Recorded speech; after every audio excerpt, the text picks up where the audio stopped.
If you are residency trained and you are board certified in emergency medicine, then you are eligible to practice as an emergency medicine specialty, is what they stood for in America, and they have stood for it all along. So they are the torchbearers of academic emergency medicine, and as its first female president, and her work done in her two years as president-elect, 2 years as president, and 2 years as past president, we honor this leader from America who has traveled all the way, finished her shifts, will work, attend our conference and go back and do a shift. And she continues to build WASEM as she represents American Academy of Emergency Medicine in the World Academic Congress of Emergency Medicine. Dr. Lisa Moreno Walton, WASEM Leader of the Year 2020. Please, Dr. Lisa, please come on stage.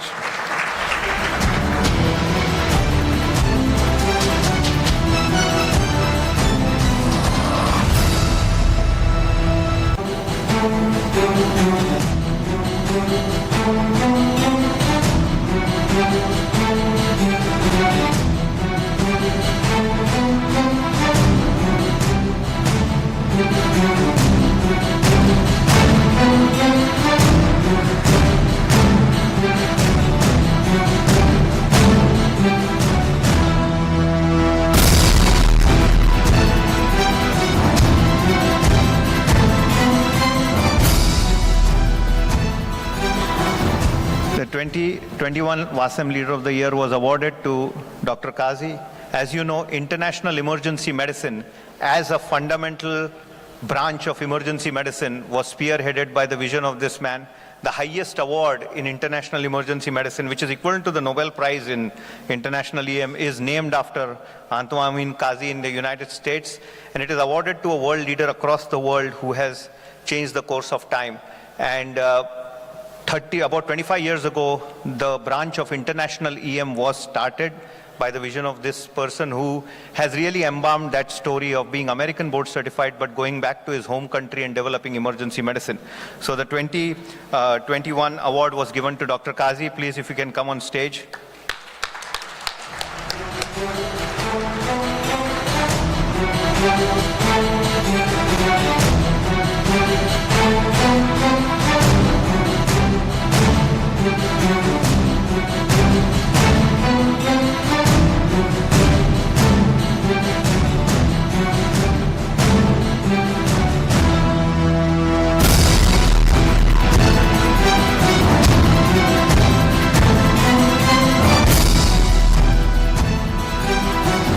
(2022) was a very defining year as we went back to in-person format for the World Council after the digital format.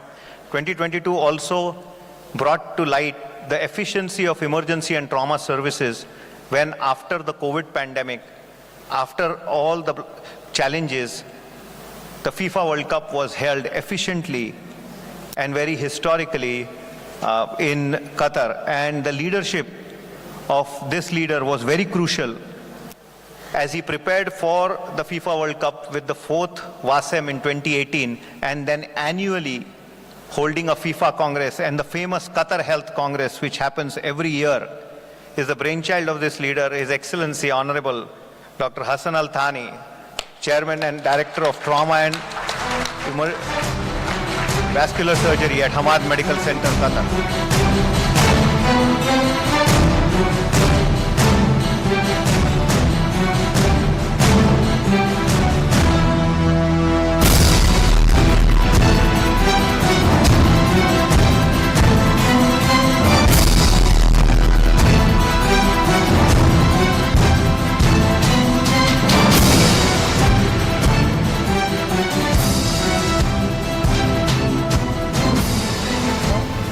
And this year's award, the WASEM Leader of the Year Award 2023, goes to a person who WASEM has known for years. So whenever anybody wants to start a new journal, they don't get articles because the journal is not in PubMed. So this leader will say, I'll contribute, I'll give my research to you. If anybody wants to start the specialty, this leader will go there and help them. Apart from working full-time in the emergency department, she was also the member of parliament for 15 years. So when she spoke to me last time, I said, so next is Prime Minister or UN Ambassador? what do you want to do? And she said, no, I will retire from politics and go back to patient care. And she runs the biggest simulation center in the world. She does a full-time job, and now she has launched a mental health wellness alliance for doctors across many countries. And her diplomatic skills, her skills to think about our patients and also the physicians is what makes her eligible to get the WASEM Leader of the Year 2023 award, Professor Dr. Fatima Latif of Singapore.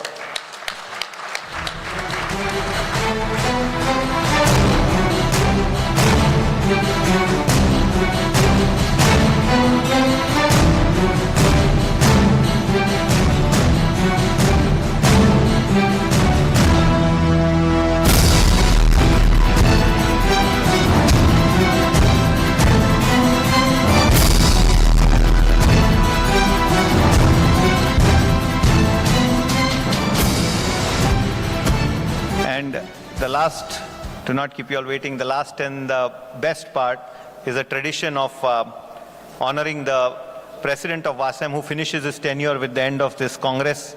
And Atudur hands over the charge to Italy as WASEM moves to Rome next year. And we all at WASEM, I worked very hard to make sure that it is done during the 25th EPAT Congress, during the 100th year of Turkish Republic, and this recognized the ceremonial plaque from WASEM to the president to keep in his room to as a remembrance for Turkey that that the World Congress, the first of its kind in emergency medicine, was hosted during the 100th year of the Republic, the 25th year of EPAT, and this glorious occasion will be my honor to give this to Professor Bashar and to EPAT, the gold plaque.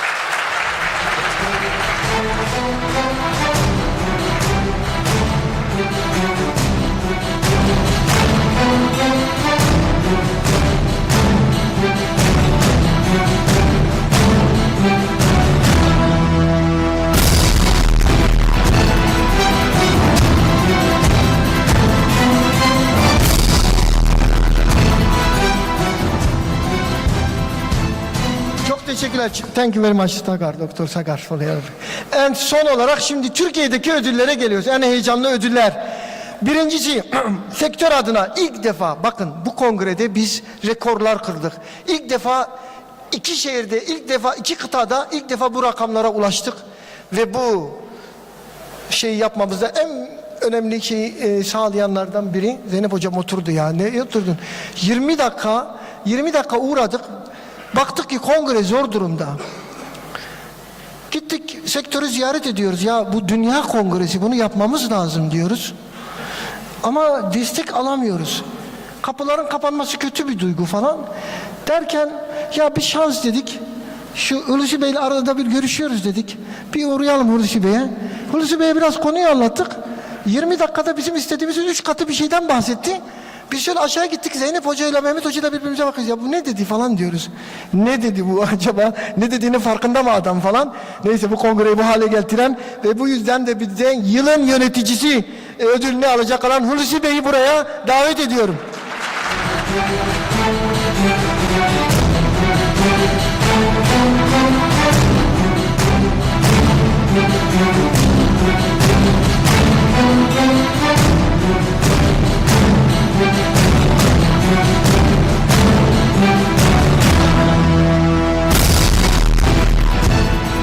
Değerli arkadaşlar, ikinci ödülümüz şu anda. Ben bir gün Becmalim'de ders anlatırken baktım hoca böyle eski yıllar önce gördüğümüz bir hoca gelebilir miyim dedi. Ondan sonra hocam dersteyim geçin hemen geliyorum dedim. Sonra kendisini ziyaret ettim. O gece de biraz dua etmiştim ya bu kongreyi ne yapacağız falan. Bir baktım Turan Hoca yanımıza gelmiş. Ondan sonra Turan Hoca yılların hocası, Hıfzı Sıha'nın kurucusu, dekanlıklar yapmış, bir sürü öğrenci yetiştirmiş ve gerçekten hocaların hocası olma unvanını kazanmış. Turan Hoca'ya yılın hayat boyu başarı ödülünü takdim edeceğim. Buyurun Sayın Hocam.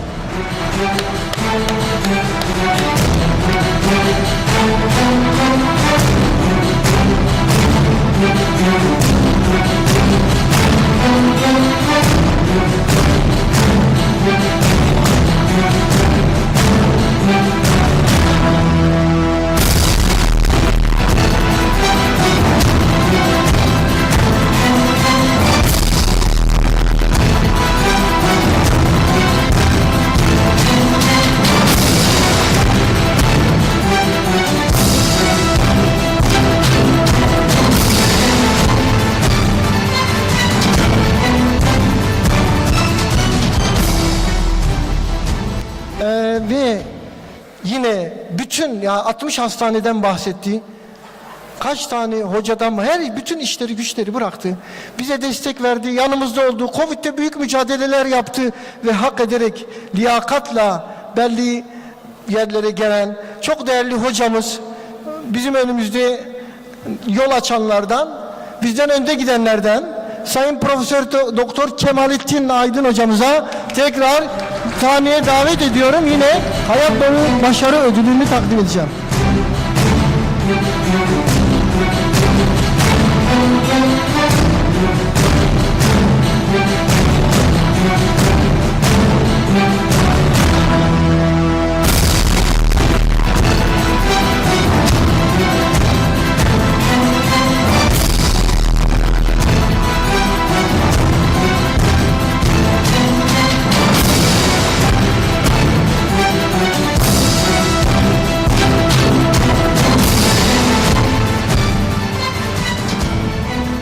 Ve herkes unutacağım zannettiydi ama değil mi? Yani unutmuyoruz biz bakın. Ama zamanı geliyor. Şimdi son ödülü bu derneğin kurulmasından itibaren büyük çabalar veren, sonra dernek başkanlığını bana devreden ve benden önce dernek başkanı olan Profesör Doktor Figen Coşkun hocamıza vereceğiz.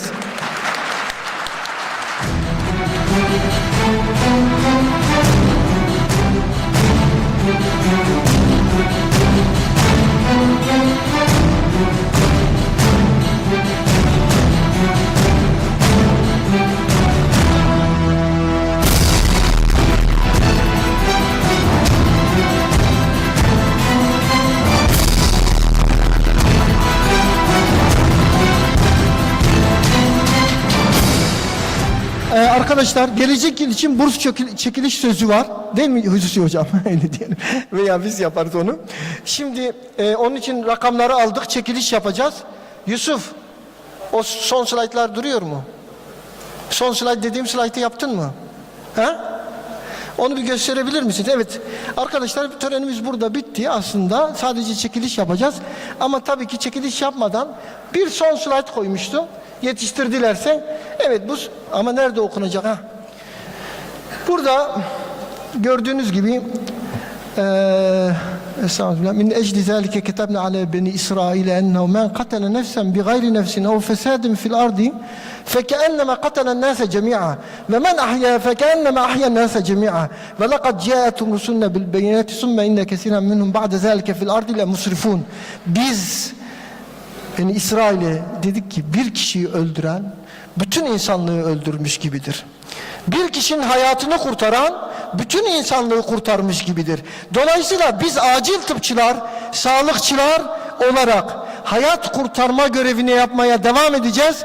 Biz hayat kurtaranların tarafında olmak zorundayız. Hayat kurtarmak bizim işimiz. Oradakileri de rahmetle anıyoruz ve çocukların ölmediği bir dünya istiyoruz. Hepinize teşekkür ediyorum.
Tamam.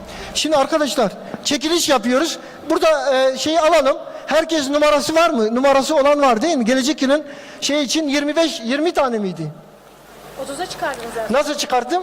Siz çıkarttınız. Ben 20 idi, ben 30 yapmışım. Tamam, 30'dayız. 30 tane. Şerefine Herkes- 25 dedi, sonra 30 dedik. İlk numarayı ben çekiyorum, sonrasını devam ediyoruz. Numara değil, isimmiş. Erdal Demirtaş yabancıya gitmedi. Erdal Demirtaş. Erdal Demirtaş, sen çek.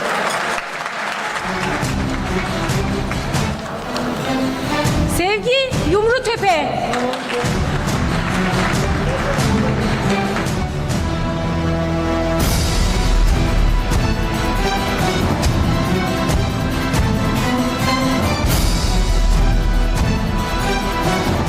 Asaf Bulak Vural.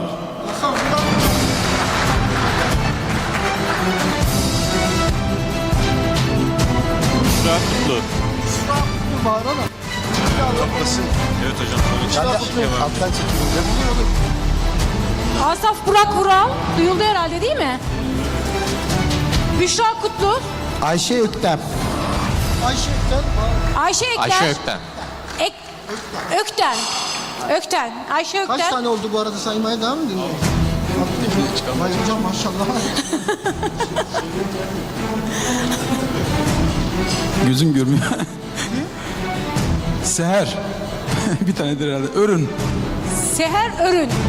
Doğru mu? Serhat Örün. Serhat Örün. Serhat Örün.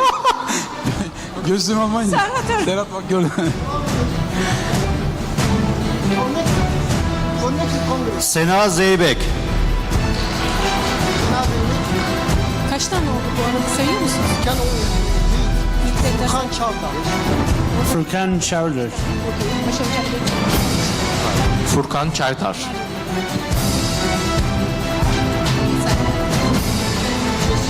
Cesarettin Dikmetaş.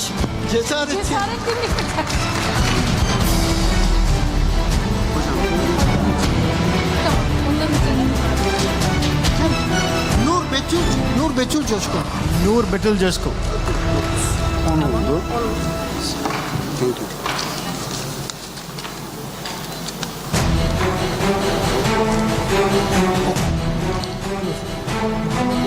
Muhammed Amin Akçaöz.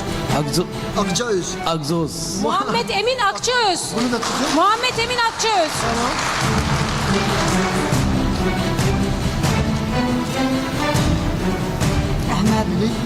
Ahmet Melih Savaş. Ahmet Melih Savaş. Bu da burada. Ahmet Melih Savaş. Ahmet Melih Savaş.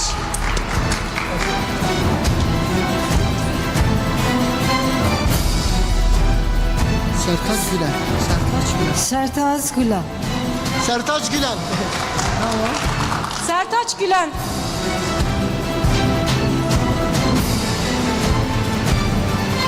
Kaç oldu? Muhammed Burak Özbek. Muhammed Muhammed Burak Buğra Özbey. Daha 13 de miyiz? Bir de orada çektik 13. Özbek. Yazabilir miyiz onları? 13. Diyar. Mesela ne zaman 11'di ya? Nasıl saydın? Diyar Badem. Diyar Badin Badem Kıran. Diyar Badem Kıran. Okey. Okey. Tamam.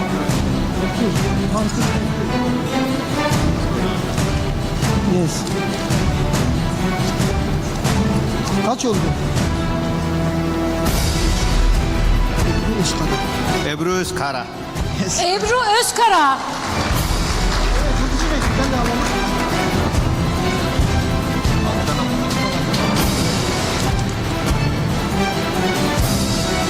Faruk Aydemir. Aydemir. Buradan alalım. Ben de çekeyim. Ayşe Güldiken. Sayılıyor abi, 15 oldu. 16. Şuraya geçelim. Oraya da gidelim.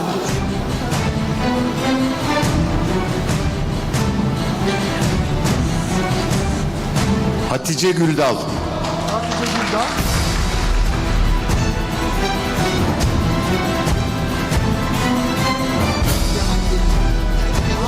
Big Bilgan Demir. Bilgehan Demir. Bilgehan Demir. Bilgehan Demir.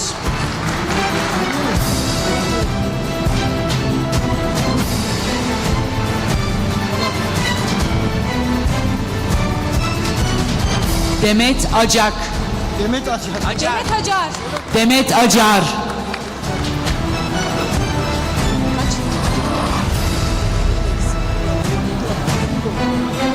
Turan hocam 2 tane çeksin. Turan hocam 2 tane çeksin. Evet. Şöyle Can Hoca'ya ver. Hocam okuyun. Kim? Siz okuyun. Ben Semiha Güzel. Semiha Yüzel. Semiha Güzel. Semiha Güzel.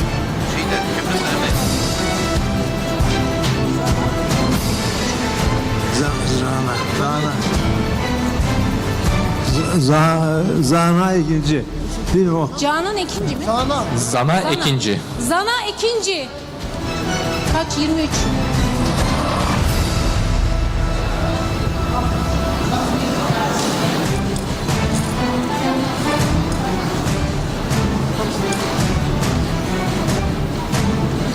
Ben en alttan çektim zaten. Melike Menendi. Melike Menendi.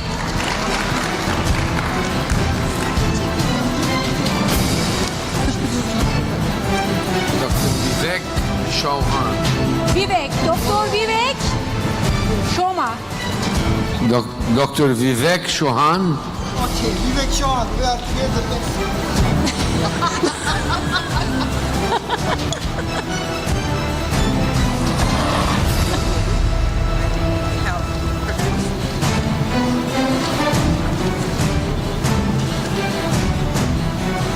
Figen Özcan. Figen. Figen Özcan. Figen Özcan. Figen Özcan. Figen Özcan. Figen Özcan. Kaç oldu kal? Osman Ogas. Osman. Osman. Osman Ogas. Osman Ogaz. Osman. Osman Oğuz Kıraç. Osman Oğuz Kıraç. Kıraç. Son 3 mü? Son 3.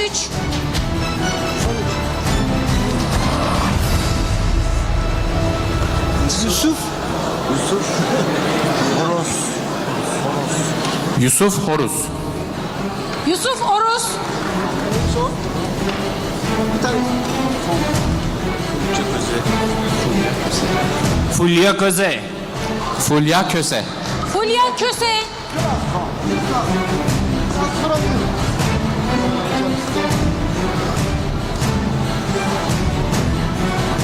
Rika Sener. Berika Şener. Berika Şener. Berika Şener. Berika Şener. Berika Şener. Berika Şener. Arkadaşlar 30 tane oldu. Bunlar bizden gelecek yıl burs kazandılar. Bu şeylerimiz devam edecek. Hepinize bu saate kadar burada olduğunuz için çok teşekkür ediyorum. Bundan sonra burs için şöyle bir şeyimiz var ama %70 ders katılımınızı istiyoruz. Ona göre dersleri takip edin arkadaşlar. Bu burslarımız devam edecek. Çok teşekkürler. Hocam.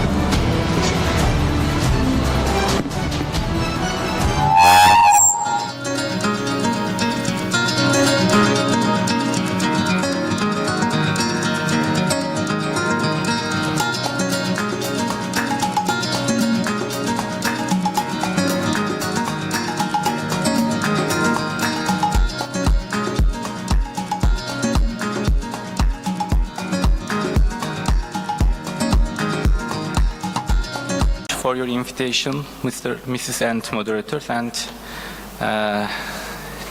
welcome to our great Congress in Emergency Medicine. And before I will talk about my presentation, I want to say some things about this Congress, and I am very excited and I am very happy to be in wonderful Congress, and thank you very much for giving me the opportunity of this presentation. Thank you. First of all, My submission's title is Prognostic Evaluation of CRP, Albumin Ratio, and Neutrophil Lymphocyte Ratio and Platelet Lymphocyte Ratio in Aortic Dissection Patients, a retrospective analysis. Acute aortic dissection is rare, but life-threatening condition characterized by separation of the layers within the aortic wall. But without prompt surgical intervention, patients may often confront severe complications such as aortic rupture. Unfortunately, even with surgical intervention, mortality rates can be made high. So, this study aims to assess the prognostic significance of the CRP, albumin ratio, and neutrophil lymphocyte ratio and platelet lymphocyte ratio, as I said, CAIR, NLR, and PLR, in predicting a length of hospital stay and mortality in emergency patients diagnosed with aortic dissection. In the materials and methods sections, the study was carried out retrospectively, observation and cross-sectional study, including 18 and over who present at our tertiary hospital for last 5 years. The set of patients diagnosed with aortic dissection were determined via ICD code, via hospital database system CARMED, and we confirmed the patient's diagnosis by thorac-abdominal CT angiography. Patients with incomplete data were excluded from the study. The mortality status of the patients referred to another hospital for surgical intervention was obtained from the patients themselves or their relatives. What are the variables analyzed in the study? We studied many factors, including patients' mortality rates, especially hospital stay durations and mortality, and the other variables such as laboratory parameters and demographic data. In the statistical analysis, we made comparison between survival and non-survival groups, and the descriptive characteristics of the study are given in numbers and percentages. Quantitative data expressed as mean and standard deviation for normal distributed data and median for non-normally distributed data. For normality test, we use Shapiro-Wilk test because of n lower 50. Independent t-test was used to compare the means between the two groups. And also correlation analysis was made. All analysis was performed in 90% confidence interval, and statistical significance was defined as a p-value less than 0.05. In our study results, the retrospective analysis include 32 individuals diagnosed with aortic dissection in our emergency medicine, with 24 of them being male. 81% of patients were diagnosed with type A dissection, and also surgical intervention was also performed in 81%. The mean age of patients was greater than 65. The median length of hospitalization was 4 days, and also in hospital mortality rate was 25%. Furthermore, the descriptive characteristics of all patients and between groups are summarized in Table 1.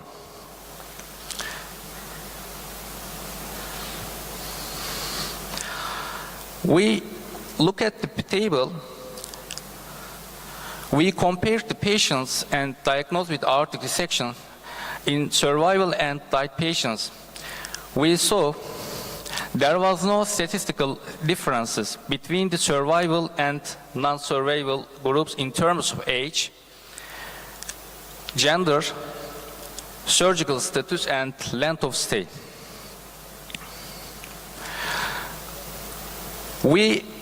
Gender-based comparison of NLR, PLR, and CAR values revealed no statistical significant differences.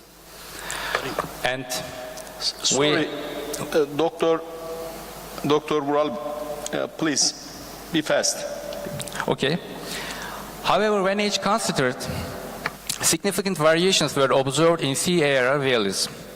The comparison of the effect of CAR, PLR, and NLR rates on hospital stay and mortality is shown in Table 2 and Figure 1.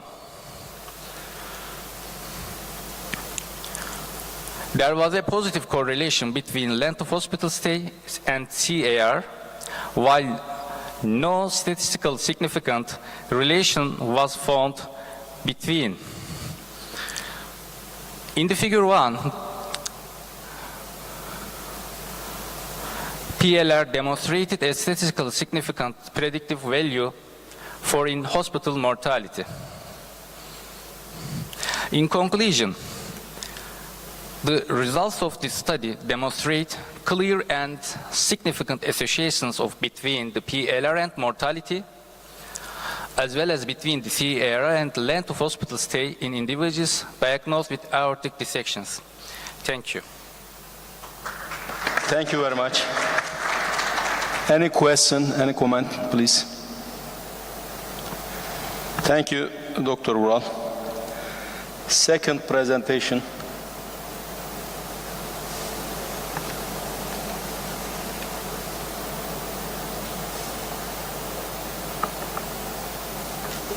The value of rate of oxygenation shock and diastolic shock indices in COVID-19 patients. Dr. Sertaç Güler, please. Absent. Okay. Yok herhalde değil mi? Please, third presentation. İki yok. Evet. Bakalım. Bu öyle değil mi? Bu o değil. Post-myocardial infarction is a rare complication. Ventricular septal rupture. Dr. Miraç Özcan. Peki, yaz. Burada yaz. Yaz. Tamam, o zaman şöyle bir tamam de, iki şunlara eksin diyelim. Please, fourth presentation.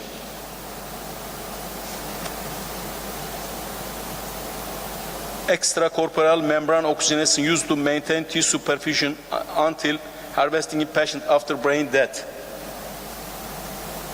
Please. İsim efendim yok ama şey yok. Altı çizilmiş. Hi everyone, my name is Mehmet Emre Akçay. Sorry for the interruption, but my professor, who is Mücahit Avcil, is COVID now.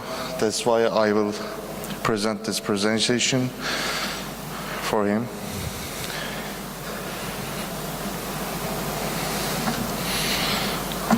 How can I pass this slide in this one? So, I think you know what is ECMO therapy. ECMO therapy is a therapy if you had a lung infection or a heart malfunction. This device provides lungs, lung and the heart functions for you. That's why, and if you have a cardiopulmonary problem, we will put you on this device.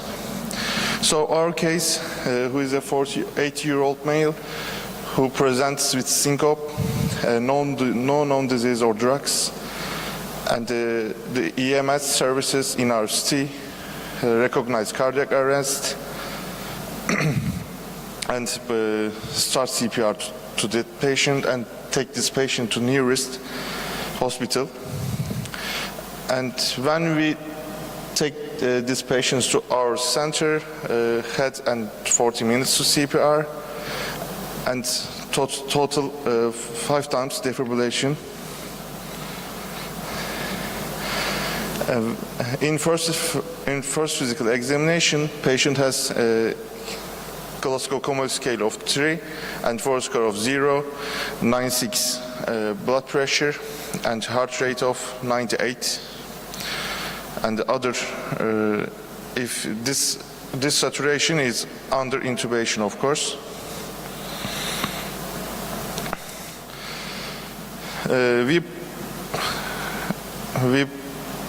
We make an CT angiography for intracranial arteries on the 3rd day, and the patient ruled for brain death. And we talk with other patient's family for organ donation, and the family accepted the organ donation. And we put this patient for critical care unit for follow-up. Of course, and patient is hypotensive despite 3 of inotropes and the vasopressors. So we decided to put this patient on ECMO. On later diagnosis of this patient, urine analysis comes with amphetamine positive, and patient takes heparin, sedation, inotropes and vasopressors. So you can see a picture of us here. We are putting ECMO to this patient, and in interaction we are placing cannulas here. On the left side you see Mücahit Avcil, and the donated organs on ECMO: liver, right kidney, heart, aorta and iliac arteries after 20 hours on cardiac arrest. So we are taking these patients to surgery room for extracting organs. So normally ECMO is a new therapy. The medical world is trying on it, so we think it is beneficial for using it. But I think it's the 3rd one that we use for organ donation patients, and its ECMO's usage areas will be widened in the future. And this is on the surgery room. So we think ECMO device can be utilized to buy time for harvesting in a brain dead patients, and it is proved ECMO device can be beneficial for organ perfusion. Thank you for listening. Thank you. Any question, any comment? Thank you. Please, 5th presentation.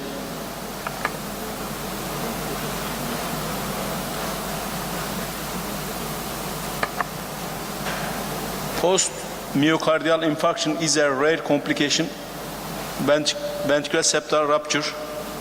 Dr. Miraç Özcan. Kaçıncıydı? Geldi buna. 3. mü? O zaman 3. Thank you. Değil mi? Var mı? How do we use yeşil? So welcome again. Myocardial infarction is one of the leading causes of death in our country and in the world. As a result of the establishment of coronary care units and the development of the reperfusion methods, the mortality and complication rates due to MI have decreased considerably in recent years. Complications can be examined under the subheadings of ischemic, mechanical, arrhythmic, embolic, and inflammatory complications, such as pericarditis.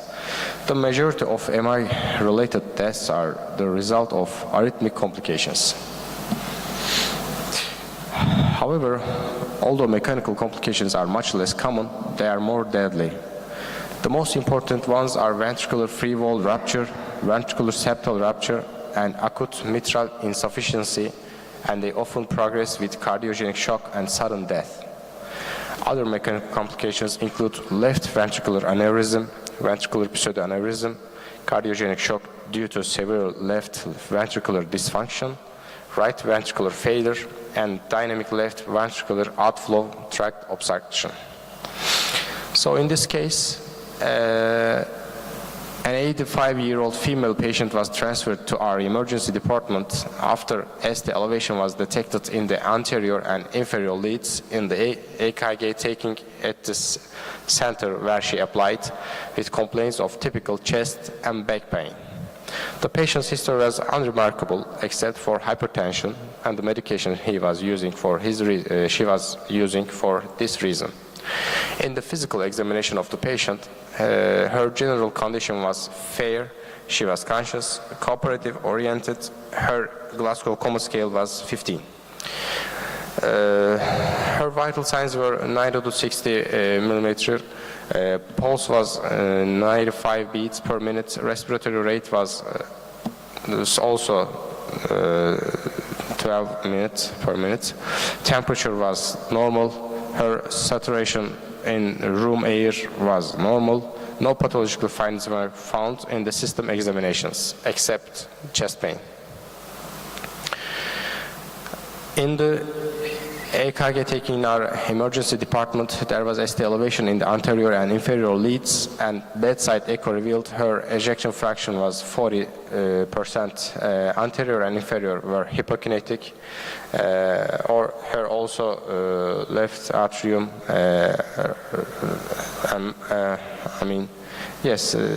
So angiographic performed due to patient's current clinical picture revealed 100% LAD D2 level and 80% circumflex osteal obstruction, occlusion in the distal thin ends, and plaque in the RCA. Since there was no room in the coronary ICU, the patient was taken back to the emergency critical care unit in a stable condition and continued to be followed up. However, the patient who was hypotensive and unstable was consulted by the cardiovascular surgery clinic and was taken to ICU after ventricular septal was observed in the repeated echocardiography. This is a common situation in some of some ER departments around our country.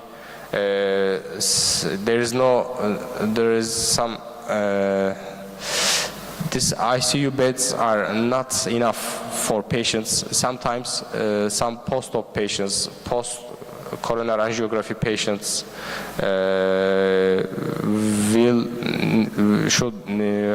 will need it to take care in ER after their surgery. So they are not taking ICU treatment because ER is not like ICUs, but we are trying to do our best. But we are, for example, this patient was taken back to ER after her coronary angiography. So the patient was taken to intra-aortic balloon pump and inotropic aging was started. The patient arrested in the 3rd hour of the follow-up and was accepted as extus as she did not respond to the interventions. Discussion. Transthoracic echocardiography is used to determine mechanical complications caused by acute MI and has a sensitivity and specificity of nearly 100%. Especially with TTE, the location and the size of rupture, ventricular functions, and shunt degree can be determined. In this case, post-MI hypotension was detected and VSR was supported by bedside echo in terms of possible complications. Cardiac catheterization is also effective in confirming the diagnosis and measuring the shunt. Rupture localization can also be detected by left ventriculography.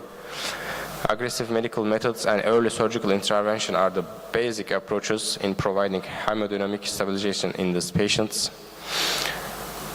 Intra-aortic balloon pump support, vasodilator agents, diuretics, and inotropic agents should be used to reduce left ventricular pressure and provide hemodynamic stabilization. However, since 24 of patients receiving medical treatment alone die within the first 3 days and 75 within first 3 weeks, early surgical interventions must be performed. However, despite surgical treatment, mortality increases up to 70%, especially in VSR that develops after inferior MI. Although coronary bypass performed with surgical repair does not affect in-hospital mortality, there is data that increases long-term survival. Although percutaneous closure is considered an alternative to surgery in patients with acute hemodynamic disorders, long-term data are needed. So these are the references. So I'd like to say a little few words about this again. These ICU bed insufficiencies are, as well as coronary ICU or normal ICU units, are a big pain for our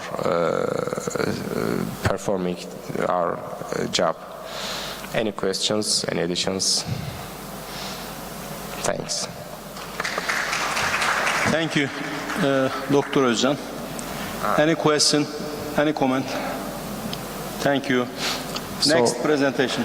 This is my other presentation. I'd like to talk about a case with superior mesenteric artery dissection. Abdominal pain is one of the symptoms that constitute the majority of the reasons for admission to the emergency department, both acute and chronic. Abdominal pain, which occurs especially due to vascular pathologies of the intestines, is one of the rare conditions that come to the minds of clinicians less frequently and that significantly increases the mortality and morbidity if it's not diagnosed in the early period. Spontaneous isolated superior mesenteric artery dissection is a very rare condition without an underlying iatrogenic or traumatic cause. Since early diagnosis will change the treatment method, the time it takes for the patient to apply to the emergency department and the time of diagnosis in the emergency room are very important. Here we will examine a case with the spontaneous isolated superior mesenteric artery dissection and thrombosis. According to the anamnesis taken from a 47-year-old male patient who applied to the emergency department with sudden abdominal pain that started 4 hours ago. His current pain started suddenly and he applied to the emergency department due to its increasing severity. There was no feature in the patient's medical history other than hypertension and therefore 8 mg benidipine hydrochloride usage. In physical examination, his general condition was moderate. He was conscious, cooperative, oriented. Vital signs were blood pressure, arterial blood pressure was, they all in the normal scale. An abdominal examination revealed tenderness and rebound in all 4 quadrants. No pathological findings were found in other system examinations. The patient's history and physical examination findings were evaluated as acute abdomen and symptomatic treatment was started and tests were requested. Laboratory test shows leukocytes were determined as 9,000 millimeter cube. His CRP was 9.8 milligram per liter. Lactate was 1.6. In the repeated examination of the patient, as the abdominal findings increased, intravenous contrast enhanced abdominal computed tomography was performed as an advanced imaging method, and the thrombosed dissection line was detected along the long segment of the superior mesenteric artery, causing partial obstruction. Interventional radiology was consulted for endovascular stenting within the current findings. However, since the procedure was not considered, he was admitted to the general surgery clinic for follow-up and treatment. The patient was discharged with full recovery on the 4th day of hospitalization. Spontaneous dissection of isolated superior mesenteric artery is a rare condition. While connective tissue disorders may be the underlying cause of this disease, which is more common in young men in the 4th and 5th decades, definitive evidence for the disease is still lacking. In this case, no additional risk factor other than hypertension was found. Although treatment varies depending on the nature of the case, it may include medical treatment such as anticoagulation or antiplatelet therapy or invasive interventions such as endovascular stenting and also open surgery. Due to the emergency department crowd, the time allocated per patient is not sufficient. Appropriate imaging methods used together within the patient's history and physical examination are effective in reaching the correct diagnosis. Thank you. Any questions, any additions? Thank you very much. Any question? Any comment? Thank you. Thanks.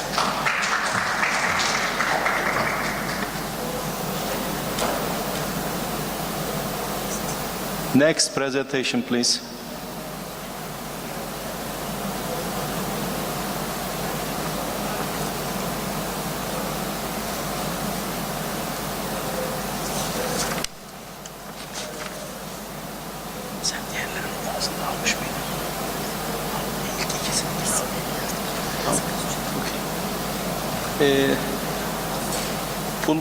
Pulmonary artery dissection in young patients with pulmonary hypertension. Dr. Elif Çamcı, please.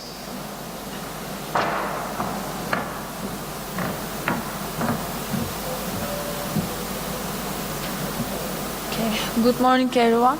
I'm Dr. Elif Çamcı from Namık Kemal University Medical Faculty Hospital, Emergency Department, and I'll tell a case report to you. Pulmonary artery dissection in a young patient with pulmonary hypertension.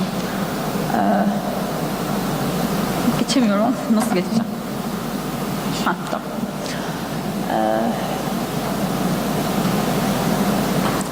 Pulmonary artery dissection is an extremely rare but highly fatal condition. It is first described in 1842, and due to high fatality rates, most diagnoses are made from autopsies. Most patients die suddenly from major bleeding or tamponade caused by direct rupture into mediastinum or retrograde into the pericardial sac. We all know that aortic dissection may develop a reentricite, and this gives us more time to treat the patient and to diagnose patient than treat patient. But unlike aortic dissection, pulmonary artery dissection progresses rapidly and typically ruptures rather than developing a reentricite, and this causes cardiogenic shock or sudden death. It's usually paired with a pulmonary arterial aneurysm, mostly due to pulmonary hypertension. And by telling this case, I aim to raise awareness about this life-threatening condition, besides other emerging chest pain and back pain-related pathologies. When we see a patient with chest pain or back pain, we think of acute coronary syndromes, aortic dissection, pulmonary embolism, but not pulmonary artery dissection. Mostly. Our patient is a 37 years old woman. Her main complaint was cold and chest pain and back pain for 2 days. She and her husband, they stated that they were having similar symptoms due to common cold for several days, including a sore throat. Her chest pain was in a stubborn pattern and it was increasing while breathing. Her past history is remarkable, with pulmonary arterial hypertension for 8 years, which treated with bosentan and tadalafil. Physical examination showed a normal oropharynx, decreased loud sounds in left base, and in her back there were ecchymosis due to her cupping therapy. For her cold, she didn't go to hospital firstly, she didn't go to an ED firstly, but she preferred to do a cupping therapy first. And we thought that her back pain was about this cupping therapy firstly. Her blood pressure was 85/50, which responded well to a normal sudden infusion. And her heart rate was in upper limit, and oxygen saturation was 92%, and our patient refused to give an arterial blood gas sample because she said it's painful and she didn't want. Her ECG, we see T-wave inversions in leads V1 to V4 and V3 and AVF, and we monitor cardiacally our patient and take her to observation ward. Her CRP level was 76, and cardiac troponins were within normal limits. We planned a chest X-ray. And after NR challenge, we persuaded the patient to give an arterial blood gas sample. We need that for diagnosis. And we had a problem there. Our ED was extremely crowded that day, and this patient waited more than an hour for a chest X-ray. Arterial blood gas was caused with respiratory alkalosis. Also, I thought that it was unlikely in a patient with pulmonary hypertension to see an pulmonary embolism, but this makes us think about pulmonary embolism in ED. So, not to lose any more time, I canceled the chest X-ray, and for further evaluation, we planned a pulmonary artery CT angiography. And this is our CT's first scan. We see an enlarged mediastinum here. And we see a giant enlarged pulmonary artery about 10 centimeters in diameter. And there is an 17 millimeters length dissection site. And we see an enlarged right pulmonary artery approximately 5 centimeters. And here our patient's sagittal view, our enlarged pulmonary trunk. Emergent cardiovascular surgery and cardiology consultations are made.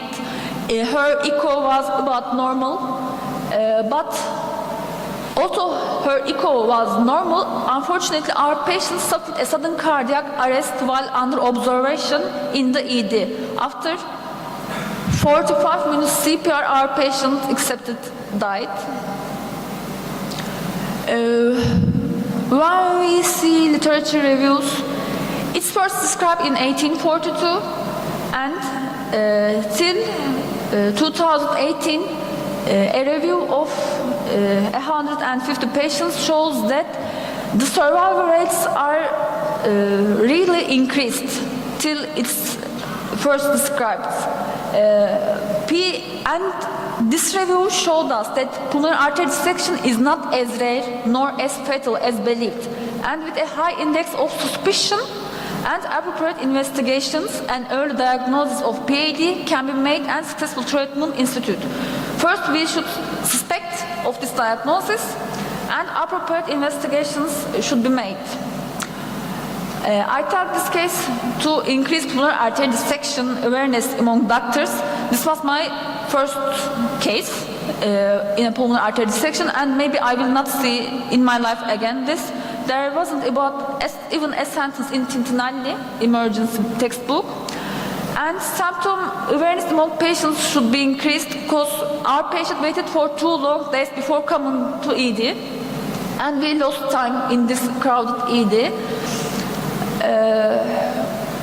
Also, when we diagnose these patients, our job isn't finished. We should refer these patients to centers which correct treatments can be made.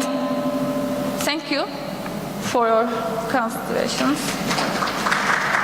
Thank you, Dr. Chamcı. Any question? Any comment? Thank you very much.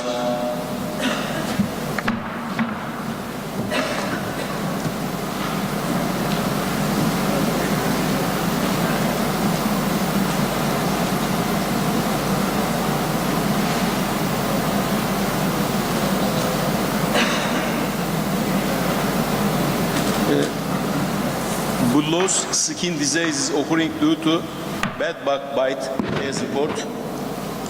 Dr. Abdurrahman Yılmaz, please. Good morning, everybody. I will present a case report, bullous skin disease occurring due to bed bug bite.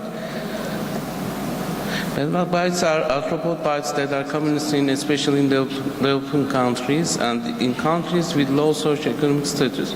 If an allergic reaction occurs due to these bites, urticarial skin rashes, macular and papular lesions can be observed. Its etiology is not clearly known. The aim of this case study to present the skin reactions observed in a 40-year-old male patient who came to our emergency service due to a bed bug bite. Cymex lectularis, popularly known as the bed bug, belongs to the Simistae insect family. They feed with the blood of human and animals. A single symptom of bed bug bites for individuals who have not been bitten before can be ictioerythematous mucus. This case report presents the skin reactions in a patient who has been bitten by a bed bug previously and has presented with the same complaint again. It also details the management of this reaction using corticosteroid treatment. A 40-year-old male patient presented to our emergency service complaining of bullous and papular skin lesions persisting for nearly a week. During the physical examination, it was observed that the patient had healed ulcerated lesions and fluid retention around his left eye. The patient reported that his symptoms arose after contact with semicirculars, commonly known as a bedbug. Upon arrival, the patient's vitals were stable. The patient's lesions are depicted below. We got permission from the patient, and this photograph is taken. These are skin lesions of the patient, and there is a ödem in his left eye. We learned that the patient doesn't have any chronic disease. Other system examinations of the patient were normal. We evaluated for prednisone, pantoprazole, and phenylmalat to this patient. This treatment continued for 3 days. Simultaneously, the patient was prescribed mepramylated lidocaine duplicate and gel consisting dexpantanol and antihistamine. The change the patient lesions were second day as the picture.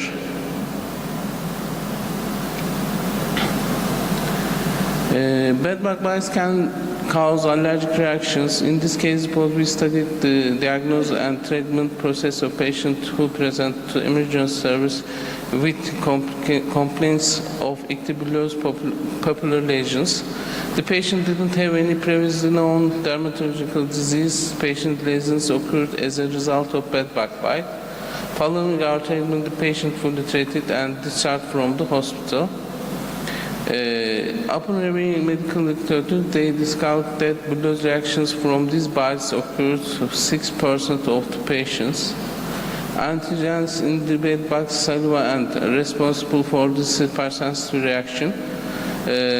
Robin and colleagues emphasized in their study that bedbug bites should be considered during differential diagnosis. These bites, which can cause various skin lesions and physiological disorders, may even lead to anaphylaxis. They also suggest that corticosteroids and symptomatic drugs can be used to combat the effects of bedbug bites. However, the primary treatment is the eradication of these pests. Alexandra and her team report that their study that bedbug bites can resemble bullous disease such as pemphigoid or Dunning disease. They note that differential diagnosis of this autoimmune disease can be accurately made using immunofluorescence examinations. As a result, medical professionals should inquire about potential bedbug-related issues when patients present to the emergency department with erythematous, bullous, or papular lesions. This concern should not be overlooked. Conflicts of... Okay. It's the end of that. Any questions? Thank you. Thank you. Any question? Comment? Thank you. Next.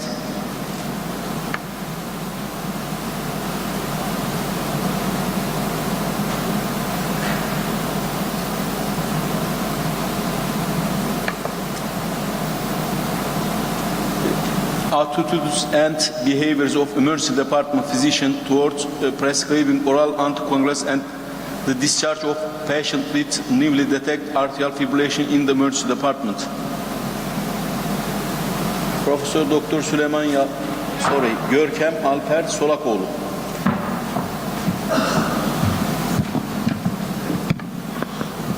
Good morning, everyone. I am Murat Metin from Istanbul. Professor Dr. Süleyman Yalçın City Hospital.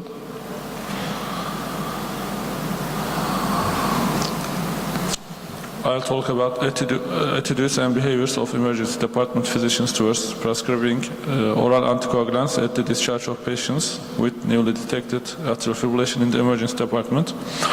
As everybody knows, atrial fibrillation is the most common cardiac arrhythmia diagnosed in emergency departments. All clinical guidelines strongly recommend oral anticoagulant prophylaxis to prevent stroke in atrial fibrillation patients.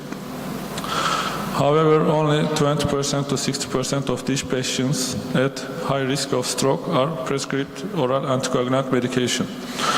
More than one-third of emergency department patients diagnosed with newly detected atrial fibrillation do not see a doctor within 30 days, delaying potentially life-saving treatment, as like stroke. We wanted to learn to what extent emergency physicians use the guidelines in patients diagnosed with atrial fibrillation, their attitudes towards assessing the risk of stroke and preventing it, factors affecting patient approach, how often they use oral anticoagulant drugs, their hesitations and thoughts about prescribing oral anticoagulant drugs. Our study is a qualitative study using semi-structured interviews with the participation of emergency room physicians working at an urban tertiary care academic hospital with an average annual emergency department volume of 250,000 patients. The study group of the research consists of 6 emergency medicine specialists and 20 emergency medicine assistants working in the emergency department. Participating doctors were asked open-ended questions related to the subject of the study.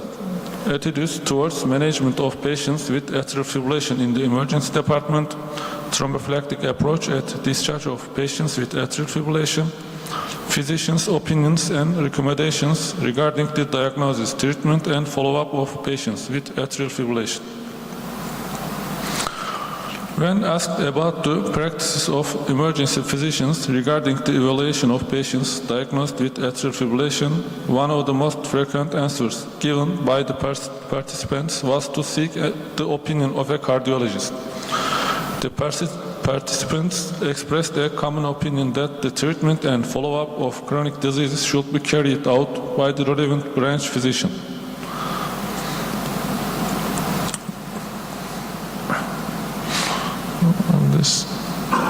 These are findings. When asked that what the known sources are for treatment decisions in atrial fibrillation patients, the majority of participants answered Chatvas score.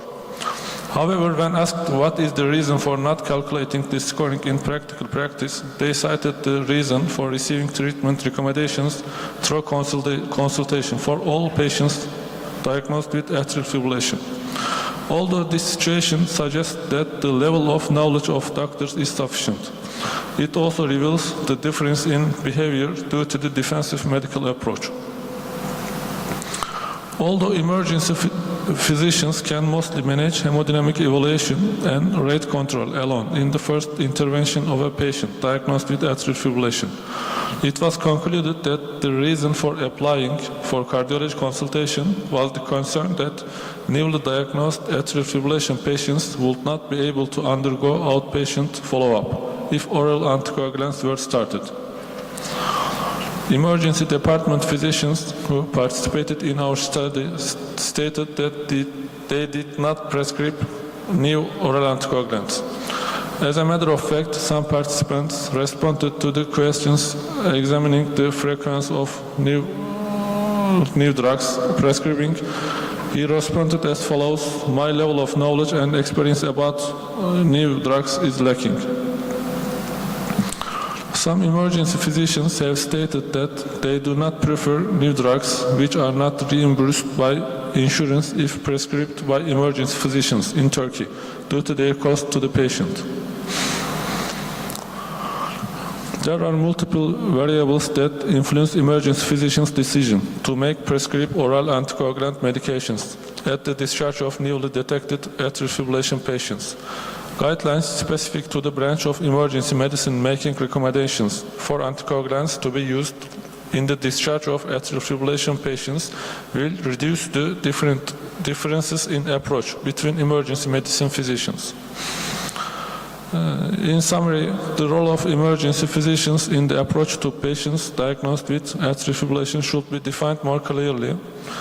There is a need for comprehensive development that includes improvements at the system level, establishing a diagnosis, intervention, prescription, follow-up chain, and increasing doctor training. Thank you for listening. Thank you very much. Any question? Thank you, please.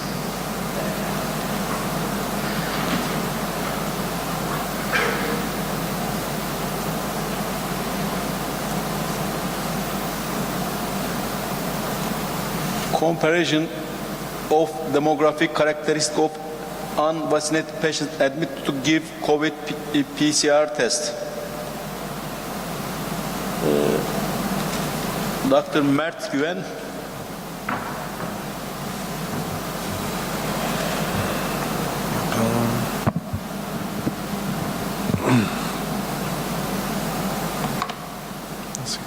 Good morning, everyone. I am Dr. Mert Güven from Süleyman Yalçın City Hospital from Istanbul.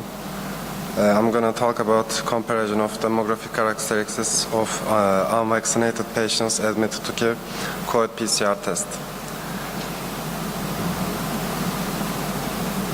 Nasıl ilerliyoruz?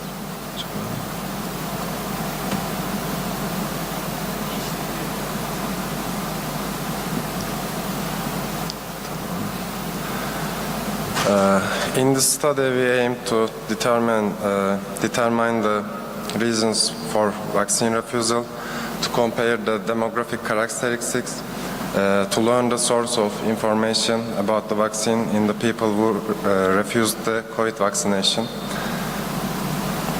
In the study, demographic data we looked for age, gender, education status, occupational status, chronic disease data were collected.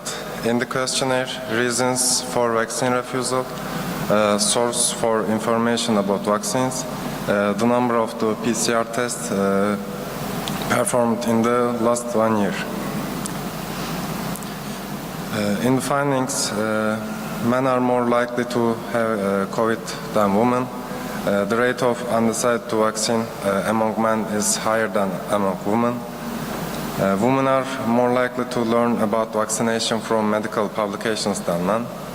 Men are more likely to learn from social media than women. High school graduates get information about vaccination from their environment and television. Primary school graduates show no interest in medical publications. Social media is effective among the more educated people. High school graduates tend to give more tests.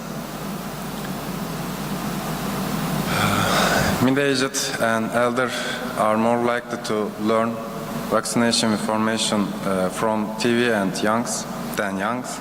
Youngs have a higher rate of learning from social media than mid-aged peoples. Mid-aged are more likely to have 2 or 5 tests than those aged youngs and elders. In the discussion, increased educational attainment suggests an increase in skepticism toward vaccines. They have to access more resources, exposed to more misinformation. We found that men and young people had a higher rate of COVID vaccine refusal. Individuals who accepted the COVID-19 vaccine were not included in the study, so no comparison could be made with this group. The reason for COVID vaccine refusal are concerns about vaccine side effects, doubts about the protection of the vaccine, lack of sufficient studies. It is thought that social media platforms, which are frequently used to obtain information about vaccines, may increase misinformation about vaccination and to lead to vaccine refusal. Thank you. Thank you. Any question? Thank you.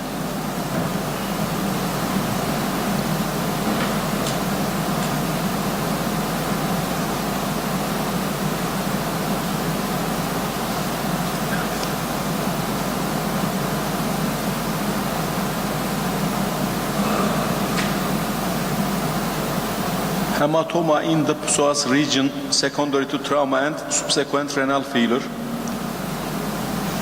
Dr. Mustafa Yorgancıoğlu.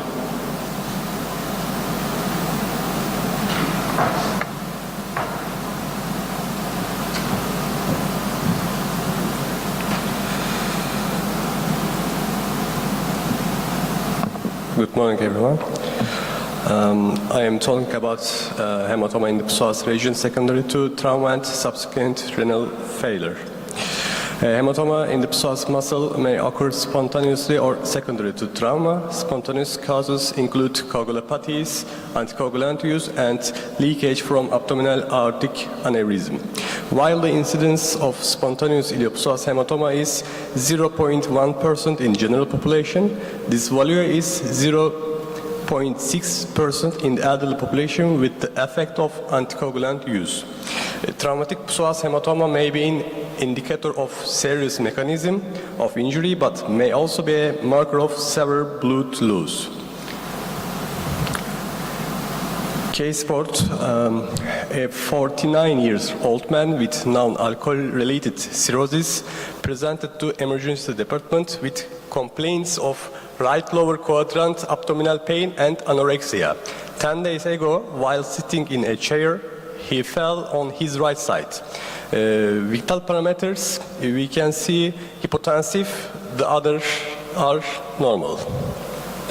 Examination, neurological is normal, RALs are heard in both lungs, pretibial edema are positive in 2 legs, tenderness in the right lower quadrant of abdomen, the abdomen appears distended, there is 6 or 7 cm diameter ecchymotic area extending laterally on the right hip, which turn green in color.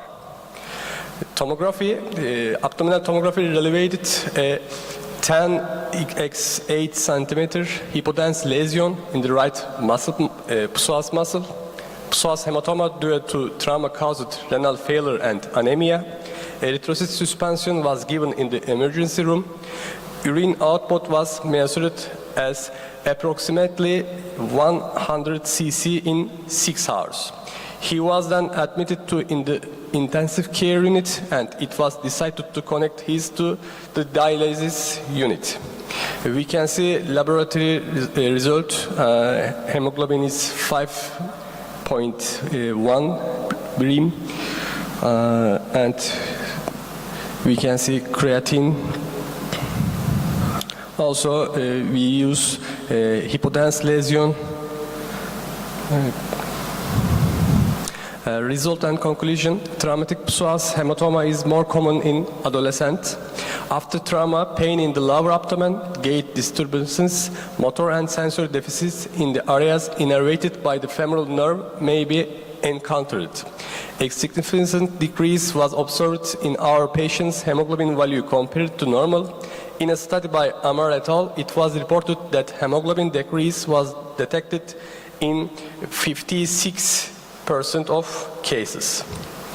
The other in the study, Cavalier et al., these hemoglobin decreases were attributed to the fact that the psoas muscle can collect a volume of blood 10 times its own size. Although surgical methods are preferred in some patients, non-operative treatment methods were preferred in our patient, as in many cases. He was discharged after his clinical condition improved. Thank you. Thank you. Any question, any comment? Thank you very much. Next, please.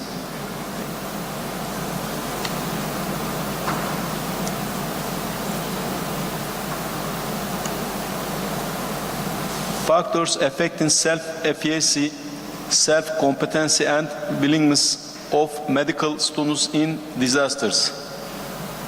Dr. Görkem Alper Solakoğlu. Sorry, Dr. Nuray. Okay, please. Merhaba. Hocam izninizle Türkçe sunsam olur mu? Tamam, sıkıntı yok. Teşekkürler. Merhaba arkadaşlar, ben Doktor Nuray. Süleyman Yalçın Şehir Hastanesi'nin Acil Tıp Departmanı'ndayım. Size bugün tıp öğrencilerinin afiyetlerde kendi yeterliliklerini ve istekliliklerini etkileyen faktörler üzerine bir çalışmadan bahsedeceğim.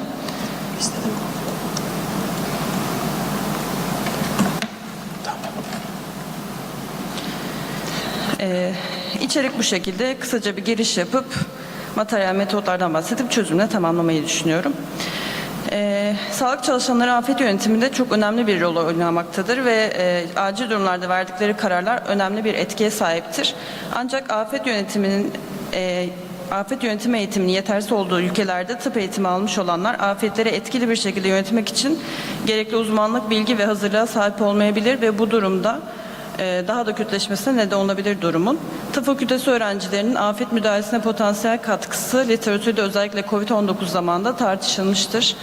Türkiye gibi hastanelerin sıklıkla aşırı kalabalık olduğu ülkelerde özellikle tıp fakültelerinin genellikle hastanelere yakın olması sebebiyle tıp öğrencileri değerli destekleri sağlayabilirler bu durumlarda.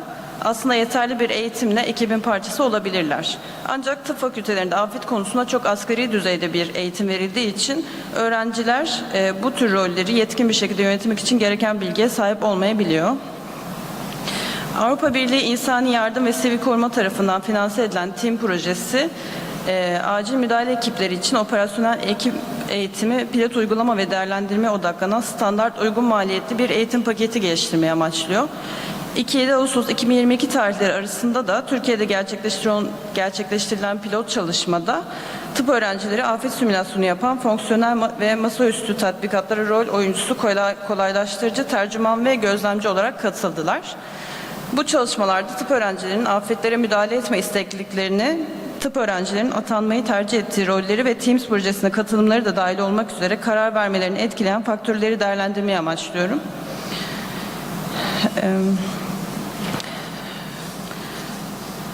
Üniversitede 5. ve 6. dönemdeki lisans öğrencilerinin afet müdahalesine ilişkin motivasyon ve tutumlarını değerlendirmek amacıyla kesitsel, niceliksel, gözlemsel ankete dayalı bir çalışma yaptık. Bu çalışmada öğrencilerin afet yardım çalışmalarına katılmaya hazır olup olmadıkları öz değerlendirmelerine yönelik 15 soru hazırlanırken farklı afet senaryolarında da gönüllülük kararlarını etkileyen faktörleri değerlendiren 25 soru hazırlandı. Ayrıca öğrencilerin afet anında gönüllü olarak görev yapmak istedikleri hastane bölümleri ve kendilerini yetkin olarak algıladıkları alanlara ilişkin tercihleri de araştırdık. Araştırmaya 71 erkek, 101 kadın olmak üzere toplam 172 kişi katıldı. Katılımcıların ortalama yaşı 23, 21-25 arasında. Toplam katılımcıların 55'i 5. dönemden, 117'si 6. dönemdendi. Bu tabloda tıp öğrencilerinin afet müdahalesinde öz yeterliliğini etkileyen faktörleri görüyoruz. Bu faktörler arasında bu projeye katılanlardan sonra felaketin yol açtığı göreceli hasarı tespit edebilirim artık, yaraları doğru hızlı bir şekilde değerlendirebilirim gibi sonuçların daha fazla olduğunu fark ettik. Bu tabloda da tıp öğrencisi afet müdahalesine istekliliğini etkileyen faktörler var. Bunun içinde de eğer ailem güvende olursa, ailemle iyi bir iletişim hattım olursa ya da ekip halinde çalışırsak, amirimle birlikte çalışırsam ya da bunun için bana para verirlerse afet yönetimine katılabilirim gibi sonuçlar elde ettik. Bu tabloda da afetlerde öğrencilerin çalışma alanını tercih etmelerini etkileyen faktörler var. Sonuç olarak bu tablodan çıkaracağımız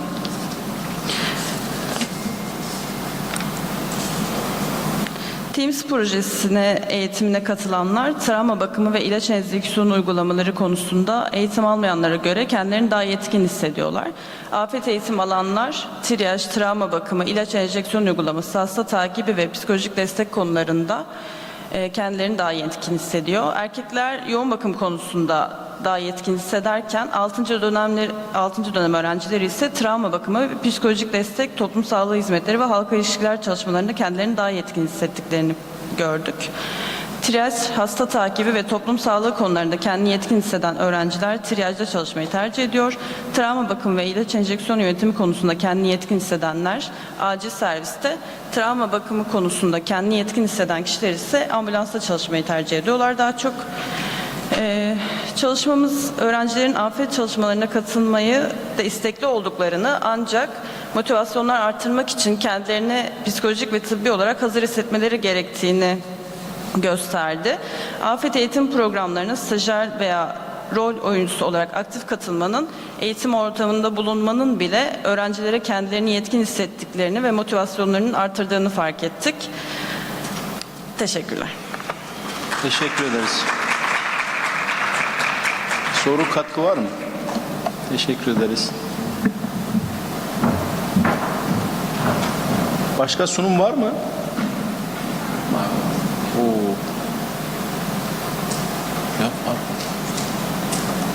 Diagnosis of diffuse pulmonary hemorrhage by ultrasonography. Case report. Dr. İsmail Erkan Aydın, please. Good morning, everyone. My name is İsmail Erkan Aydın, and I would like to present a case diagnosis of diffuse pulmonary hemorrhage by ultrasonography. Acute dyspnea is a common case of admission to the emergency department. For survival of these patients, the correct rapid diagnosis and management of the emergency physicians are necessary.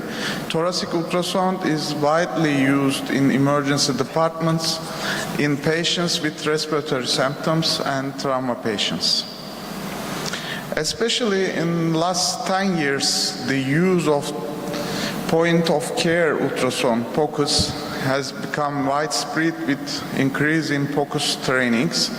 In this case report, a patient with complaints of shortness of breath and rash on body and diagnosed with diffuse pulmonary hemorrhage by bedside POCUS in ED is presented.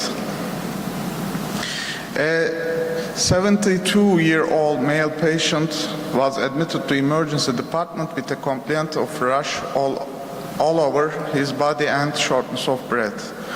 The patient had petechial rashes all over the body, bleeding in the mouth and gums, dyspnea and tachypnea. Endotracheal intubation was applied to the patient with clinical findings and severe hypoxia in arterial blood gas. It was observed that there was bleeding towards the endotracheal tube. Continuous blood flow was observed when the endotracheal tube was aspirated. Positive pressure mechanical ventilation support was started. Bedside POCUS was performed by emergency physician. POCUS revealed multiple and confluent B lines, pleural line abnormality, disappearance of A lines, subpleural hypoechoic area, hepatization, shared sign, and pleural effusion, predominantly third, fourth, and fifth zones of the right lung and third and fourth zones of left lung. This image shows multiple and confluent B lines, pleural line abnormality, and disappearance of A line. This figure shows hepatization and shared sign. And this image shows subpleural hypoechoic area. And also stratosphere signs were detected in M-mode in zones with pleural line abnormality, subpleural hypoechoic area, hepatization, and shared sign. The patient was diagnosed with diffuse pulmonary hemorrhage with POCUS and clinical findings. This image shows hepatization, shared sign, and stratosphere sign, and also M-mode.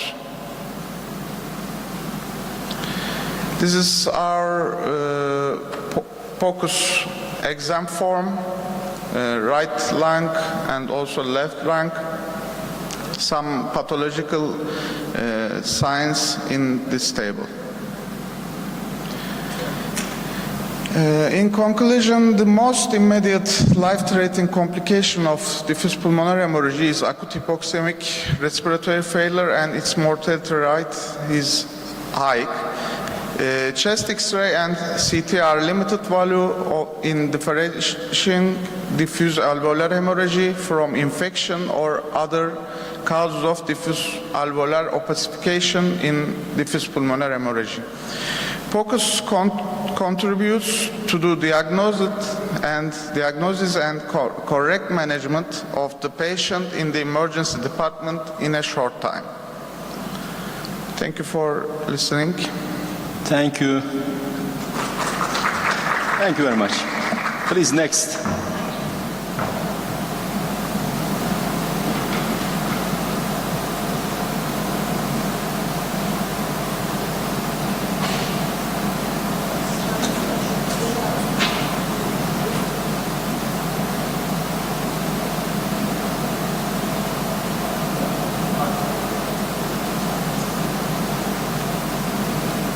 Comparison of pre-COVID-19, COVID-19 and post-COVID-19 urinalysis parameters and assessment of their relationship with renal function.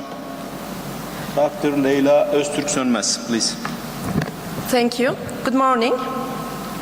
I'll talk about comparison of pre-COVID, COVID and post-COVID urinalysis parameters and assessment of their relationships with renal functions.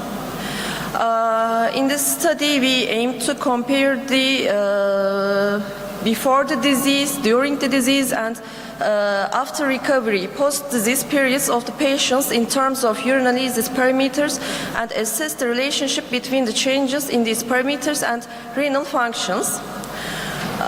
In the study, we evaluated 482 moderate and severe COVID patients who had the data of urinalysis performed in the pre-COVID period at most 3 months before the onset of the disease, during COVID disease, and 15 days after they completely recovered from the disease were included. Parameters of bilirubin, erythrocyte, leukocyte, protein, glucose, STT, and density were analyzed in urine samples, and the results were recorded. In the study, underlying chronic diseases such as hypertension, diabetes, chronic heart failure, patients with urinary system oncological or stone disease, mild COVID patients who did not require hospitalization, or critically ill COVID patients who required intensive care unit follow-ups are excluded in the study. Due to our results, CRP, eGFR, fibrinogen, and D-dimer values were found to be significantly different between the 3 groups. A negative correlation was found between eGFR and both CRP and D-dimer values of the patients during the disease. Urine pH, acidity, presence of leukocyturia, presence of microscopic hematuria, and presence of proteinuria were found to be significantly different between the 3 groups. It was determined that these 4 parameters increased significantly during the disease period and decreased in the recovery period. A negative correlation between urine density and eGFR or positive correlation between urine density and CRP were detected during the disease. Here are the tables of results. The details of pre-disease, during the disease, and post-disease demographical and hematological parameters are shown. And urinalysis parameters tables are seen in the table. The figure of negative correlation between the eGFR and CRP and D-dimer values during the COVID disease, and the negative correlation figure between urine density and eGFR, and positive correlation between urine density and CRP figure during the disease.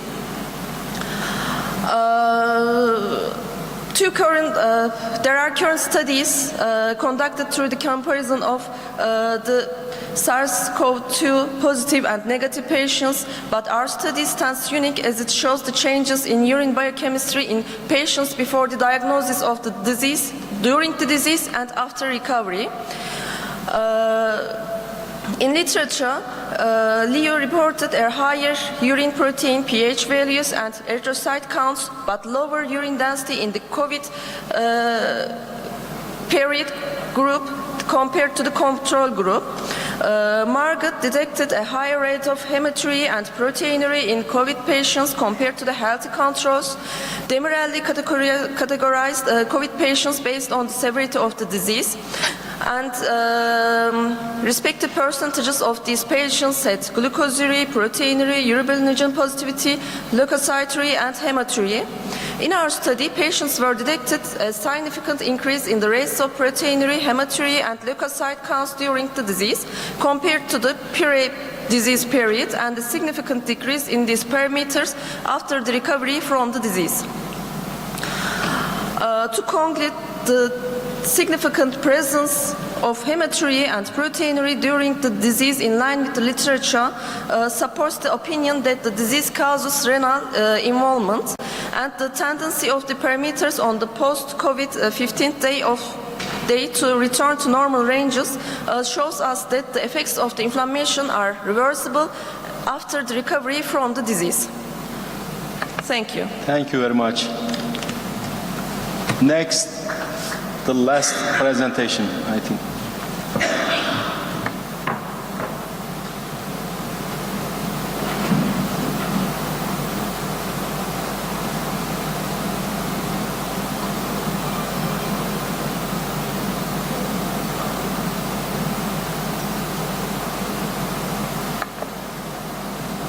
The DVT developing after a backache, a case report. Dr. Yasemin Pishkin, please. Good morning, everyone. My name is Yasemin. I'm gonna present a case report. DVT developing after backache case report. Deep vein thrombosis occurs when one or more of the components of the virtual triad, stasis, hypercoagulability, and endothelial damage occur. The annual incidence varies between 5 or 20% per 100 people. Thrombosis in the deep venous system of the extremities causes symptoms such as pain, diameter difference, and redness in the extremities in the acute phase of the disease. The cases of venous thrombosis can be divided into two groups, hereditary and acute. Immobility is facilitating the development of deep vein thrombosis. Treatment includes anticoagulant, thrombolysis, and thrombectomy. In this article, we describe a case of our who remained immobile for 2 days after lower back pain, had swelling and redness in the leg, and was diagnosed with DVT.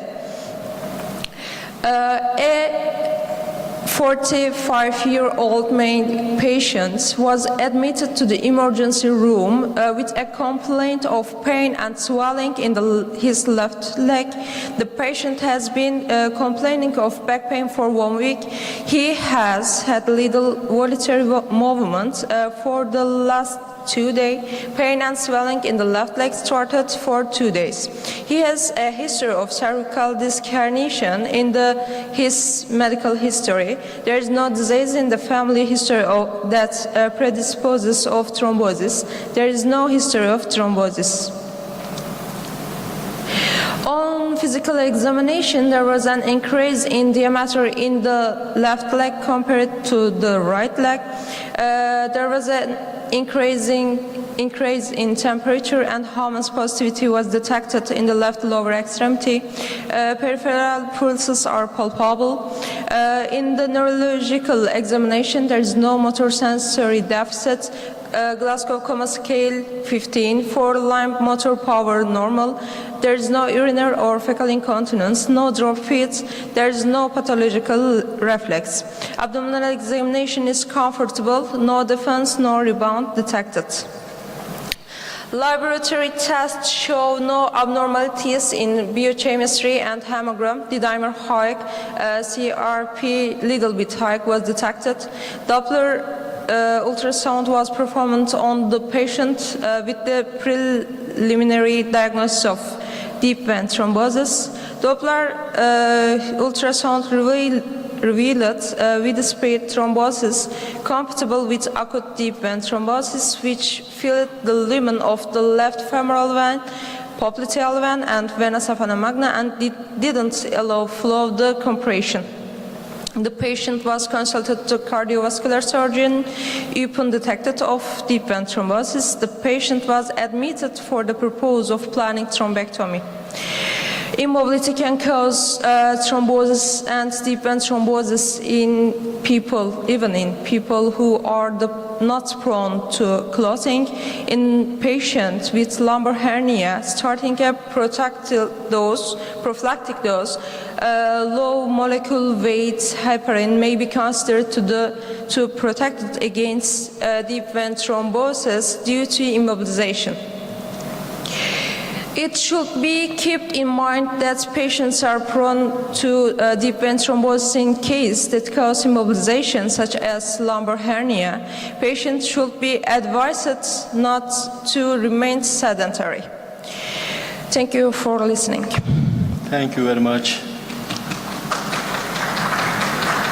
We must close oral presentation session. Thank you, all contributing.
Good morning. I'm Professor Dr. Lisa Moreno, and I'm from the US, and this is Professor Dr. David Carr from Canada. We're going to be your moderators for this critical care session, and we're going to jump right in since everything is a little bit behind schedule today. Our first esteemed speaker is Dr. Ajay Ah, and he is an assistant professor at the All India Institute of Medical Sciences in Nagpur, India. Dr. Ajay is going to speak to us about trauma-induced coagulopathy. Thank you, ma'am. I'm Dr. Ajay. I'm a residency-trained MD emergency medicine physician from India. I have a fellowship in Academic College of Emergency Experts in India. I currently work as an assistant professor in emergency medicine at Indian Institute of Medical Sciences, Nagpur. My areas of expertise include inter-hospital transport, point of care ultrasound, and emergency medicine. Now, coming into the trauma-induced coagulopathy, we will be discussing on these headings, basically history, definition, pathophysiology, diagnosis, and some management pearls. Coming to the history, the first documented evidence of coagulopathy in trauma was found when they were experimenting stress in animals with giving up epinephrine. So it was provoked by the administration of epinephrine, provoked by hypercoagulability, and this was followed by hypocoagulability. This happened in 1916s. In the 1915s, a lot of civilian investigators like McFlaren, Stefani, Hardway, and Rapport found out that the culprit for coagulopathy could be either disseminated intravascular coagulation, platelet dysfunction, or loss of labile clotting factors. The investigation continued, and it continued and accelerated in the 1970s actually, when multiple cases of liver injury, even after attaining mechanical hemostasis, continued to bleed. So this is where the concept of preemptive treatment of plasma started. In 1980, as everyone knows, the lethal triad, now the lethal diamond, which consists of hypothermia, acidosis, and the coagulopathy, was introduced, and then came the concept of damage control resuscitation. In 2001, this was the breakthrough movement in the pathophysiology and also the management of trauma-induced coagulopathy, where the cell-based model of coagulation was introduced by Monroe et al. It had an initiation phase, amplification phase, and a propagation phase. And unlike the kinetic theory, here the cells had a lot of functions to play in maintaining the coagulation. In 2003, the first name was coined for this coagulopathy in trauma. It was coined as acute coagulopathy of trauma, based on the works of MacLeod and Broe et al. In 2007, they also came with a pathophysiology where there is an activation of protein C, which is an integral part of acute coagulopathy of trauma. And finally, in 2010, what we call trauma-induced coagulopathy, the name was coined by the Trans-Agency Consortium of Trauma-Induced Coagulopathy Workshop by the National Institute of Health. So that's in short about the history.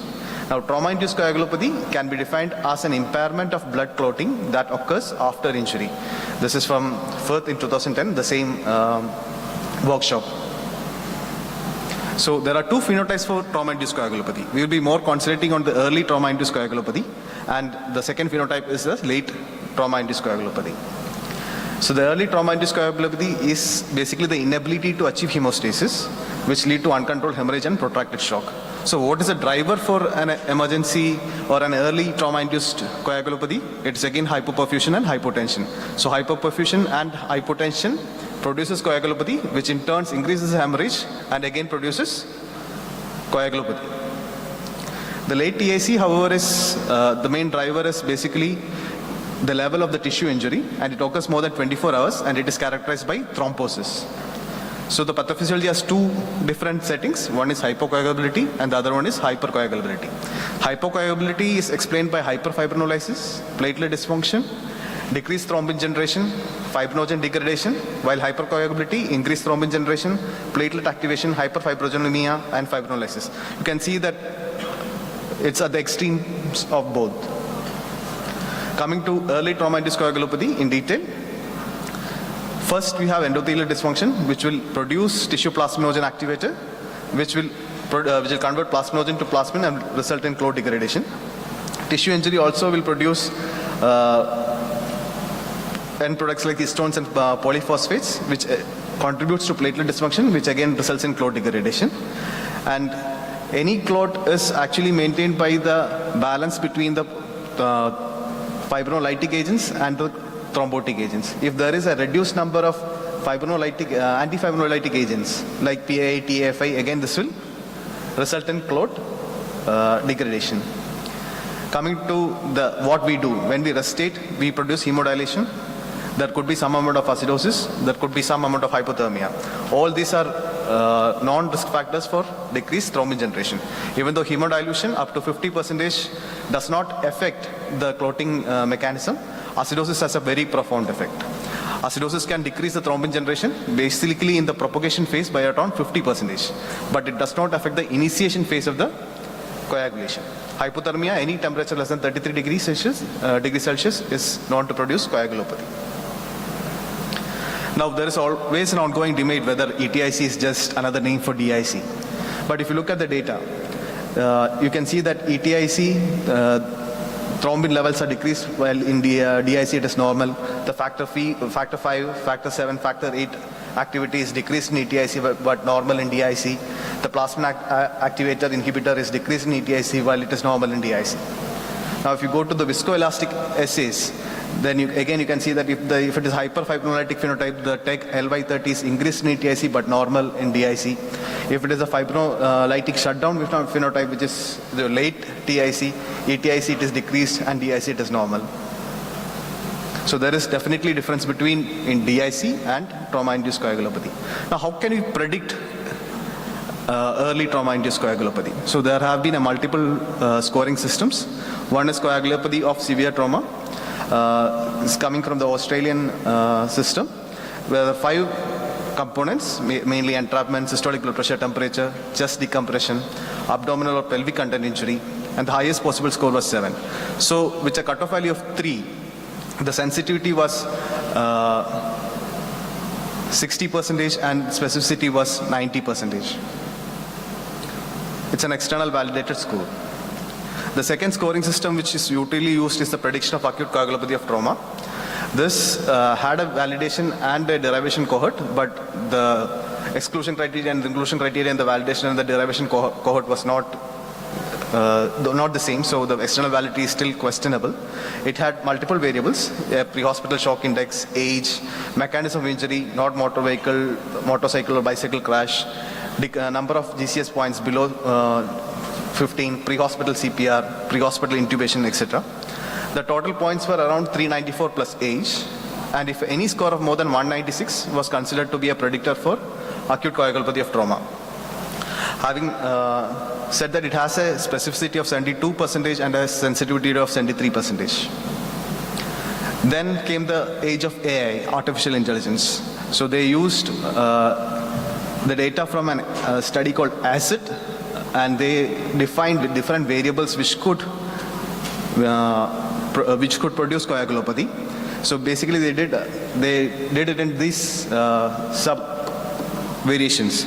You can see that they did tissue injury, tissue hypoperfusion, acidosis, hypothermia, and hemodilution. These were the drivers which we have discussed in the pathophysiology of early trauma-induced coagulopathy, and they looked at other things which could contribute to this particular mechanism which could contribute to the trauma-induced coagulopathy. And they did a Bayesian network model, and this has a sensitivity, at a sensitivity of 90%, this has a specificity of more than 92%. So during your primary survey, if you want to look for coagulopathy, the basic testing which you're going to do are the hemoglobin value, PTINR, your APTT values, platelet count, fibrinogen, and if you have access to a viscoelastic testing method, a ROTEM or an RTEC, platelet function test plus or minus based on the availability. The other thing which you could do was a blood gas analysis for base deficit lactate value and pH value. So what is the major difference between a conventional coagulation test with a viscoelastic test? So conventional coagulation tests usually will have PT, INR, APTT, platelet count and D-dimer, while the viscoelastic would be either TEG or ROTEM. The measurements in conventional coagulation test is basically to identify the rate of initial clot formation, absolute platelet number, and is there evidence of clot breakdown. But viscoelastic test will give you something else also. It will give you the clotting time, it will give the kinetics of the clot formation, it will also give information about the clot strength, and it also will tell you about the clot stability and breakdown. So in coagulopathy, conventional coagulation test indicates the factor of fibrinogen deficiency only. But while that in viscoelastic tests, it indicates factor deficiency, fibrinogen deficiency, indicates platelet and fibrinogen dysfunction, and indicates enhanced fibrinolysis. So this is basically TEG and ROTEM, where coagulation time and coagulation factors is set by the R or the CT time. Clot kinetics by the alpha angle, CFT or kappa based on TEG or rotum. The clot strength basically by the maximum amplitude or the MCF. The clot stability by ML, LY30 or LI30. So when do you diagnose coagulopathy? So you diagnose coagulopathy when there is an extension of more than 3 seconds in the PT, more than 3 seconds in the thrombin time, or if it is more than 1.2 or 1.5 classically in INR, but most of the studies now quote 1.3. A APTT extension of more than 10 seconds, fibrinogen value of less than 2 gram per liter, D-dimer of more than 5 microgram per liter, and a platelet count of less than 125, 125,000 per millimeter cube. Again, there are different waveforms which you can associate with clot, which says that the patient is having coagulopathy. Now coming to the management. The first thing which we have to consider is how to stop the bleeding, because when the bleeding is ongoing, it will again produce coagulopathy. So accurate identification of the patient, bleeding patient, and damage control resuscitation is very important. You have to use a lot of hemostatic methods. It could be tourniquets, it could be pelvic binders, it could be hemostatic dressing, or even Ribova. Thromboelastography, coagulation monitoring, tranexamic acid administration for those who with substantial hyperfibrinolysis should be employed. There should be a decreased time to the operating table or intervention radiology to curb the bleeding. There should be a goal-directed resuscitation with blood products. Now, what are the goals? We will come to that. Before that, we'll just look at the evidence basis for different treatment mechanisms. One is tranexamic acid. So first study which told us that tranexamic acid can be useful is the CRASH-2 trial. It was a multi-center international RCT. But if you look at it, most of the patients in the CRASH-2 trial did not require large amount of transfusion. But there was a subset of population in which tranexamic acid was very useful. That was the patient with shock. Again, it did not show any large complications in this data. It was a very huge data, but amount of complications in this study was very low. Then came the MATTER study, which was done in the military setting. It was a single center observational study. They also told that tranexamic acid is going to help in those patients who require massive blood transfusion. But there came with a rider. The rider was that thromboembolic disease was increased by 9 to 10 times to those patients who did not get tranexamic acid. This was followed by MATTERS 2 trial in 2013, where they tried to give cryoprecipitate along with tranexamic acid and found that those two given together has a better chance of controlling the bleeding. And the last and the final trial which came was pre-hospital use of tranexamic acid in the form of patch trial. It was a negative trial, saying that tranexamic acid did not influence the morbidity of the patient at 6 months.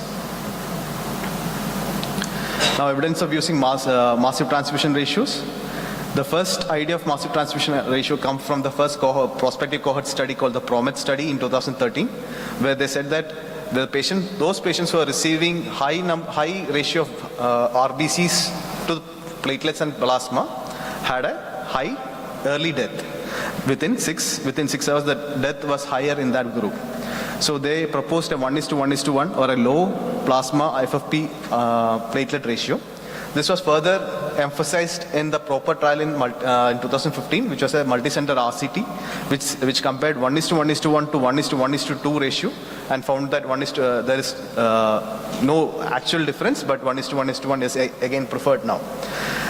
Cryoprecipitate also came into the picture. They wanted to give early cryoprecipitate in the cryostate trial and found out that there is no basic difference.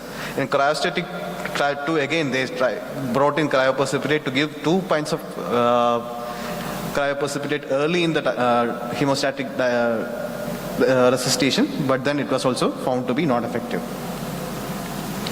Now coming to viscoelastic theory. Viscoelastic methods used management. The Cochrane review in 2015 told us that the diagnostic test accuracy was based on diagnostic test accuracy for the TEG and rotum. It is found that there is no evidence to use TEG and very minimal evidence to use rotum in TIC. This was followed by a goal-directed hemostatic resuscitation in trauma-induced coagulopathy by Monroe et al. It was a pragmatic RCT, which found things entirely different. They found that the ventilator days, the ICU days, the timing to attaining of hemostasis all were decreased when they used viscoelastic method as a measuring tool to guide blood products in trauma-induced coagulopathy. And the final trial which came was the ITATIC trial in 2021, again a multicentral trial, which compared viscoelastic method with the conventional clotting tests, and they found that there is no difference in mortality. So based on this, the ITATIC group gave an algorithm. Here, if you can see that there is fibrinogen, when to give fibrinogen, when to give platelet, when to give plasma, and when to give tranexamic acid. And the first one is for the rotum, and the second one is for the TEG. So if FIPTUM CFI of less than 10 millimeter, you are going to give additional cryoprecipitate. If EXTUM CFI is less than 30, you are going to give an additional pool of platelets. If EXTUM CFI is 40 millimeters or EXTUM CT is more than 80 seconds, you are going to give an additional unit of plasma. And if your LY30 or LI30 is less than 85%, you are going to give 1 gram of tranexamic acid. Now coming to the conventional clotting test, which most of us have, and we don't have viscoelastic acids in places where. So if fibrinogen is less than 2, you give fibrinogen in the form of cryoprecipitate or fibrinogen concentrate. If platelet is less than 1 lakh, you give additional pool of platelets. And if the INR is more than 1.2 or 1.3, and fibrinogen more than or equal to 2 gram, you give additional unit of plasma. We added one more thing into this algorithm. That is, if you look at the D-dimer, if it is more than 500 microgram per liter, you give tranexamic acid additional.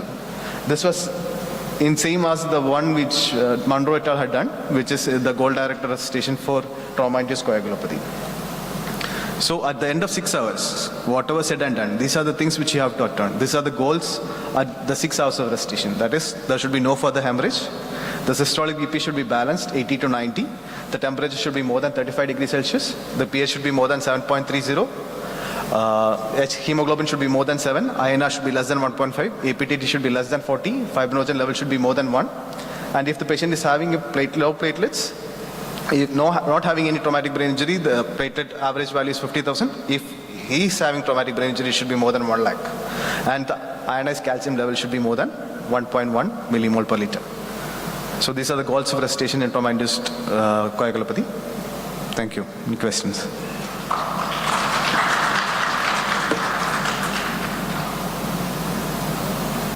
I think we're going to save questions to the end of this. I think we're going to save questions until the end of all the sessions. So thank you, Ajay, for that excellent presentation. Thank you, sir.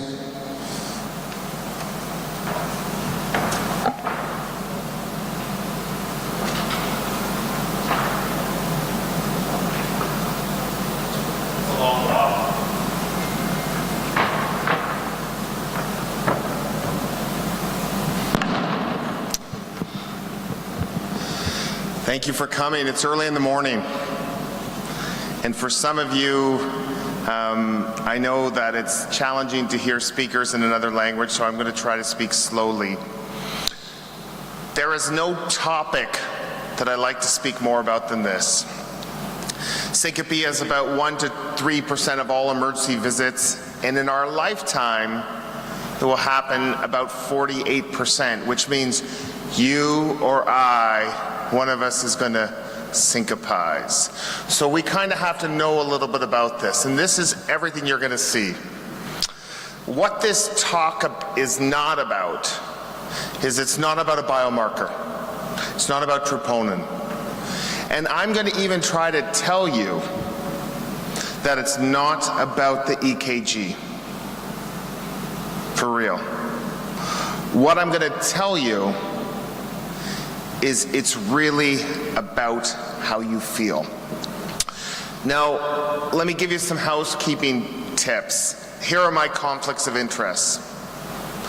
I routinely lie about seeing fundoscopy or JVP. I'm just like you. During COVID, I barely examined people.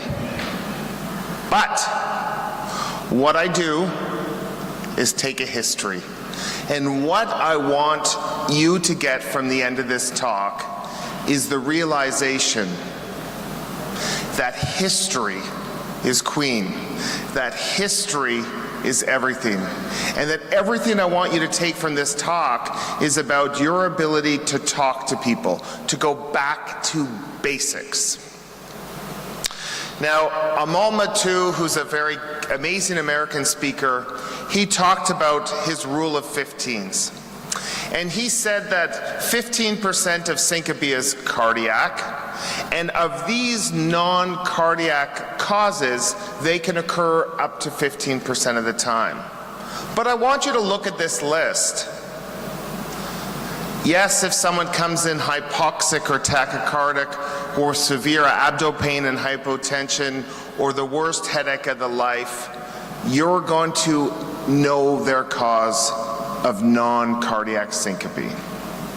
I hope you will consider diagnosis, but I hope on the history it will be obvious. What I want to work on today is your diagnosis of cardiac syncope. And if there is one study, I'm not really a literature person, I'm really just a clinical knowledge translator. If there's one study that I think you need to know about, is there was a study in Annals in 2018 that showed 3,600 patients, 1,400 with near syncope and 2,200 with syncope. And these were all geriatric, they were older patients. And they looked at this cohort of old patients for 1 month. And what they found out is whether you have near syncope or syncope, the outcomes are identical. So what this means is if someone almost faints or someone faints, you need to treat them the exact same way. I think a lot of times we say, oh, you almost fainted, you're okay, you didn't actually faint. That is meaningless. You must treat these two groups the same. When I was younger, I used to think that cardiac syncope meant you had chest pain and you had palpitations and then you fainted. Cardiac syncope is this. Boom, you went down with no warning. If you break your teeth, if you break your glasses, you have to realize how important those are in terms of predicting cardiac syncope without warning where you didn't have time to catch yourself. I remember seeing a young woman, she was about 26, and she came into the emergency department, and the first thing she said to me was, "I'm so sorry for wasting your time." Do people apologize to you in Turkey? No. So this was the problem. They don't apologize in Canada either. And what I know is that the nicer people always have worse outcomes. So I was already very concerned about her. So she said, "I'm so sorry to waste your time. I should be at the dentist. I chipped my tooth." Okay. Well, what happened? Well, I was taking a shower, and the next thing I know is I'm on the ground and my tooth is gone. Well, okay. And what happened before I don't know. I just woke up on the ground. So I didn't like her story. She went down without a prodrome. She went down without pre-syncope. To me, this is cardiac syncope. So I told the specialist, I have this young woman, she just dropped to the ground with no warning. I'm very worried about her. So the first thing they said is, "What's her troponin?" I said, "Troponin? Who the hell cares about troponin?" Sorry, I know Lisa's giving a talk on troponin later. This is not a troponin talk. Do you have 2 troponins? Listen, I can do 1,000 troponins. This has nothing to do with troponin. Okay, so they come see the patient and they send her off. And I get a call from my colleague, Carolyn, about a month later, and she said, "Remember that patient you saw?"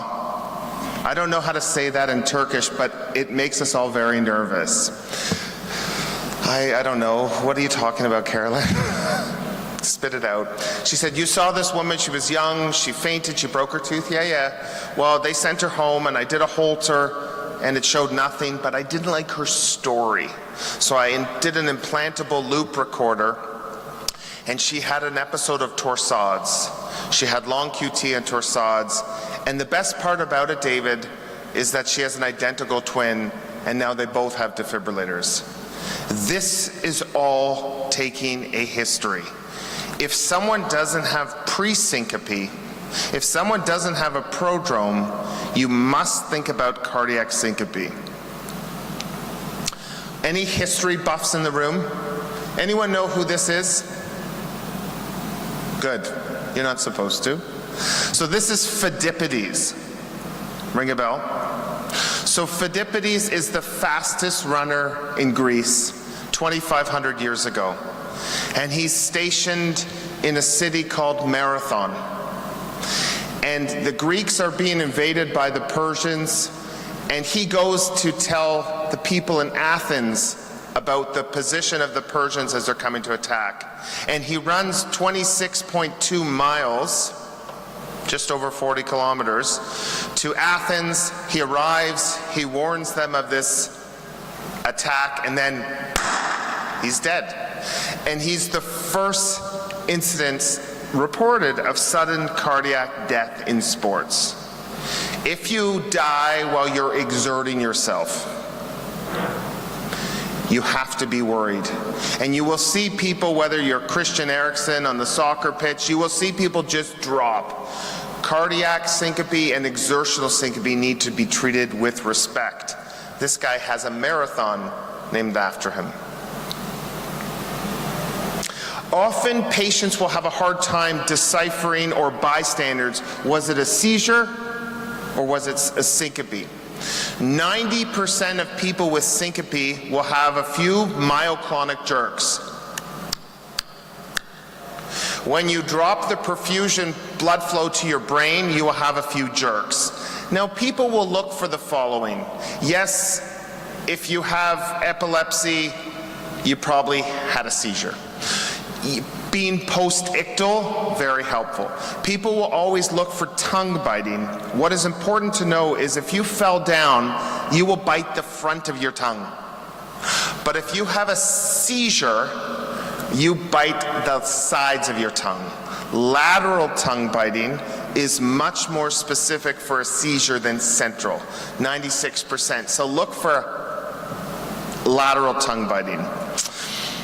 Things like incontinence or prodrome aren't that helpful.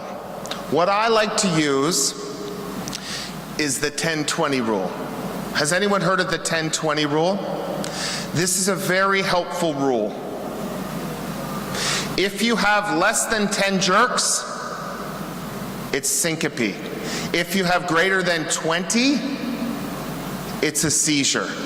This is very helpful when you speak to the people who witness this, the scared family members, to say, was it just like a few of these, or was it 20? That is an important rule, the 10-20 rule, to distinguish between syncope and seizure. I often will ask about family history of sudden cardiac death. You know, and I never hit it. I never kind of get anywhere with that question. I think what's more important to understand is there's another question you want to ask people who syncopize if they're young. Has anyone in your family had a motor vehicle collision and died for no reason? Or has anyone in your family drowned? If you drown, unless you're drunk, unless you break your neck, if you know how to swim, you have to look at this as an opportunity to do some testing. If you're 25 years old and you drown in a pool, that's not normal unless you don't know how to swim or there's strong waves or current. So instead of just asking about family history, ask about drowning or unprovoked motor vehicle collisions. Paramedics. Paramedics hold the Holy Grail. They hold all the information that when they leave your hospital, you must make sure that you've seen what they leave with. My grandmother had an episode when she fainted while brushing her teeth. I got a call from her caregiver who said, your grandmother has fainted. They're taking her to a hospital nearby. Her heart rate is really slow. And I get to the hospital and she looks great. I see someone who is one of my residents looking after her. He says, your grandmother looks great. Her blood work's normal. Her troponin is normal. Like I care about troponin. Her ECG is normal. She looks great. She's ready to go home. I said, can I see her rhythm strip? What? You know, the paramedics must have a strip, and I heard my grandmother's heart rate was slow. Do you have that rhythm strip? No. Where are the paramedics? Oh, they're just over there. So when you looked at her strip, she was in complete heart block. She got a pacemaker, and we had her for 10 more years. You can't let EMS leave if they have something on the strip. You know, right before I was giving this talk, I don't know if it's the same for you, but whenever I'm giving a talk, always something cool comes my way. I saw this 80-year-old woman about a few months ago, and the paramedics brought her in, crushing chest pain, high-risk ECG features. They tell me the story. Yeah, we brought her in, she was having significant chest pain, and then we lost her for a little bit, and now she's here. Wait, you lost her for a little bit? What do you mean by that? Oh, well, we don't know. We couldn't really get her pulse, but she's back now. Do you have a strip? No. Was she on the monitor? Yeah. Can we look at the monitor? Huh. She had a run of VTAC. That's a little bit different. We just lost her. So that chest pain with we just lost her now went to the cath lab. It's all about the history, and it's all about getting that strip. If you have a pacemaker, you have it because your heart sucks. You have to realize that you can't blow off people with pacemakers and say, yeah, it's just vasovagal syncope. I know it's a pain in the ass, but if someone has a pacemaker and they syncopize, you need to have that pacemaker interrogated. That's not something that's easy to do at all hours of the night, but you have to assume that people with pacemakers have cardiac syncope and have something wrong with their device. Are there some young doctors in the room? This is a stethoscope. It's like an ultrasound for your ears. It's embarrassing that during COVID, people stopped examining people in Canada. If someone has syncope, you better put that stethoscope on their chest and listen for the murmur of aortic stenosis. Picking that up saves lives. This is the physical exam. Listen to people's hearts. There's not really a role for lab work. Syncope is not like a troponin thing. Yes, if a woman comes to me and says, I've been bleeding for a month and now I syncopized, of course a CBC is relevant. But you're not going to make brilliant diagnoses with labs. You're going to make brilliant diagnosis with your ability to take a history.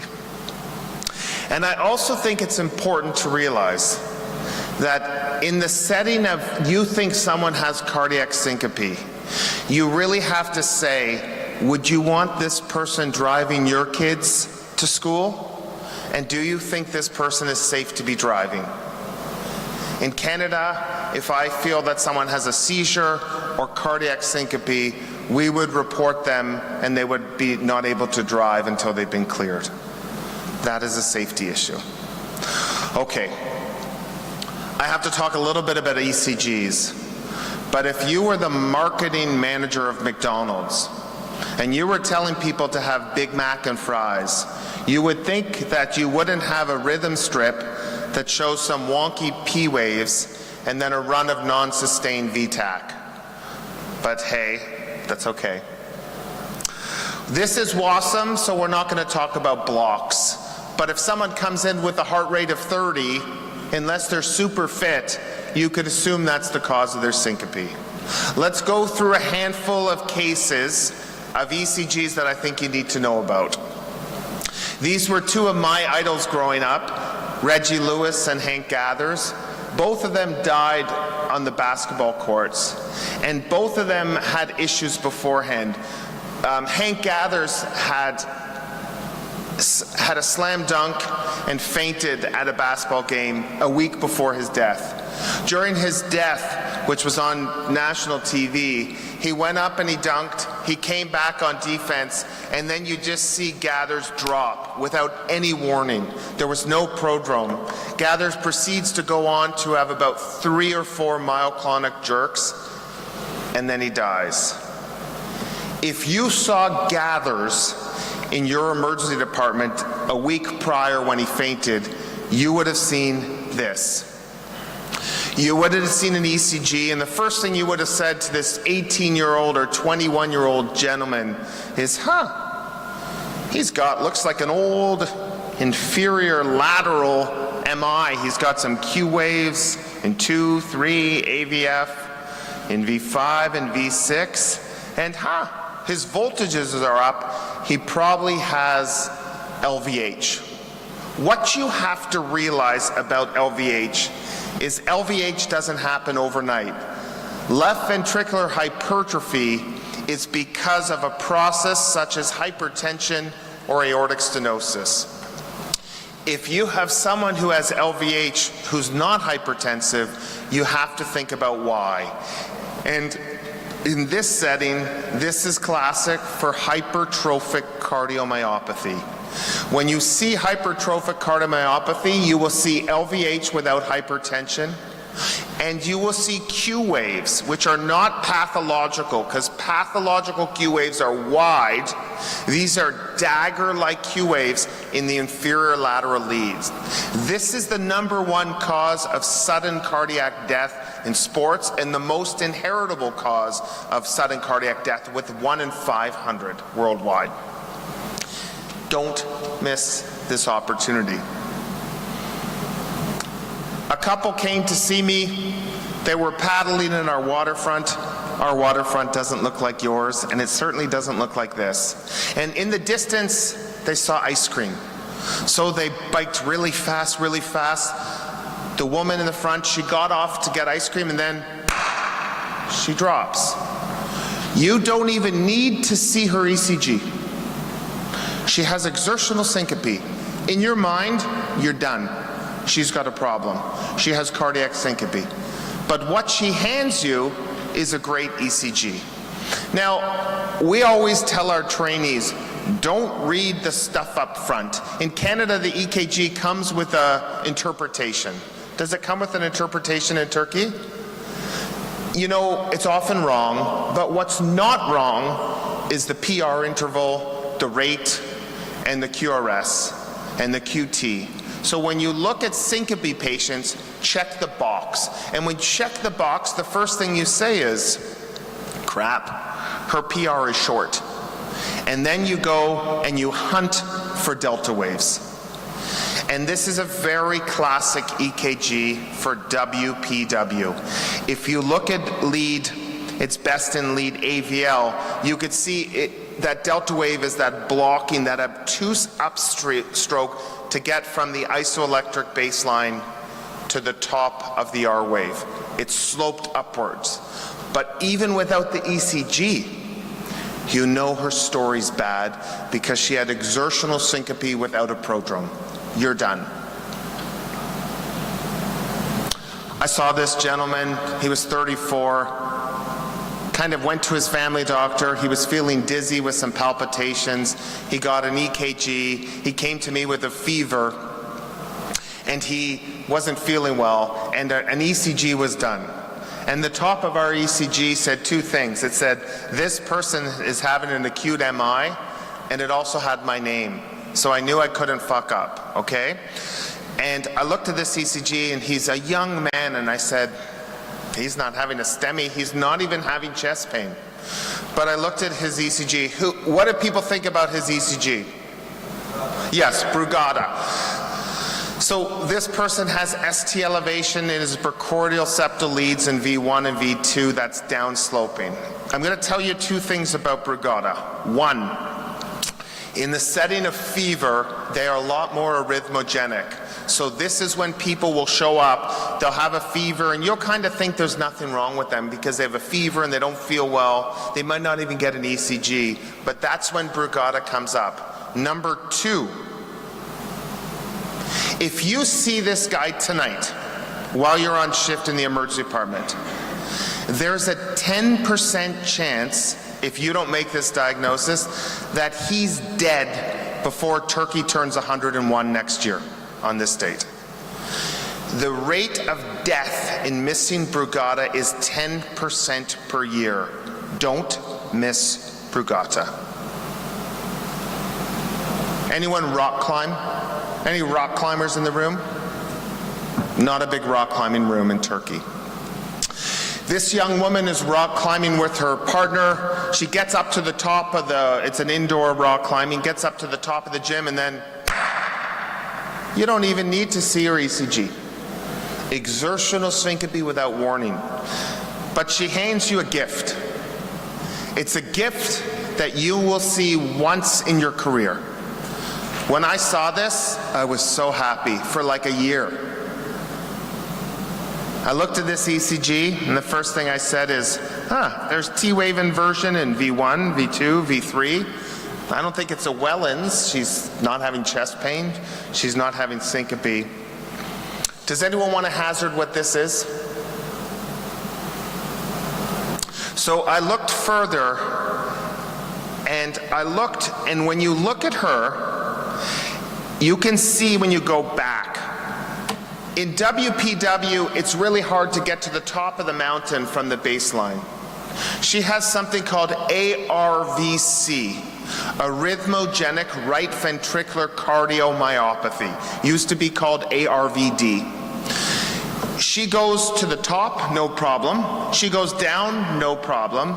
But from the nadir of the S wave to the isoelectric baseline, it's blunted. It's kind of like a reverse delta. And in that area, there's a little blip called an epsilon wave. You can kind of see it in V2 here, where up, down, but then it's really hard to get to the baseline. This is ARVC. Again, her story was everything. One more ECG, and then I'm done. Do you guys see old people in the emergency department in Turkey? This woman has come to our emergency department 5 times. She's on an oral anticoagulant and a Pixaban, and every time she comes, she gets a CT head. It's normal, she goes home. CT head, normal, go home. CT head, normal, go home. CT head, normal, go home. I see her on the 5th visit. Every single time, her ECG looks like this. Nothing has changed. And if you read the printout, it says bifascicular block. Okay. You got 3 fascicles. If 2 of them are down and you're 80 years old and you keep fainting, you're screwed up. You have to assume that that has something to do with your fainting. In her case, she has a bifascicular block plus a first-degree hemiblock. She has a first-degree block. If you have syncope plus a bifascicular block, if you have syncope plus a bifascicular with a first-degree block, you and I might have called that a trifascicular back in the day, this person needs a pacemaker or someone to consider that. They don't keep needing CT heads. Use your head. They need to see a cardiologist, not a neurosurgeon. If you like to take pictures, take a picture of this.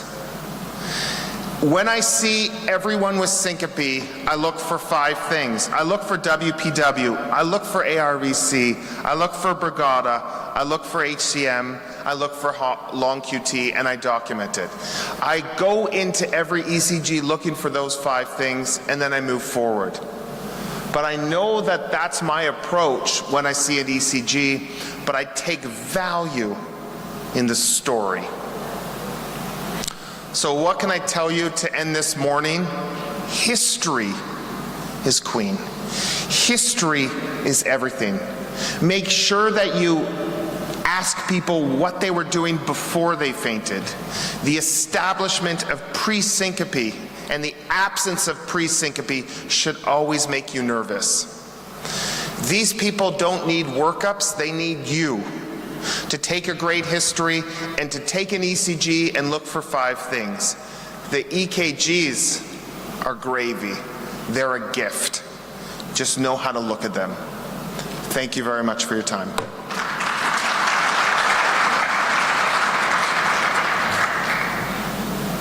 We'll take questions at the end.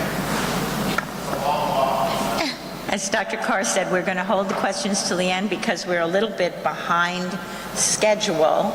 Our next speaker is going to be Dr. Lucas Sarspak. If I pronounced your name incorrectly, I apologize. I did good? Okay. All right. Professor Dr. Sarspak is going to speak to us about manual CPR versus automatic or automated chest compression device. Something very common to everybody's emergency department is this question. Thank you so much, Dr. Sarspak. Thank you for introduction. It was nearly correct, Sharpak. I'm, as you see, director of the clinical research and development at the LuxMed Group in Poland, but I'm also president of Polish Society of Disaster Medicine. I will talk to you about the automated or mechanical chest compression devices. We know those devices from many years, but the same as during my previous speech for focusing on epinephrine. We have many studies, but with those studies we have much more questions, and this is problematic. So I will start. Of course, we know that according to American Heart Association, as well as European Resuscitation Council guidelines, the most important thing during resuscitation is high-quality chest compression. High-quality chest compression composed of the correctly rate of chest compression, correctly deep, full recoil of the compression, but we know that in some cases it's difficult to obtain. And I will back to those situations in the next slides. Of course, currently we have many types of mechanical chest compression devices. We know that we use it in pre-hospital as well in hospital cardiac arrest situation, but the use of mechanical chest compression increased during the COVID-19 pandemic, mostly, for example, in Poland, from my experience, because the pandemic showed us that we have increasing number of the cardiac arrest situation, and different studies show us that, for example, when we know the outcomes of mortality of those patients, 85% of patients died compared to the only 62 in the pre-pandemic setting. So we know that this is most important thing. And when we're talking about those devices, we can talk about each device and we can show some advantages and disadvantages of each device, and I will show you some perspective of these devices. And of course, all of us know the Lucas. Lucas right now has third generation of this device. It's, I suppose, the best recognizable mechanical chest compression device worldwide. The most of studies are focusing to this fact on Lucas. So we have some research background of those devices. We know that this is a piston device. It's commonly used, for example, in the EMS in which I'm working. I'm in the EMS in Warsaw. This is the biggest EMS dispatcher in Poland. We have right now 88 ambulances in our region. About 60% of devices which we have in ambulances are Lucas device. So as I say, Lucas device in Poland is mostly commonly used, and I suppose in other countries also. What is important, Lucas device we can use only on the adults. It's contraindicated in very obese patients as well as in the pregnant patient. The philosophy of this device is to create the active decompression suction on upstroke, and it's important for this device. The second device is, for example, Zoll. I saw this device also in this area, and this is nice device, but I personally don't use it because, as you know, Lucas is much more better, mostly for me. But of course, we have Zoll device, so Zoll Autopulse device is low distributing compression band to compress the chest, and it can be used only under patients under 130 kilograms. It can be used only on adult patients and can be used only on non-traumatic cardiac arrest, because when we have the problems with the chest, it will be problematic to use this device. When we're talking about other devices, one of the nearest and new device is Corpus CPR device, and this is nice device because we can change many things on it. We can use it even in adolescents, in adult patients. We can change the depth of compression, we can change the rate of compression, so it's nice for us to change the quality of compression of these patients. However, as you see on this slide, I know that maybe it's not good quality, but it shows us the most significantly research focusing on the chest compression devices. And when we talk about it, one of the important study was the CIRC trial published in 2014 in resuscitation. This was randomized control group sequential trial focusing on the adult out-of-hospital cardiac arrest, where the presumed cardiac origin of the cardiac arrest, and it was conducted in the US and in the European. In this study, authors compared the autopulse and manual chest compression. They create some outcomes such as survival to hospital discharge, and in this study they don't show significant difference between autopulse and manual chest compression. This is important for us because, firstly, the chest compression is important, as I talked previously, but when we perform such a study, we should focus also on some criticism of those studies, because majority of patients were excluded in this analysis, excluded post-random for various reasons. Bleeding was not, for example, possible due to the blinding of the study was not possible during this study due to the intervention type. But for example, 20 minutes CPR fraction was higher for the manual chest compression. And this is possible, we can explain this by the Hawthorne effect. Maybe you know this effect because the Hawthorne effect occurs when the participants' behavior, when they are observed, because when you are observed, your behaviors are changing. When someone observes you during resuscitation, you perform this resuscitation much more better, you perform higher quality chest compression. So when we compare on the one side the manual chest compression, on the other side mechanical chest compression, and this is observational study, we probably will perform much more better manual version of chest compression.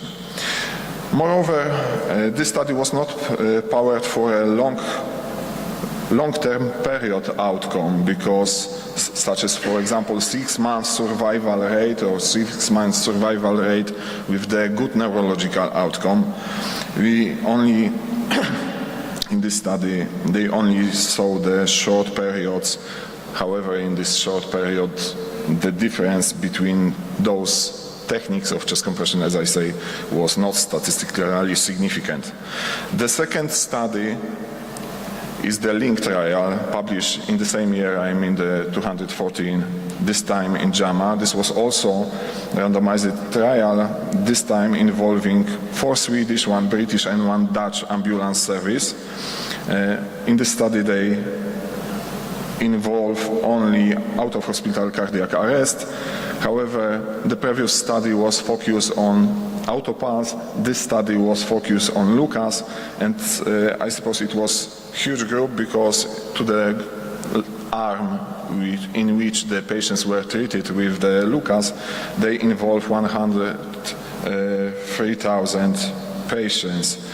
Near the same number was put it to the manual chest compression group. The problematic of this study is fact that they, as a primary outcome, focus on 4-hour survival rate, and this is not oriented of the patient outcome.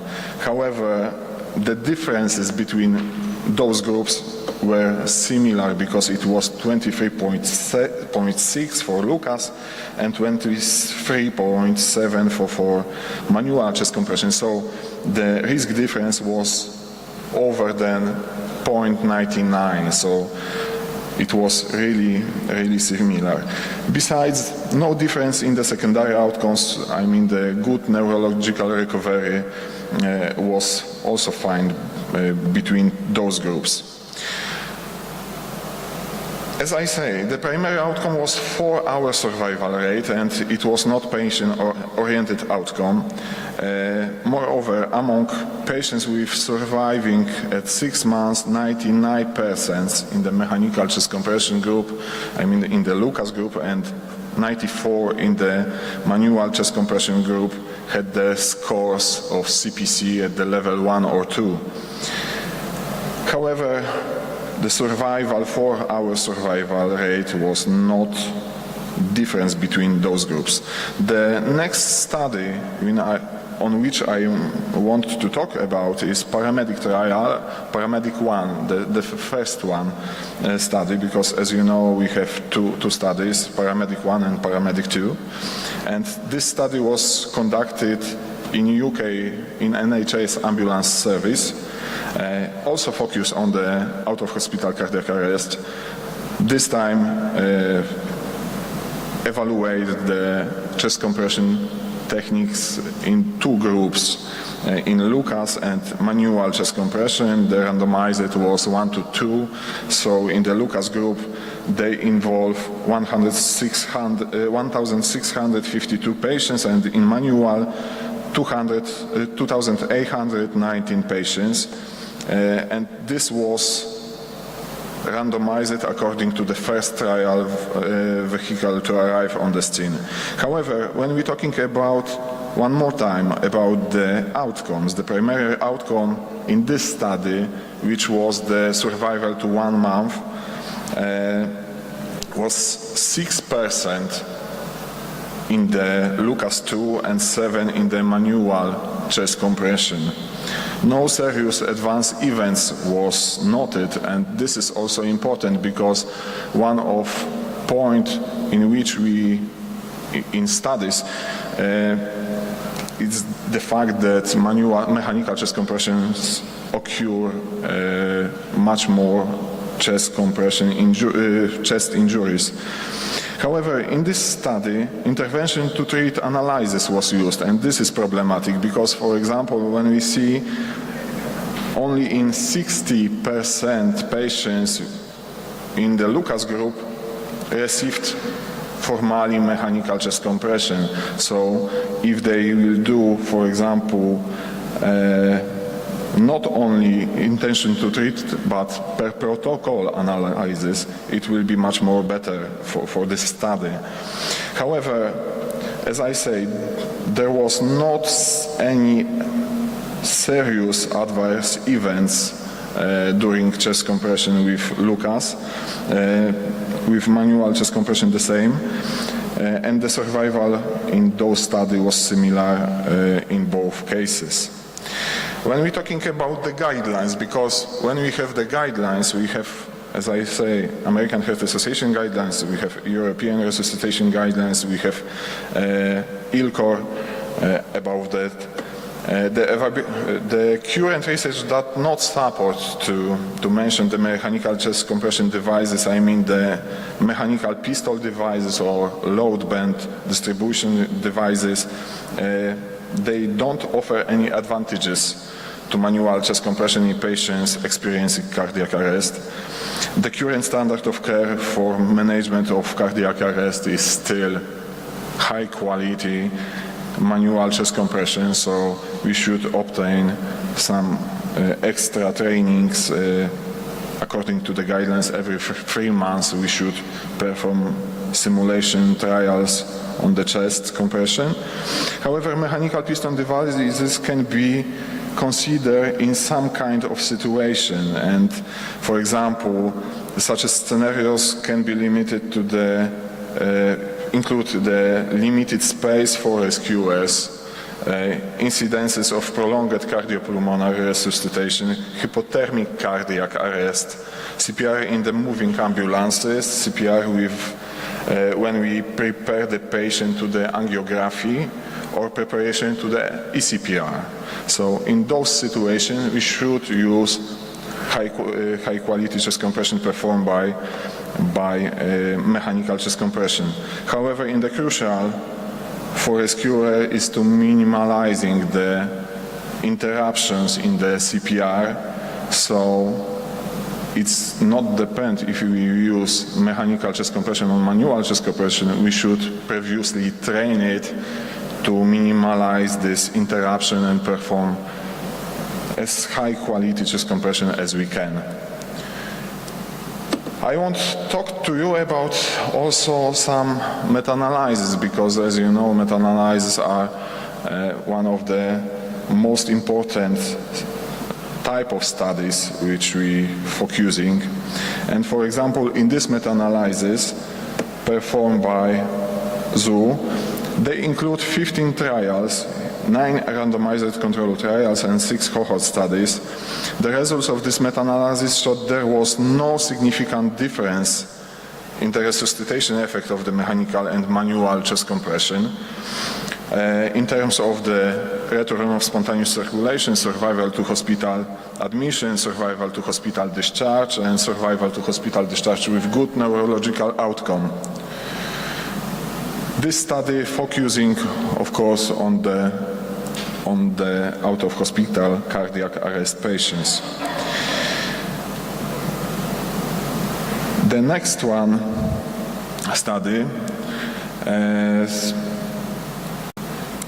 in this study, for survival to hospital admission, the pool estimate of the randomized control trials did not indicate a difference between mechanical and manual chest compression. However, when we see the subgroup of non-randomized control trials, the difference was statistically different, and manual chest compression performed much more better survival rate. So possible we can also talk in this space about Hofstrom effect. Survival to hospital discharge outcome did not differ between those strategies when we summarize all RCTs and non-RCTs trials. And this is also important for us. What the next? When we talking about the consideration of safety context, allow me to act very quickly and shorten the amount of time that the patient is in the ED, and also make my decision about whether I'm going to be able to fix them and get them out of the ED, or whether they may need to be admitted. And again, hyperkalemia, I'm looking at that abnormal EKG. I'm thinking about that in patients who have who take ACE inhibitors, who I think have a heat-related illness or on dialysis, and certainly it could be a new diagnosis of Addison's disease. The ED troponin, again, you had a lot of discussion about that. I'm not going to belabor it, but patients with an MI, of course, can have a normal EKG. And what does a positive test mean? Again, you as a physician understand better than a nurse practitioner or a PA that it's not only an acute MI, but they could have recently had an MI, recently been cardioverted. Some troponins are not reliable in renal failure, but an elevated troponin can allow you to make a quick decision for admission, to call the admitting team even before all your other tests are back, to give them a heads up this patient's going to need to come in. The blood gas, that assists in choosing an oxygen delivery system. Are you going to give oxygen? And if so, how are you going to deliver it based on the results of your ABG, and whether your oxygen delivery system is working or not by following a repeat ABG. It makes the decision for intubation or hospitalization. Hypoxia can explain altered mental status, and you quickly are able to assess your acid-base status, aiding your diagnosis in cases like hyperglycemia. And we absolutely cannot ignore the POCUS. Point of care ultrasound is just amazing.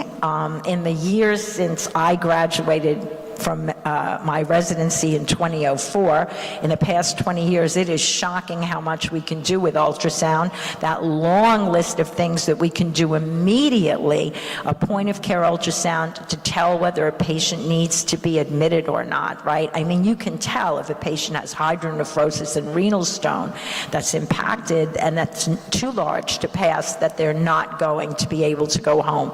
You know that a patient with ascending cholangitis is not going to be able to go home. You know that the patient on DVT needs anticoagulation. So we can make so many diagnoses. Who needs to go to the OR? Who needs to be admitted? Who can be treated and go home just by using point of care ultrasound? There are other tests that I haven't discussed. The most common that are used are the fecal occult blood, COVID-19, influenza, which I referred to in my patient, my 16-year-old, the rapid strep. We can do rapid HIVs in the emergency department and rapid CDCs. There are new things on the horizon, and most of them do have to do with viruses. So keep your eyes open and think about the point of care tests that may be coming to the emergency department near you.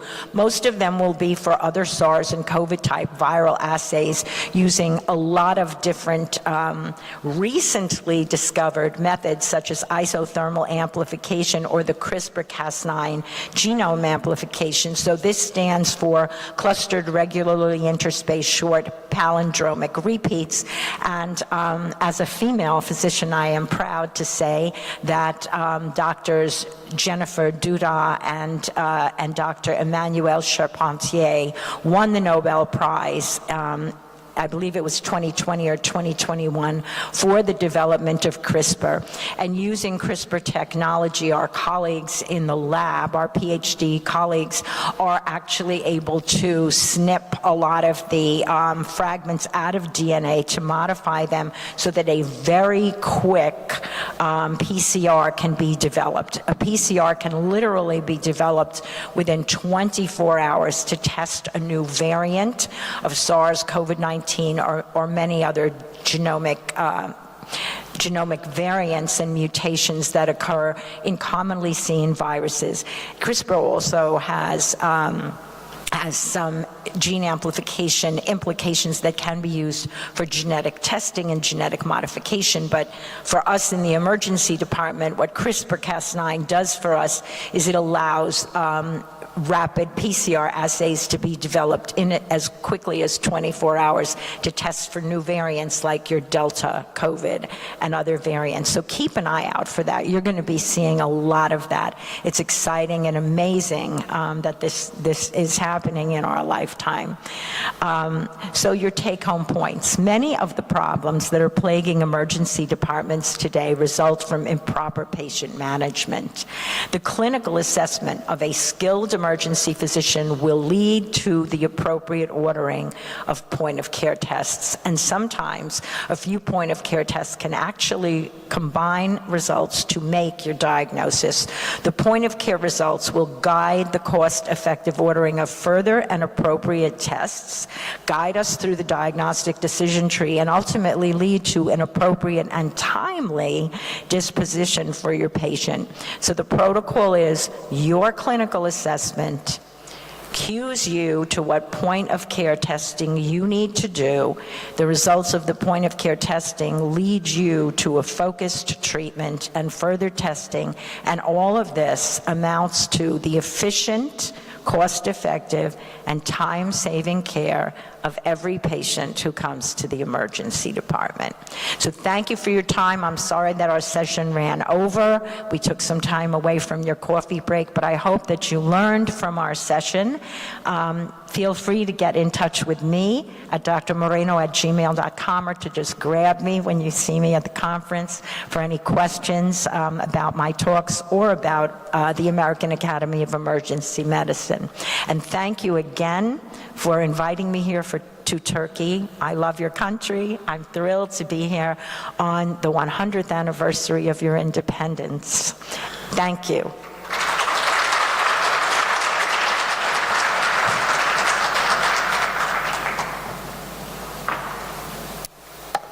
I know we've gone a little over.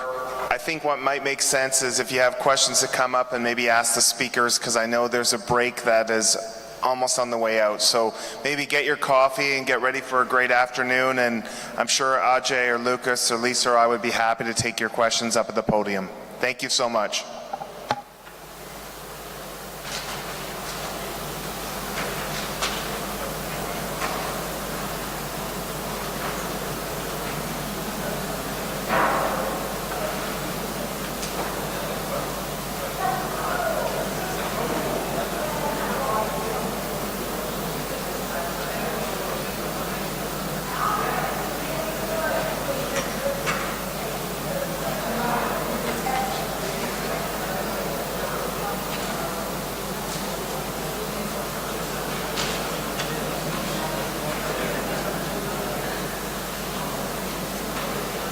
Score at triage. And most of our staff would prefer to have some sort of electronic flag in the system. Most staff would prefer that triage be the site that we identify when a patient's going to become agitated. But we do think that when we're sort of identifying who's going to be agitated, it's not just about their agitation at that moment and doing a score in that moment, but really looking at historical factors and looking at their baseline issues. And so we're really looking at the scope of who exactly do we want to flag as potentially going to become agitated during their care. Most of our staff would like to use some validated agitation score, not only to identify, but then to sort of track them and monitor them throughout the stay. The same way that your pain scale can change over the course of your care, so your agitation level can change over time.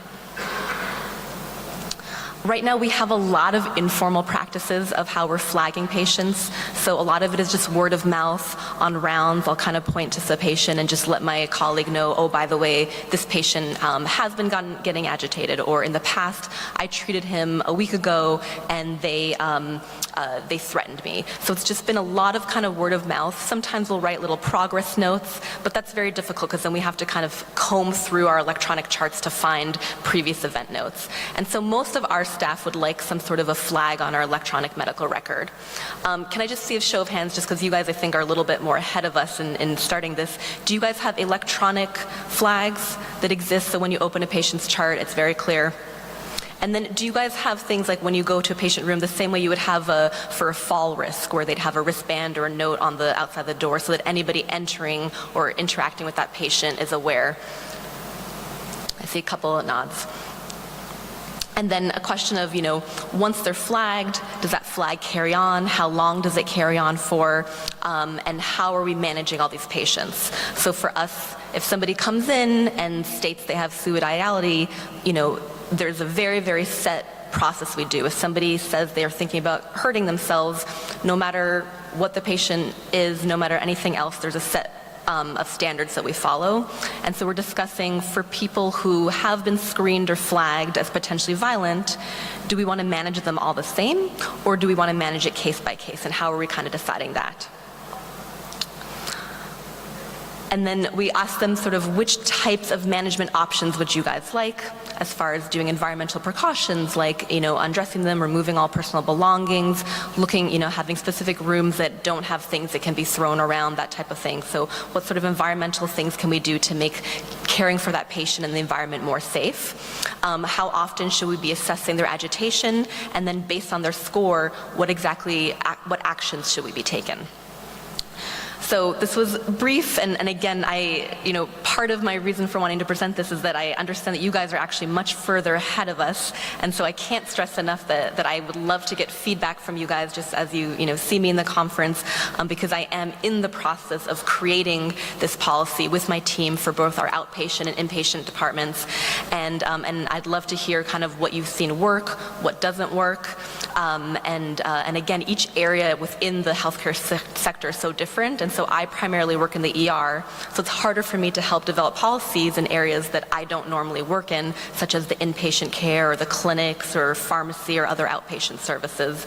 But that's kind of where the US is. We're a little bit more behind just developing active shooter trainings and really finally putting the burden on healthcare administration to start factoring in workplace violence into the policies so that our staff doesn't have to feel that it's normal to be threatened at work. Our staff shouldn't feel that it's normal to feel unsafe ever. And just to understand that our administration is sort of taking protective measures. And then the other part is just that our other patients often feel unsafe when they're seeing our staff get yelled at, even if they're not part of it. Just being in that, you're in a place of care, and to see that type of workplace violence happening on a daily basis is really going to be the opposite of providing good care. So thank you so much. I really appreciate you guys listening. And again, I know we have no time for questions, but more than questions, I would love to hear you guys' comments after this. Thank you. Thank you, Dr. Pia. It was a lovely presentation. And due to keep our time, I think if there's any available time later, we will take the question. By the way, I need to talk now because my presentation is the return of landslide, Die Another Day, and my name is Muhammad Alwi Abdul Rahman from Malaysia. I'm the emergency physician.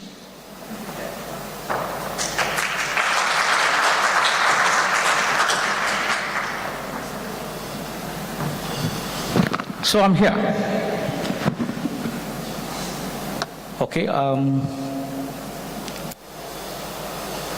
ladies and gentlemen, my presentation is going to be about landslide. Malaysia is part of Southeast Asia, and we have lots of natural disaster. 50% of all disaster that happens in Malaysia, Indonesia, Philippines, and other of our ASEAN counterparts. According to WHO, between 1998 to 2017, they estimated about 18,000 deaths related to landslide.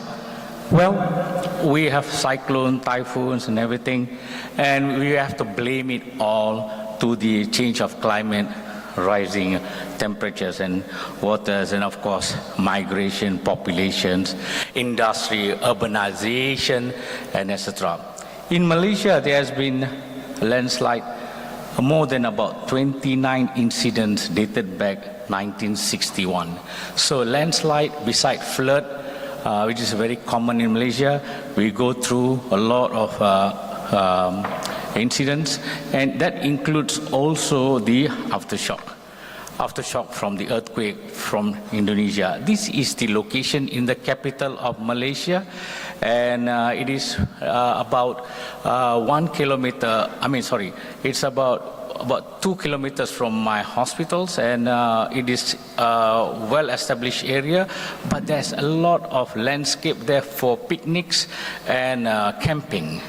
So what happened is during this incident on the 16th of December 2002, my hospital was the responding hospitals, and we received information from the residents that there's a landslide and at 2 o'clock morning, so we have to send the first responder team to the site to do what is best in a remote area which is full of forests, as well as the routes and the communication at that area is very poor, and it's heavy rain later after the incidents.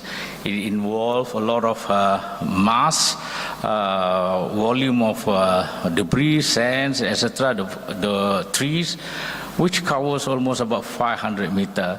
And the whole cascade of events is very unfortunate, as people and children and teachers were doing picnic and they were sleeping. And most of them submerged to the debris of the soil, and they never had an early warning system to evacuate. Now, the moral of the story is this is an illegal landslide camping because it is free of charge, and is the scenarios there, the landscape there is fantastic. So this is what exactly happened.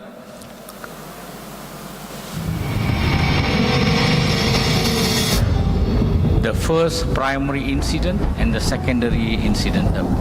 And it happened between the first and second incidents about gaps of 20 to 30 minutes. That is the first landslide where the camping was submerged by the debris, by the trees and sand, and subsequently the next one which sweep. You can see far right there is a car park and etc., and every of these things are avoided. So I just want to share what exactly happened at that particular time.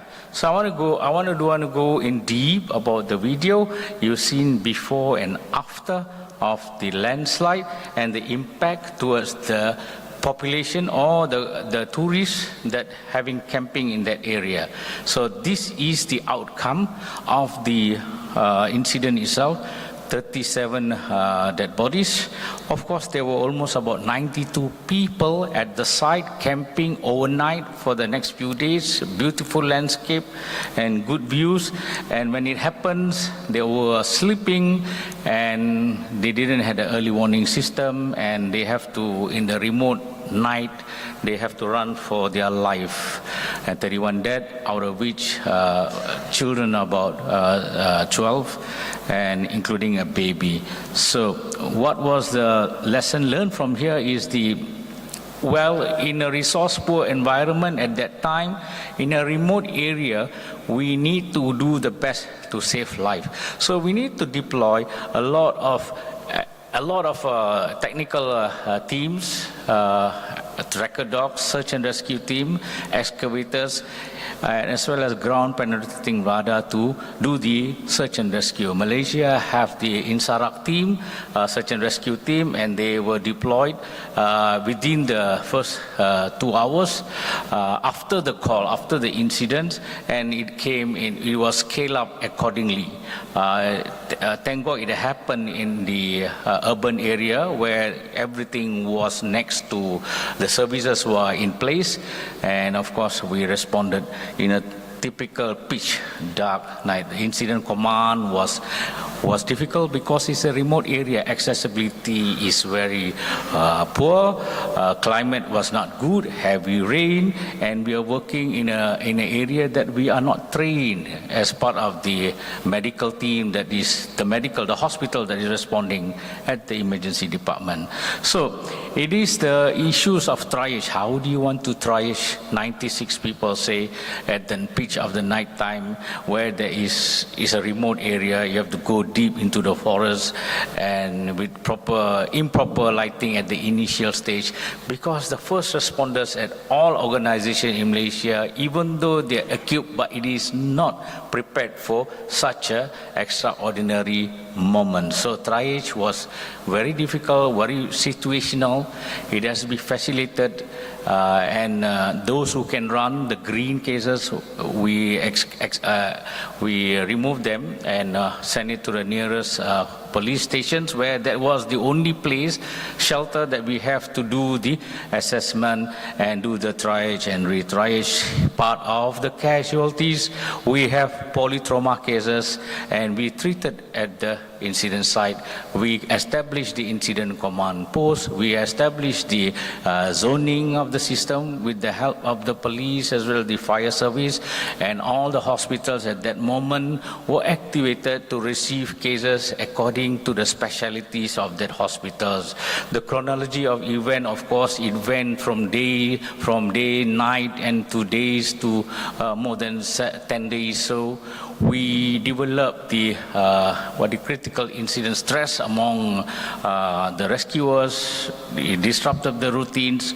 We have to bring in more team. There are almost about 650 staffs on the ground zero, and first responders beginning to show sign of fatigue, sign of tiredness, and most of them never took their medicine. So an establishment, observation base, zoning was done, triage was continuous, and then we had a lot of communication between the hospitals, and we have to address the surge capacity, particularly to staff, space, systems, as well as supply.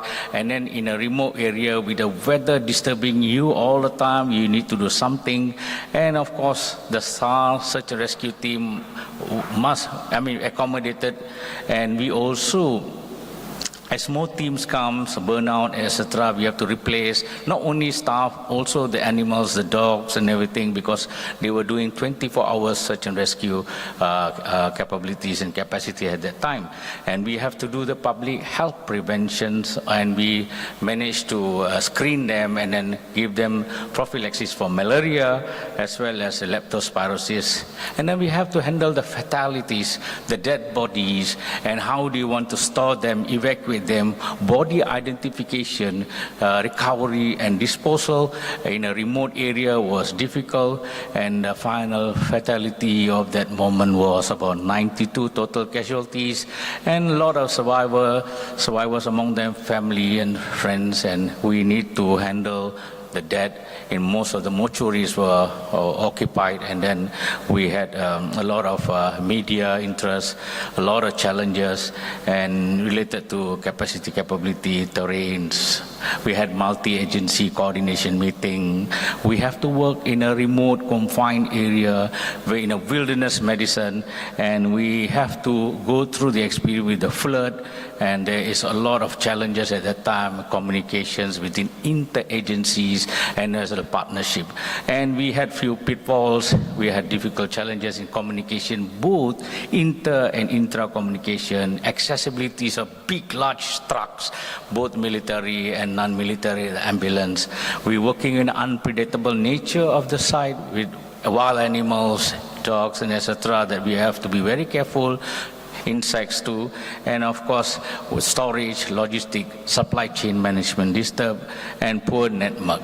Ladies and gentlemen, that is the Malaysian experience on natural disaster, and now currently we are preparing for massive flood. With that, thank you very much. Thank you very much, Doctor, for this very interesting talk, and we give the microphone to the next speaker, Karen Koenig.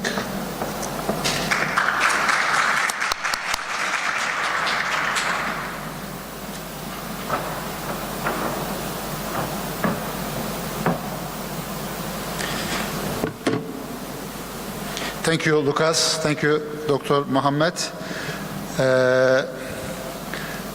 Today is our National Day, and I would like to commemorate and congratulate the 100th anniversary of our Republic of Turkey. I commemorate the founding father of this Republic, Mustafa Kemal, and his companions. And I hope this sovereign nation serves as an inspiration for next generations and other nations, oppressed nations like Palestine and other nations, exploited nations in different parts of the world.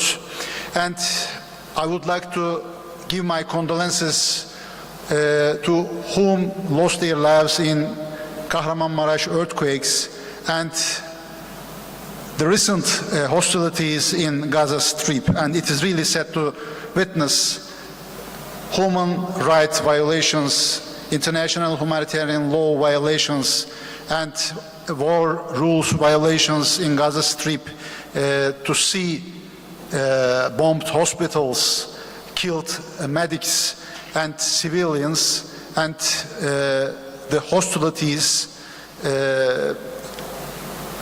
disproportionality of the hostilities. I would like to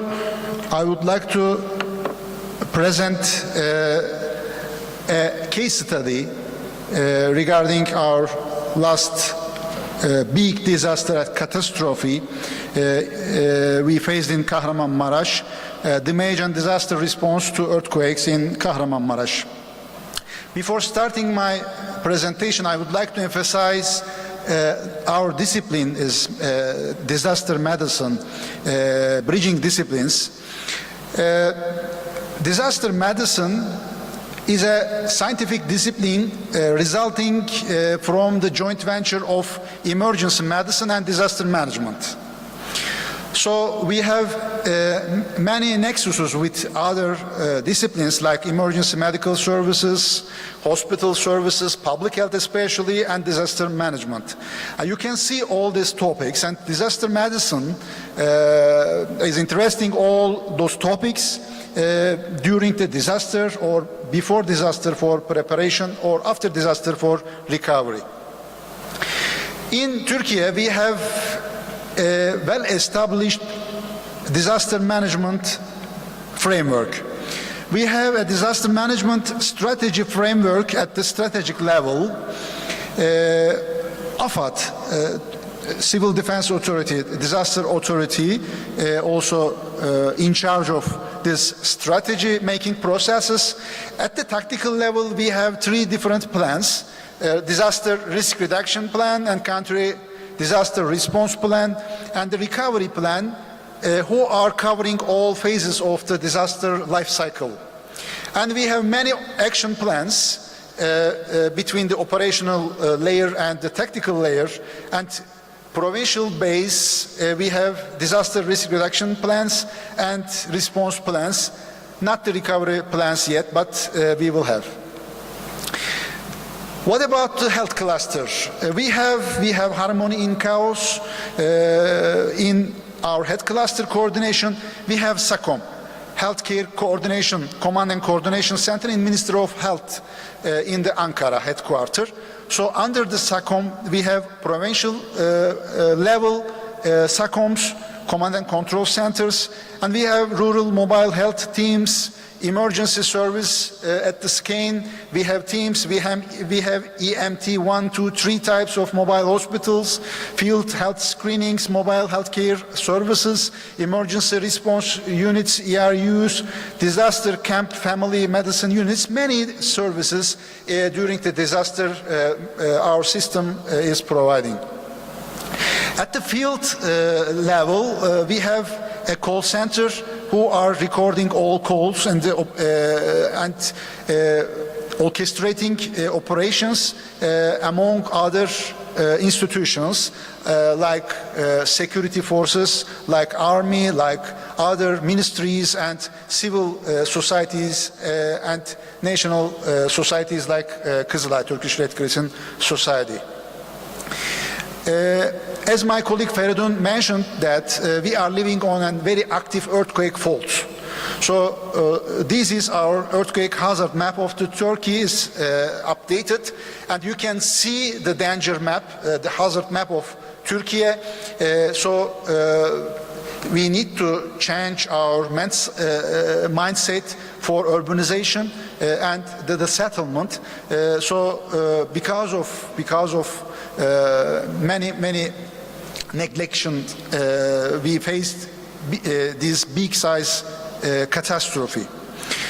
So it was not usual earthquakes. On the same day, we faced 3 great earthquakes with magnitudes of 7.7, 7.6, and 6.5. After those big-size earthquakes, 50,000 aftershocks have been occurred, and if we compare with other earthquakes or the man-made disasters like Hiroshima, this was 2,000 times bigger than the Hiroshima in Kahramanmaraş. So after math in numbers, death toll reached 60,000, including the casualties inside Syria. So we have been shaken by same tremor. You can see on the map from Lebanon, from Egypt to Syria, from Iraq to some Caucasian part of the world. So almost 60,000 people lost their lives, and 122,000 people injured, and almost in Turkey, almost 1 million independent units demolished or heavily damaged after this earthquake, and estimation of the damage almost more than 100 billion US dollar in Turkey and 15 billion US dollar in Syria. As for the magnitude, yes, we can compare with others, but because of the fault lengths and the depths and the habits of the earthquake, the damage bigger than other same earthquakes. So the total fault length was 500 kilometers, and it was just 7 kilometers close to surface. So it created a huge damage and destruction. So we can compare the total affected areas, 11 provinces, with other countries. This area bigger than many countries. If you compare the population, this population is higher than many countries. So it was really difficult to manage all this catastrophe and the chaos during the disaster. So many personnel and staff from different institutions deployed to the affected areas, and almost 650,000 staff have been worked so far in affected area. And we have unsung heroes, volunteers, and civil society organizations, and our colleagues coming from abroad to solidarity with our nation, and almost 10,000 international search and rescue staff, and from 90 different countries. And we have our volunteers, AFAD volunteers, Turkish Red Crescent volunteers, and other national non-governmental organizations volunteers worked in the first phase for the response and the recovery phase for the disasters. You can see the map, our international solidarity map. Thanks all of the colleagues who came to Turkey and bestowed their hands to affected population. If we look facts and figures for navigating disasters, you can see huge heavy machinery philos and the teams. Just for the sample, medical evacuations, personnel transport, material transport, and firefighting activities have been conducted by aircraft, and almost 17,000 sorties did the aircrafts. It was really tough issue and a tough duty for the Turkish Red Crescent Society that I was leading as a president, and it was the mass feeding duty. So almost 14 million people have been affected, and by the time being, for at least 4 months, Turkish Red Crescent Society and its nutrition platform members provided 500 million hot meals so far, and at the peak time, daily 2.5 million affected people received hot meal and 3 meals a day from Kızılay and the feeding platform. As for shelter, so far almost 900,000 tents set up at the field, many of them dispatched to the villages and the rural areas, but we set up 350 disaster camps, and 2.5 million people also took shelter in those camps. Immediately they moved on to the from the tents to the container style housing facilities. Almost 200,000 container house have been installed so far, and now many of them living in the good, better conditions if you compare with the tents. What about the health infrastructure? Actually, in this area, we have 11 provinces in 100,000 square kilometer area, 124 hospitals, 13 of them damaged severely, and 14 moderately, and 75 minor, and 84 private hospitals and primary health care facilities, more than 2,000. Yes, we could manage, but in collaboration with the other provinces, neighboring provinces, healthcare staff, because all our colleagues who were living in the affected areas became the victim of the disaster. So they lost their loved ones, they lost their siblings or houses, so they need to get support abroad and neighboring provinces, and the total population in those areas, as I mentioned, 14 million. As an operational overview, so I selected 4 provinces, mostly affected provinces in the disaster. Arrival time of the first UMKE, our medical rescue team, from outside the province, 7:15. So arrival time of the first ambulance from outside the province, 7:15 as well. This day was the coldest day of the year, minus 20 degrees. So heavy snow blocked many roads. The frozen roads and broken roads and bridges closed many highways. It was really difficult to reach affected population, affected areas from neighboring provinces, and it took time to receive search and rescue services abroad or neighboring provinces, so hours and days. So because of this period, we lost many lives, unfortunately.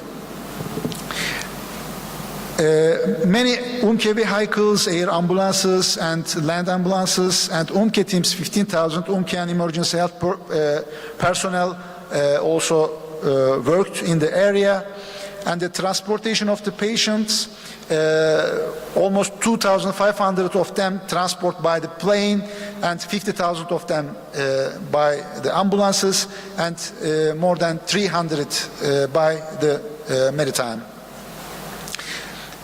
After 2 months, you can see the occupancy rate of the active ward beds and the ICU beds. So 200,000 surgical operations have been done by the colleagues, and more than 4,000 intensive care cases, 600,000 discharged, and after 2 months still 400,000 inpatients were exist in the wards. According to the experts of the mental health, almost 1 million people, victims, need emergency psychosocial support during the disaster. So you can see the activities of the Minister of Health, psychiatrists, psychologists, and Minister of Family in charge of psychosocial support, and Turkish Red Crescent Society and other NGOs as a member of this platform provided 2.5 million PSS session to the affected community. As for the water, sanitation and hygiene, all infrastructure, all utility infrastructure have been affected. Water pipes, water reservoirs, water and wastewater treatment plants, pumping stations, and all infrastructure have been damaged, and it was really difficult to provide drinkable water to 14 million people daily, and we did it, thanks God, alhamdulillah,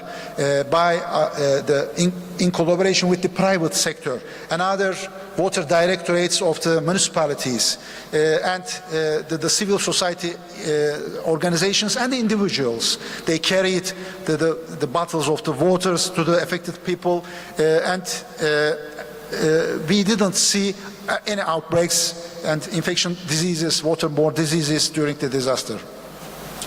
So almost 19,000 mobile toilets have been established, and 10,000 mobile shower and the washing machines have been established in affected areas. Another issue, another challenge for the system is managing the logistics. And supply chain have been broken, then it is really difficult to create a new value chain for a healthcare supply chain and nutrition supply chain and other basic humanitarian needs, non-food items and food items supply chain system during these bad conditions. But as having an agile system is important during these disaster times, and health logistics continue to serve the hospitals and small clinics everywhere. Thanks for civil society organizations and our disaster partners all over the world, like Brother Mohammed from the Malaysia Red Crescent Society. He is in charge of disaster department, our colleague, and they bestow their hands to Turkey and Syria as well. And you can see on the screen, and the many NGOs, International Red Cross and Red Crescent Movement, and UN agencies who implement their projects and activities in the affected areas. I thank you very much. Thank you for the speech. I think you and your country faced the disaster, but I suppose the next step will be face the PTSD among survivors and all rescue staff, so it will be also problematic for the medical staff. Do you have any questions to our lecturers? Anyone? I know that you are tired and you want to go to lunch, but maybe I have a question, and maybe this question will go to the Dr. Mustafa, because you talk about that preparing to disaster, and I have a question from the education field, because we know that we can train disaster medicine, emergency medicine, but when we're talking about disaster medicine, I'm curious when we should perform such as trainings in the undergraduate or postgraduate level, and with what frequency we should do it.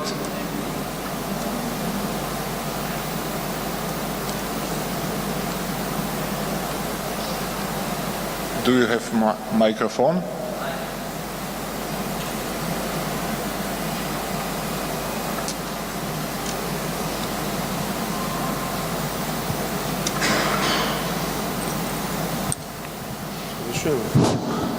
Could you get closer to the microphone? I need to repeat again, please, your question.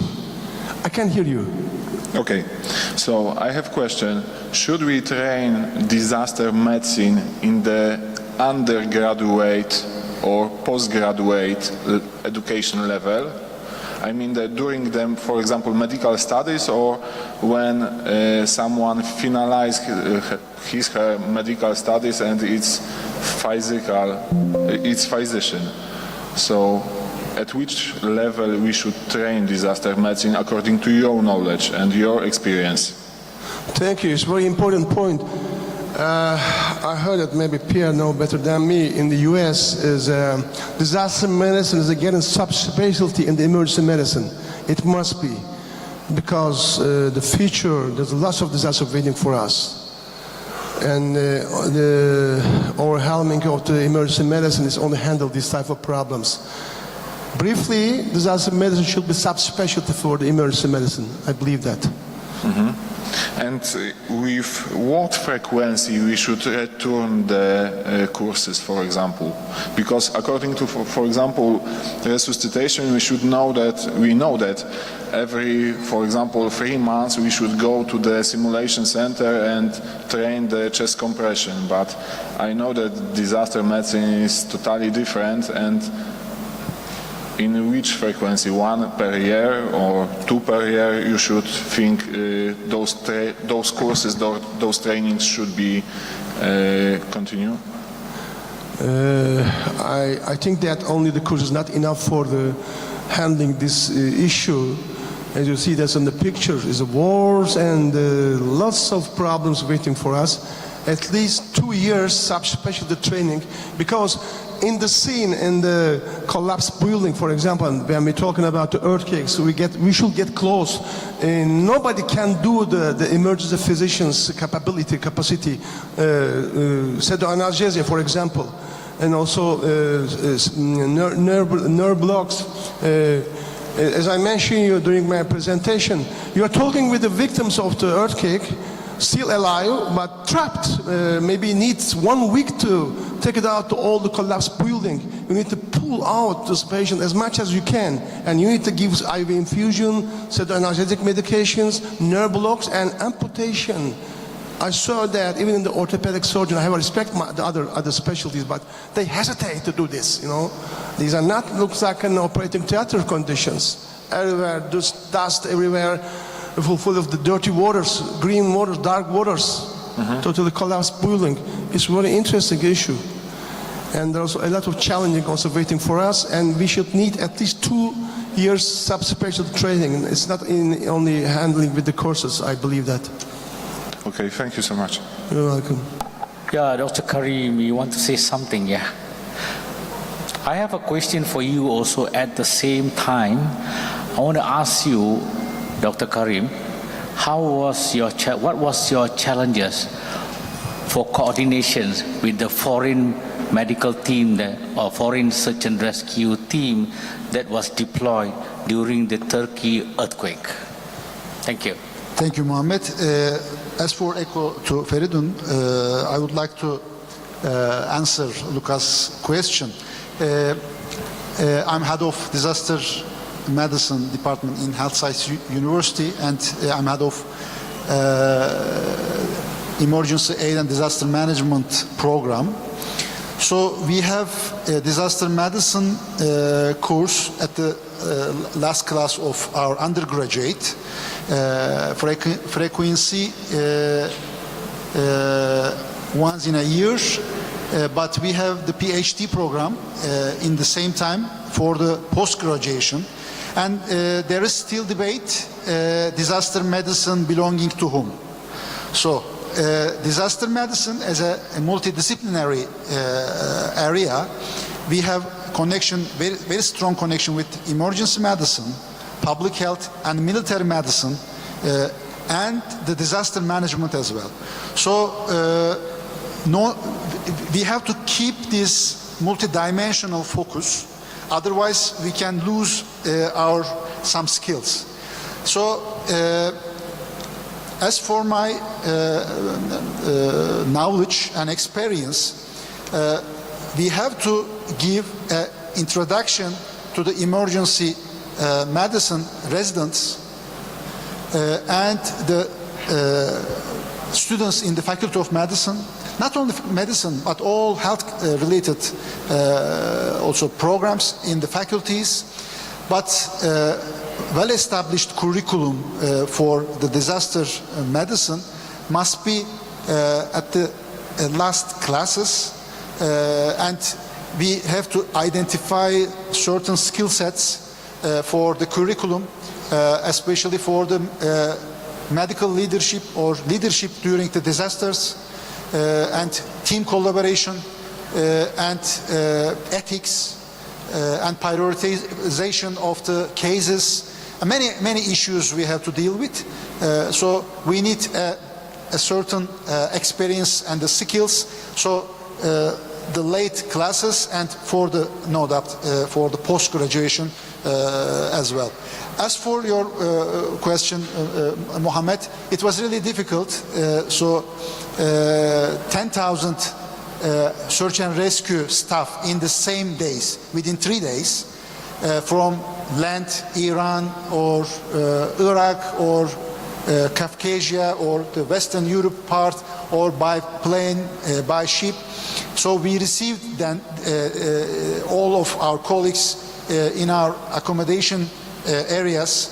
We recorded them, and according to our national disaster response plan, AFAD identified the gaps in terms of the search and rescue teams, so they dispatched all our colleagues.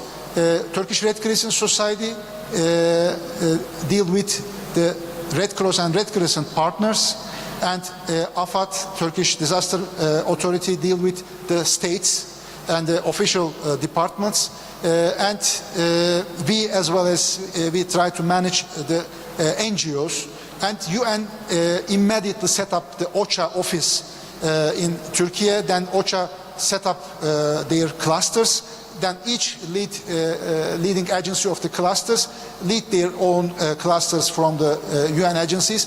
So well organized, and it was difficult, but I believe we did it. Thank you. Excellent. I think part of the Malaysian search and rescue team were there, and we were also coordinating well, and as well as the Malaysian Red Crescent Society.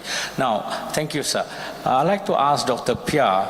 I know active shooting incident, it is not as easy as we think, because you need to act and react on care under fire. So in the context of your presentation just now, what is the preparedness level of tertiary hospitals that you have, and how was your tactical medical team responded to such an event? Thank you. So we have been going and we've created a system where we approach each department, and we bring our university police, our hospital security with us. And our goal is that all of our staff are trained and practice on responding to an active shooter event. So we actually do real life simulations about once a month in different units.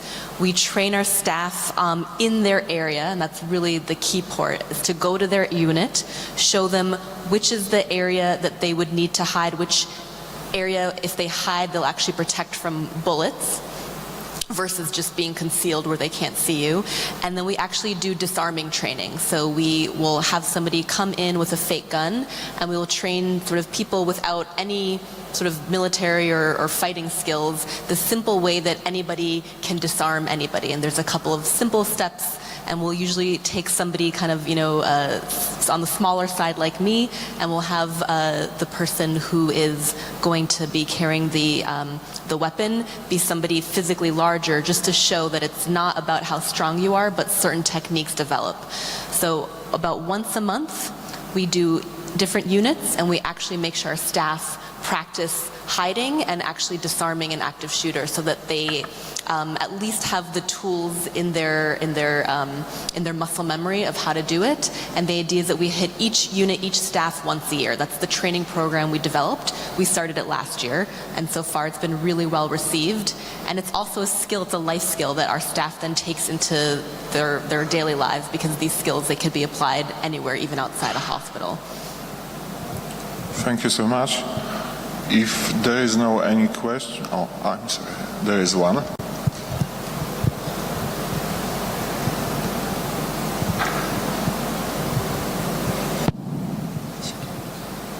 I have two questions, one for Dr. Mustafa Çelikmen. We know you're very active internationally, and thank you for your effort in earthquakes. I wonder if you think it would be beneficial or it would be efficient to add disaster medicine knowledge to the curriculums, to medical curriculums actually. Thank you. Here I.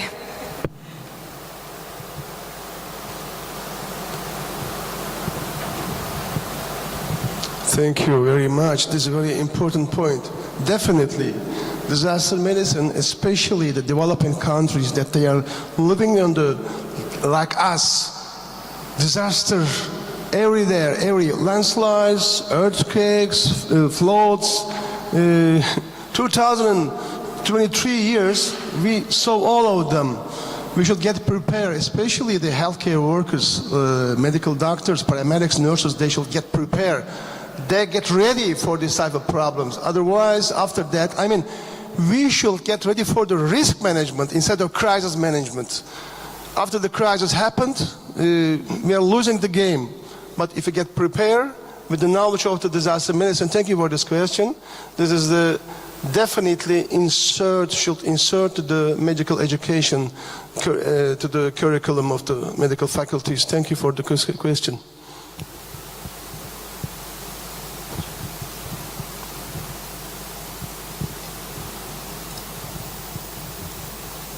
I have one more for Dr. Pia Daniel. Thank you for a presentation in advance. Sometimes when it comes to the violations, sometimes it's not the patient that causes the problem, but it's the come-alongs and their relatives. Do you think it would be ethically or legal or any kind of beneficial to flag these patients as violent, or do you think it would be beneficial to eliminate these patients from the healthcare systems for good? Do you have any studies that based on these cases? Thank you.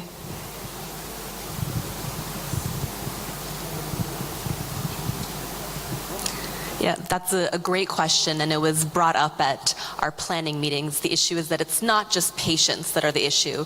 Often family members, I've been meeting with a lot of the pediatric department leadership, it's the parents. And so really, looking at the scope of who are we flagging, who are we identifying, and that we want it to go beyond just an agitation scale at triage, but just, maybe you have a comorbidity or psychiatric issue, or maybe you're having an acute delirium issue that we know it's going to be a problem, but maybe your family member or your parent has a history of violent acts or workplace violence. And so the first thing is really us broadening the scope of who are we flagging, right? And I think that that's a really, really good question, that it's not just the patients. And then what are we doing with those flags? So yes, I've identified that patient A or child patient A's mother is often an issue. And then how are we handling it? And we actually just had a meeting before I came with our legal department to really just figure out what is sort of our ethical obligation. And our end goal is that we want to sort of safely treat everybody. And we don't want to not give care because somebody is violent or potentially going to be violent or has a history of violence, but we want to give that care in a safe way. We want to have systems in place to protect both the patient, their family, our staff, and other patients. And so that is a really important consideration. And again, I know that in general hospitals here, you're probably a couple of steps ahead of us as far as flagging patients, but I really, recommend that everybody look at your hospital policy of what are you doing once you flag patients? What is the scope of the people that you're flagging, and what is a way that you can manage them? And so that's sort of why I listed in one of those surveys, we gave our staff a lot of different options of what would you like us to see? Once we have flagged them, then what should we do, right? And so maybe it looks like always having a psychiatry consult initially. Maybe it looks like having patient relations, especially if it's not necessarily the patient itself, but a family member, come and get involved early on. Maybe it looks like security more frequently rounding in that area. So the idea is that we don't want to, and even when we are wording the flag in the chart, we don't want it to look like it is that we're biasing people against giving good care. We don't want that perception. And so we want it to be in a very sort of objective, we are putting this in place for your protection and for our protection. So it's never about you're not allowed here. It's more that we understand that this is an issue.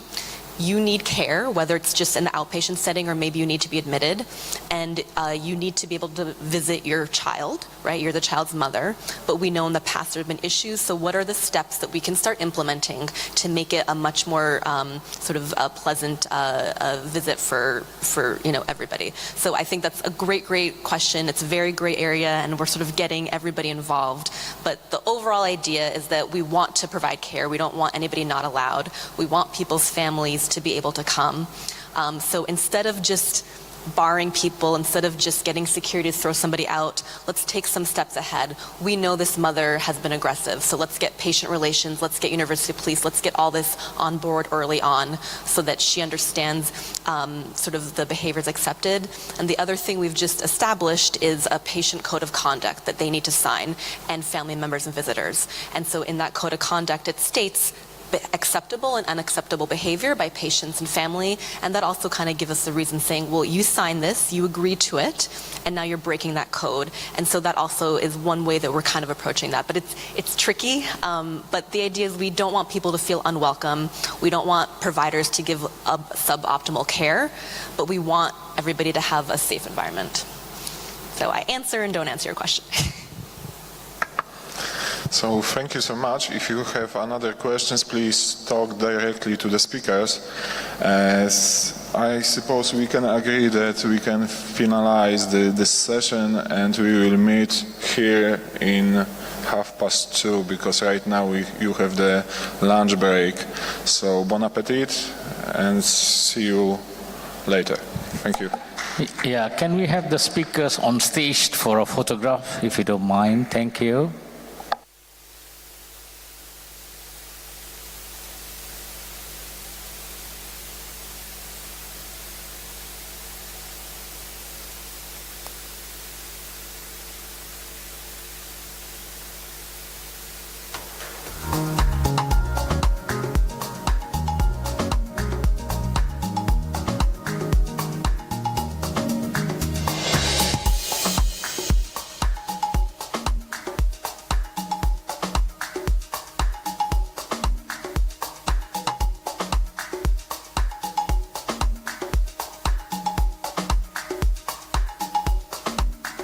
A significant burden, getting financial and other penalties for missing deadlines, and essentially diverting staff from patient care.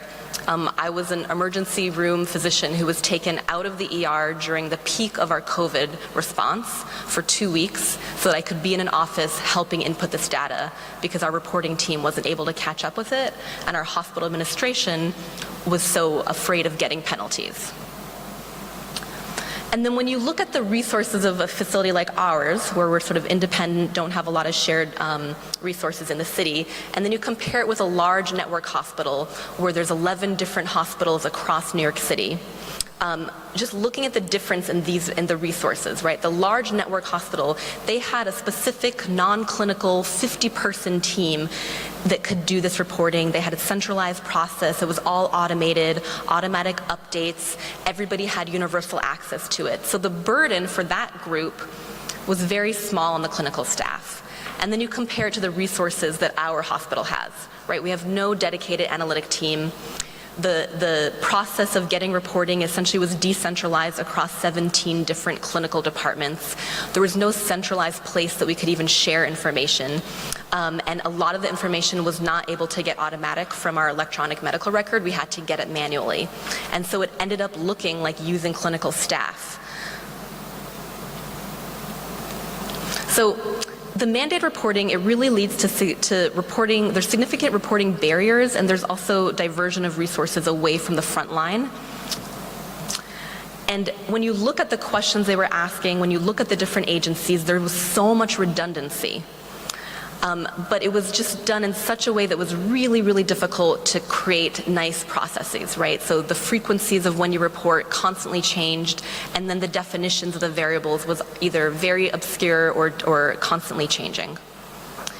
And so the idea is that the public health needs of a disaster, it requires a more coordinated, efficient system to share information and minimize straining healthcare systems, and really understanding that different healthcare systems have different capacity to do this. And when you ramp up a mandated reporting from 5 to 30 daily reports, you need to understand how that's affecting the acute care facility. And then again, it all translates to the community, right? So the community that we were serving, it had less clinical resources to treat patients because those clinical resources were being diverted to reporting, versus those larger networks, they had the capacity to deal with it. So just understanding that creating these universal mandated reporting is very, very difficult on certain institutions. And really, this is all about the public health sector really needs to have a better communication with the acute care facilities during a disaster, and really kind of prioritize what are the variables that we need from every facility, and maybe what are some variables that maybe we just ask from the facilities that have the capacity to give this without sacrificing care to their community. Thank you.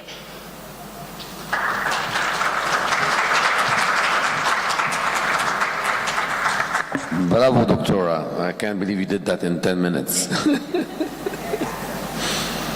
Any questions for Dr. Appiah? She deserves that. Thank you, Dr. Appiah.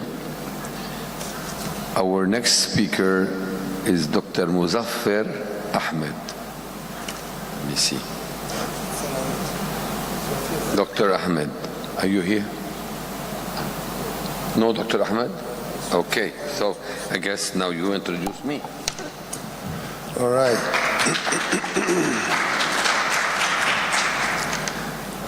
Amin Antoine Kazi, who is an emergency medicine specialist. Definition, challenges, opportunities.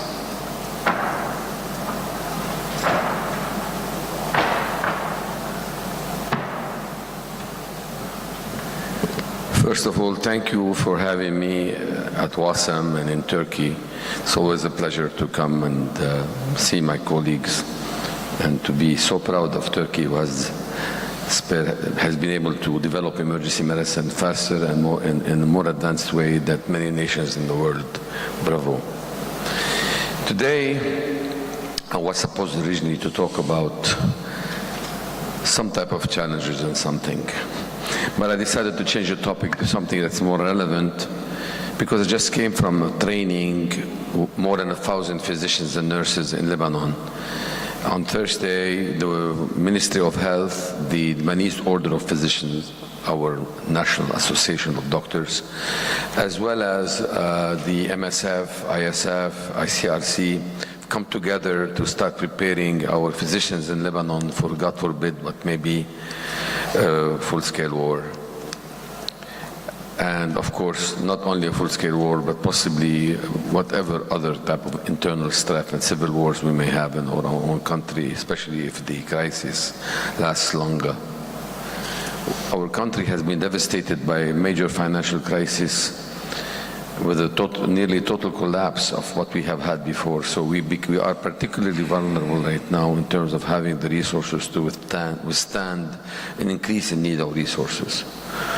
So as president of the Lebanese Society and as founding chairman and founding leader within the specialty in Lebanon in terms of developing emergency medicine as a specialty and working with other colleagues to develop the whole healthcare system, we started heavy training in war casualty and ED management of mass casualty incidents. They all come together.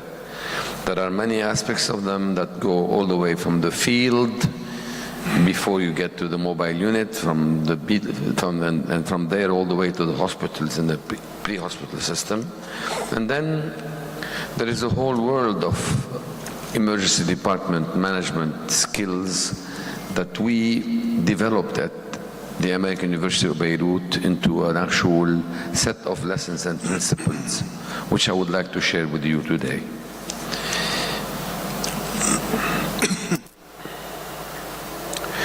So, just to give you a bit of context to what we're dealing with, we've had fires in 2019, protests and manifestation, a collapse, the August 2020 Beirut port explosion. Our department had more than 800 casualties arrive within hours.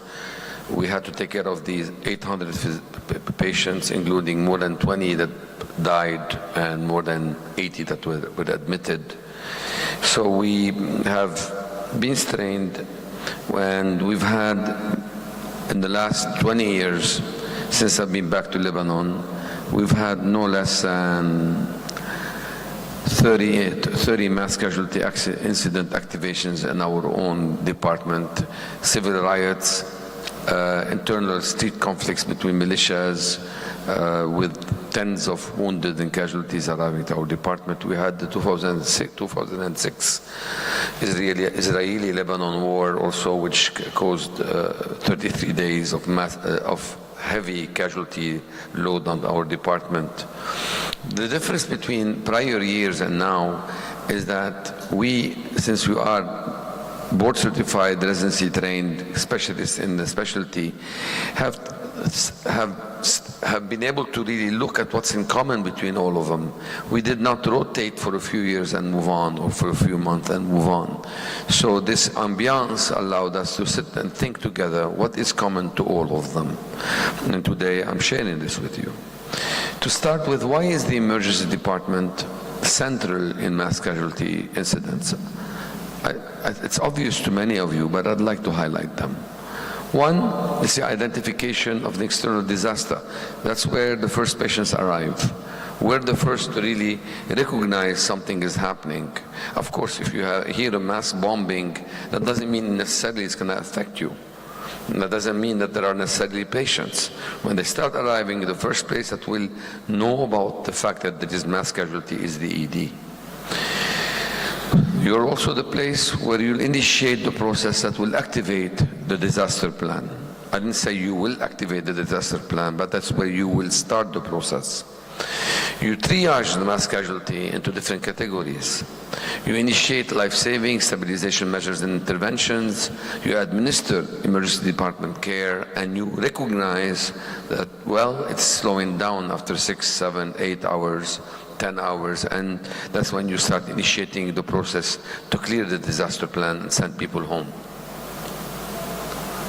So among the lessons we learned, that while drills are scheduled, mass casualties are not. So since incidents are different than drills, while we do need to have those drills, we need to remember that they will hit you when you least consider them. And why is that important?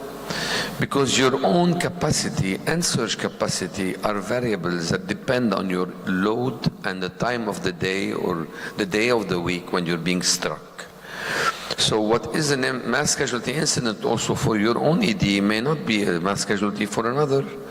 So in a sense, if you have one doctor in any emergency department, you have one doctor, 2 nurses on duty, and they receive 5 patients, 10 patients, to them that's mass casualty. In my department, where in the afternoon we may have 5 faculty, 15 residents, another 10 students, 20 nurses, 10 patients are not a big deal for us. We can handle them. We'll get busy, but we'll handle them. We don't need to activate.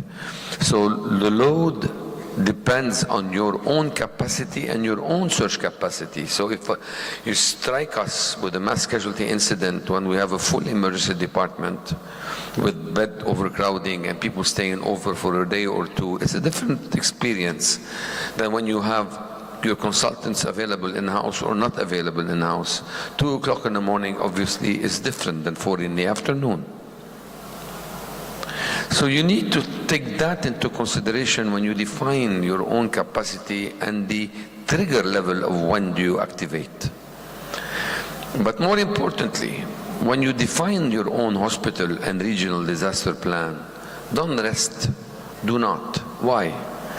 We've looked at this, and I can tell you that no more than 30% of emergency departments in Lebanon have some degree of knowledge of what their plan is. Many people do the plan in a piece of paper or a document that's in a policy in a drawer of someone, but that doesn't mean that everybody knows what it is.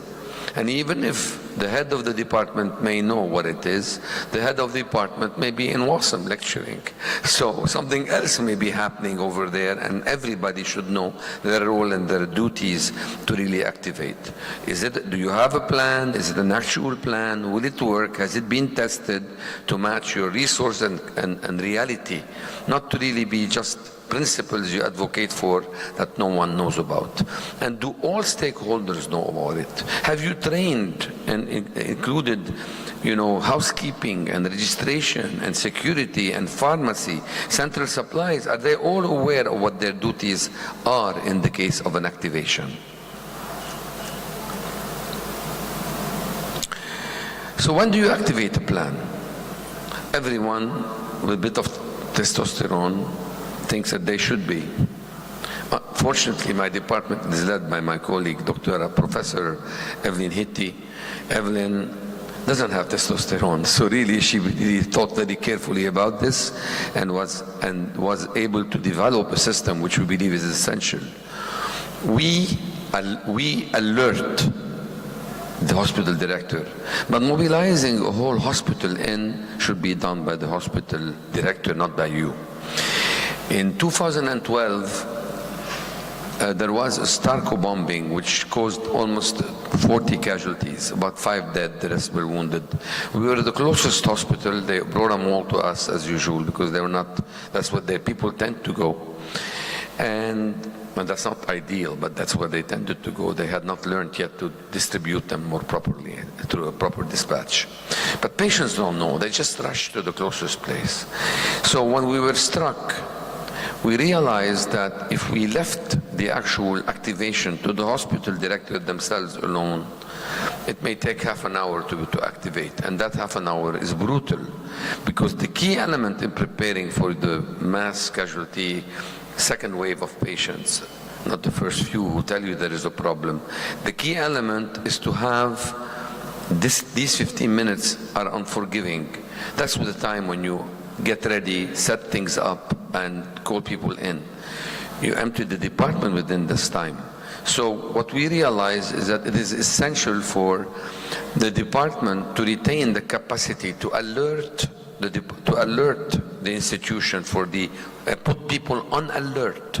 So we have a tiered response. First we go on alert, and 2 we go on activation. The second thing we decided, because we do realize that you have to estimate your capacity, your search capacity, the time of the day. What can you handle? What is the exact number you're predicting of people to come? So you have to assess that before you go to the next step, and the next step is a level 2, not a level 1 activation. A level 2 activation is different than a level 1. Level 1, you activate everybody with the plan. But the level 2 is you activate only select services, or at least 2 people on call that you need to call in. You don't activate the dermatology consult on call, but you activate the trauma surgeons, you activate the general surgery department, you activate your intensive care support, the people on call, not everybody, but a limited response of activation. So to properly decide, you need a proper assessment of your ED current capacity and surge capacity at that particular time. So the ED attending on duty in charge is the person who makes that assessment. I can't make it from here. They have to be on site. And then you have to secure early and properly, accurate information suggesting more victims are expected. And who is the best source for information? The best source of information is not the media, is not hospital security, is not the police, nor the hospital leadership. They themselves don't know. The media will take half an hour at least to get down there and figure out what's going on. So how do you know? So you can activate early. You will know from the first patients that will walk through your door, because they will, from the scene of the incident, these people, whoever brought them in a taxi cab, in a car, by family, or whether they drove themselves just with their walk-in wounded to your department, they will provide you the information, and that's the most accurate, relatively, source of early information to what's going on out there and whether you should predict that more victims are expected. Defining your capacity threshold, as I mentioned, should be defined by your own institution depending on your size. You can't, what is your capacity? What is the range of patients you can handle? We have more than 150 institutions in Lebanon. They're not all tertiary care centers. So you have to think in that sense. So using tiered activation, the level 1, level 2, like I mentioned, using an alert, and remembering that there is a general rule, which is the upside-down triage, which I'll mention in the next lesson.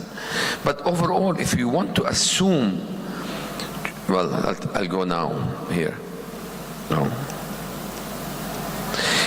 Overall, you have to assume that you're going to get a first wave of walking wounded, and then a second wave. It's like a tsunami. You get a small wave and then a bigger wave. The bigger wave is when the first responders have gotten down there and they're starting to bring to you the sicker patients that cannot transport themselves. So you see the first wave, always predict 20 minutes up to an hour after, you're going to start getting double the number of the first wave you've received.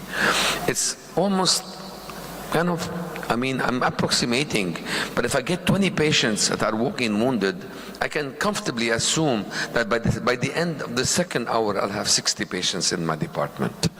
Of course, I'm referring here to single incident like car bomb and blasts.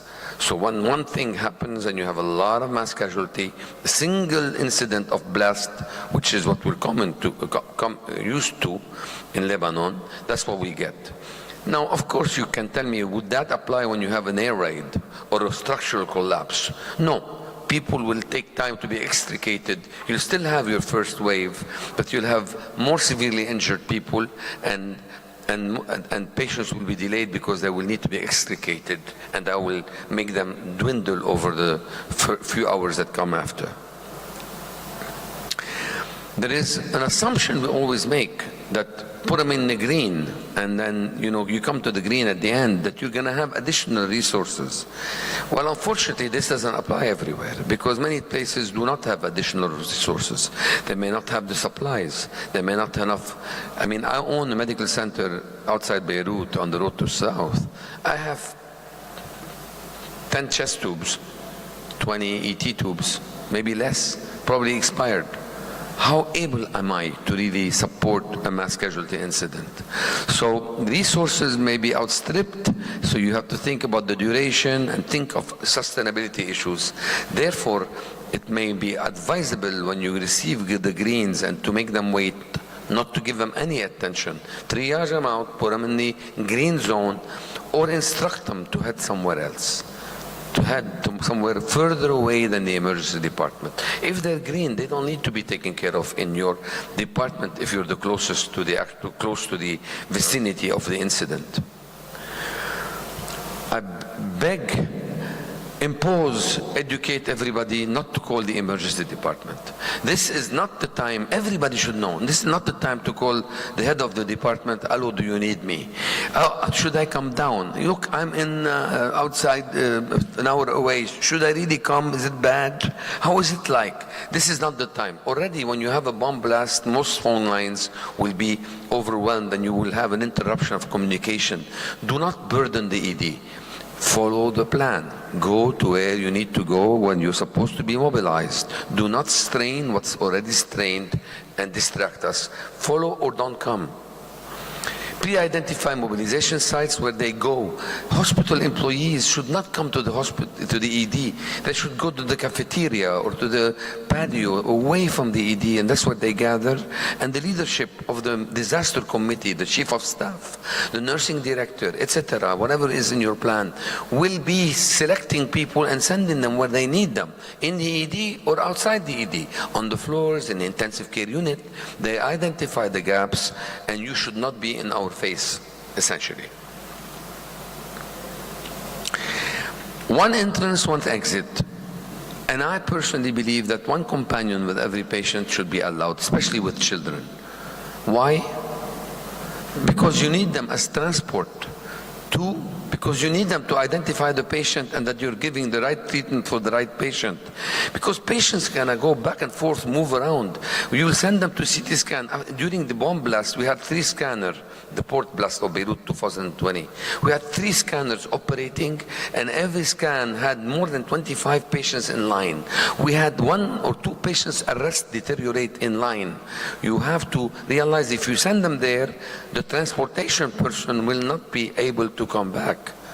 So you need someone to stay with them to identify them, because identification issues are important. Drill everybody on their duties in every department, the chief of staff, the hospital director. They should not know your plan only, they should know where they fit within the plan. The housekeepers, the nursing director, the admitting head, the support personnel, housekeeping, everybody should be drilled and have their own. We use these categories, all of us, the red, the yellow, the green and the black. Well, I'll tell you 2 lessons. One, when I showed up during the bomb blast to my department, and my juniors, my own former students who now are leaders, but I arrived there and Evelyn told me, I go, where do you need me? I came on my motorcycle so I can squeeze between the shattered glass and all the debris. So I arrived to the department 20 minutes, we had people everywhere already. So when I showed up there, I came from Damour, which is 20 kilometers away from Beirut. So I arrived, I heard the bomb, I just came down. I didn't ask or call. So I parked and I walked in. A friend of mine called me with his wife injured from like 6 kilometers away, wife and daughter. I told him go somewhere else. Very hard to say, just said go somewhere else, because I knew it was necessary to use other resources. I show up there and she says, I need go to the yellow zone. This is not the time to say, but I'm the one who intubates, I'm the most senior, I want to go to the red zone. Why? Why? Because people are doing CPR in every bed, or intubating and doing primary, secondary surveys. I mean, that's not what we need. The yellow zone is where you salvage people, where you find your own chair of your own department of radiology on the floor, bludgeoned on the floor with his wife, and nobody realizes he's on Coumadin with a brain injury. That's where you can salvage patients who can be salvaged but should be read or resuscitated. The yellow is a very critical area for assessment, reassessments, and you need the most experience there. That's what you need it. Leave the red to the surgeons. They're gonna come down and you know surgeons, they're gonna come down to the red zone. Give them the red zone. 1 hour later, half of them, all of them, will be in the operating room. So you don't have to worry about it. They'll clear up the place. Just send them with the patient and take over. In due time, it's okay. It's just resuscitation, primary, secondary survey. Go use your brain to operate your department the way it needs to be operated. Second lesson I want to talk about. I said send the green away. Send the green away. To send them to a floor that you in your own hospital where you send medical students with staples or something. Just you don't need to have them in your face. And the black, that's in the NATO. You can use black. Black. He's dying. He's gonna die. He's celebrating. We're away. Just let him die in a palliative area, and let's just send him to the morgue or put him in a corner where it's quiet with his family so they can pray together. That you cannot do in Beirut. You cannot do I mean, yes, obviously they're black, right? These shouldn't be brought in the department in the first place. Rescuers should know. But when you see the local mayor of Hamra in Beirut next to AUB carrying his own son with a gunshot wound in the eye and brain coming out from the other side, you don't say, hey, he's dead, take him to the black. You say, come my way, and you take him to the resuscitation room, and you just do barely enough to make sure the father knows that his son has been assessed and that some has been done to really heal them. Otherwise, you will be the next target and they will blow up in your face. If you want to avoid turning black, do not say black. Do not say black. Use colors to tag your nurses if you can. In Corona it was hard, everybody was blue. But you really need to tag them so that people know where your nurses are. And it's time for nurses to understand that the junior nurse in my department is their zone leader. Because the junior nurse knows where my medications are, where the supplies are, where the chest tube is, where the phone, how they know the plan of the ED and they should lead. If you don't have enough people, first thing you need to take care and make sure there is somebody who's a disaster medical officer, also a disaster nursing officer, to clear the department, bring the stock, bring the supplies that you already have on the side, move the chairs out of the rooms, put them in the zone, green zone, clear the ED from every patient, over-admit them or send them home immediately for delayed care. Make decisions. It's not time to charge, just empty your department. That's your first step. Put somebody at the door to do triage. The triage is a different type of triage. This triage is the walk. It's just to look at the patient. This is the triage. You look at them. Are they mentating? Are they posturing? Obviously, are they not? If they have cardiovascular collapse, they'll be out. So anybody who's unresponsive, who has decreased level of consciousness, obviously on respiratory distress or unresponsive, such a patient will go to the red. Patients who are in pain but alert and oriented can go yellow. So, and people who are walking, they go green. So you make that decision. Who can make that decision? You don't have to be a doctor. You may need a doctor in the red zone and the yellow zone. That's your two primary problems. So where do you send them? You put a nurse. A senior nurse can do this job sometimes better than your own doctors. That's the order, and then you assume that there will be other people to come and help you. So when Kazi arrives on his motorcycle, go to the yellow zone. Okay? So, and then you have the green and the orange. I mentioned orange. That's actually next to the red. It's an expansion of the red zone. Do the primary in the resuscitation, do the secondary survey in the yellow.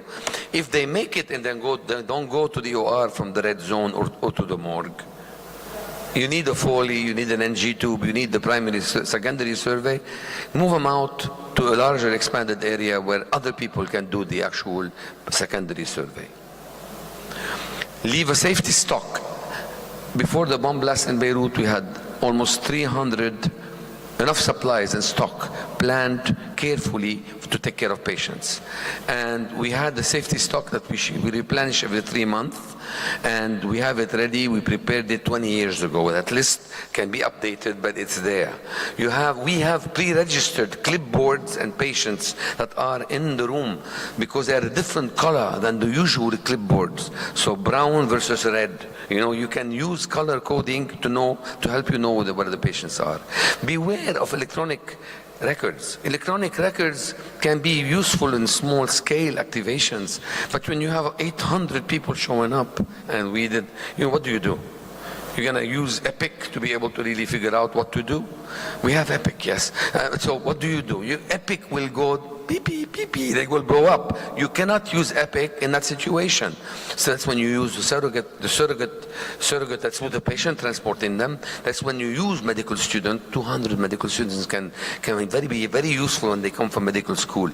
They will accompany, they will stay with the patients or within zones with the sole responsibility of making sure patients are correctly identified. Where do you put the ED triage? Outside your door or inside your door? Outside your door, that be stampeded on, so put them inside the door. Put the gates with a small opening you open just for the patient. Because when the ambulance comes, especially with militias or the clans, you have clans, who come in, like the whole village comes down. When they come in in one ambulance, you open the door, you have 2 casualties and 10 people on top of them. And they will all come out and jump, and they want to carry the stretcher your way.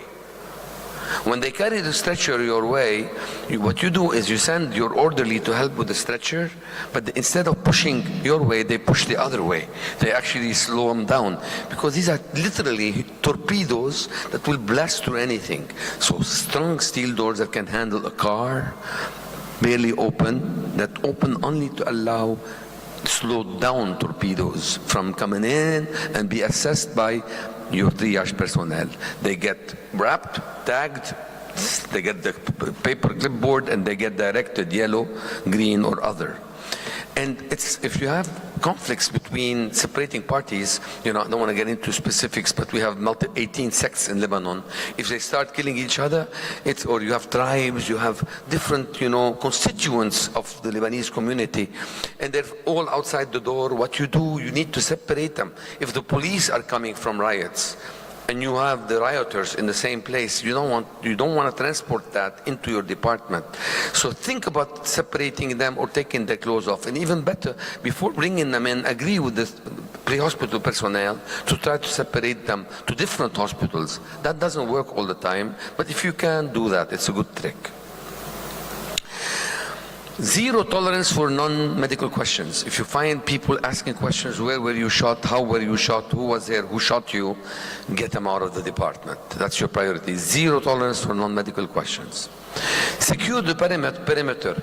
I have started something that is considered probably unethical, but when people show up in my department asking me whether I need them and they're not on my list, especially with the hospital directors, what I do to them, I say, welcome, thank you for coming. Please, can you help the people outside, the security outside, hold the crowd outside? So I use them as actually body shields against the torpedoes and against the 400, 500, 1,000 people trying to walk into the department to see if their family members are inside. Remember, no phones, they cannot reach them, they can't find them. Everybody thinks that their family members is injured and they want to check every patient you have. So to prevent them, you put the steel barrier and a barrier of humans, your own security if you have any, but also your own volunteers who volunteer when you don't want them. Send them out, they want to smoke, and they're there because they're curious. They're happy anyway. Then they never say no. They are very agreeable to go out there. Consider the fact that police and security and army may not show up. They usually show up 6 hours later. They're usually in the field. They're occupied. And sometimes you don't even want them because they may be the ones who shot the people you have in your own department. So think about that and get smart. What's getting smart? It's first of all finding Mr. Smart. I have an expertise in that. I go outside and take a look around. I see somebody, my height usually, wearing a suit. That's why I don't like wearing suits, with a tie. They're a bit more stocky than that. They typically have a mustache, not always. But you go out there behind the security and you shout, who's in charge over here? And they point. Typically it's the guy who looks like that. Thank you for being here. You hold it. If he has a gun, that's the guy. So what you do is you say, I need your help. The moment you say, I need your help, Tu'mur Hakim. Yes, what do you want, doctor? Can you please help me do a cordon here, secure a perimeter for me? 95% of the time I would say, that's it.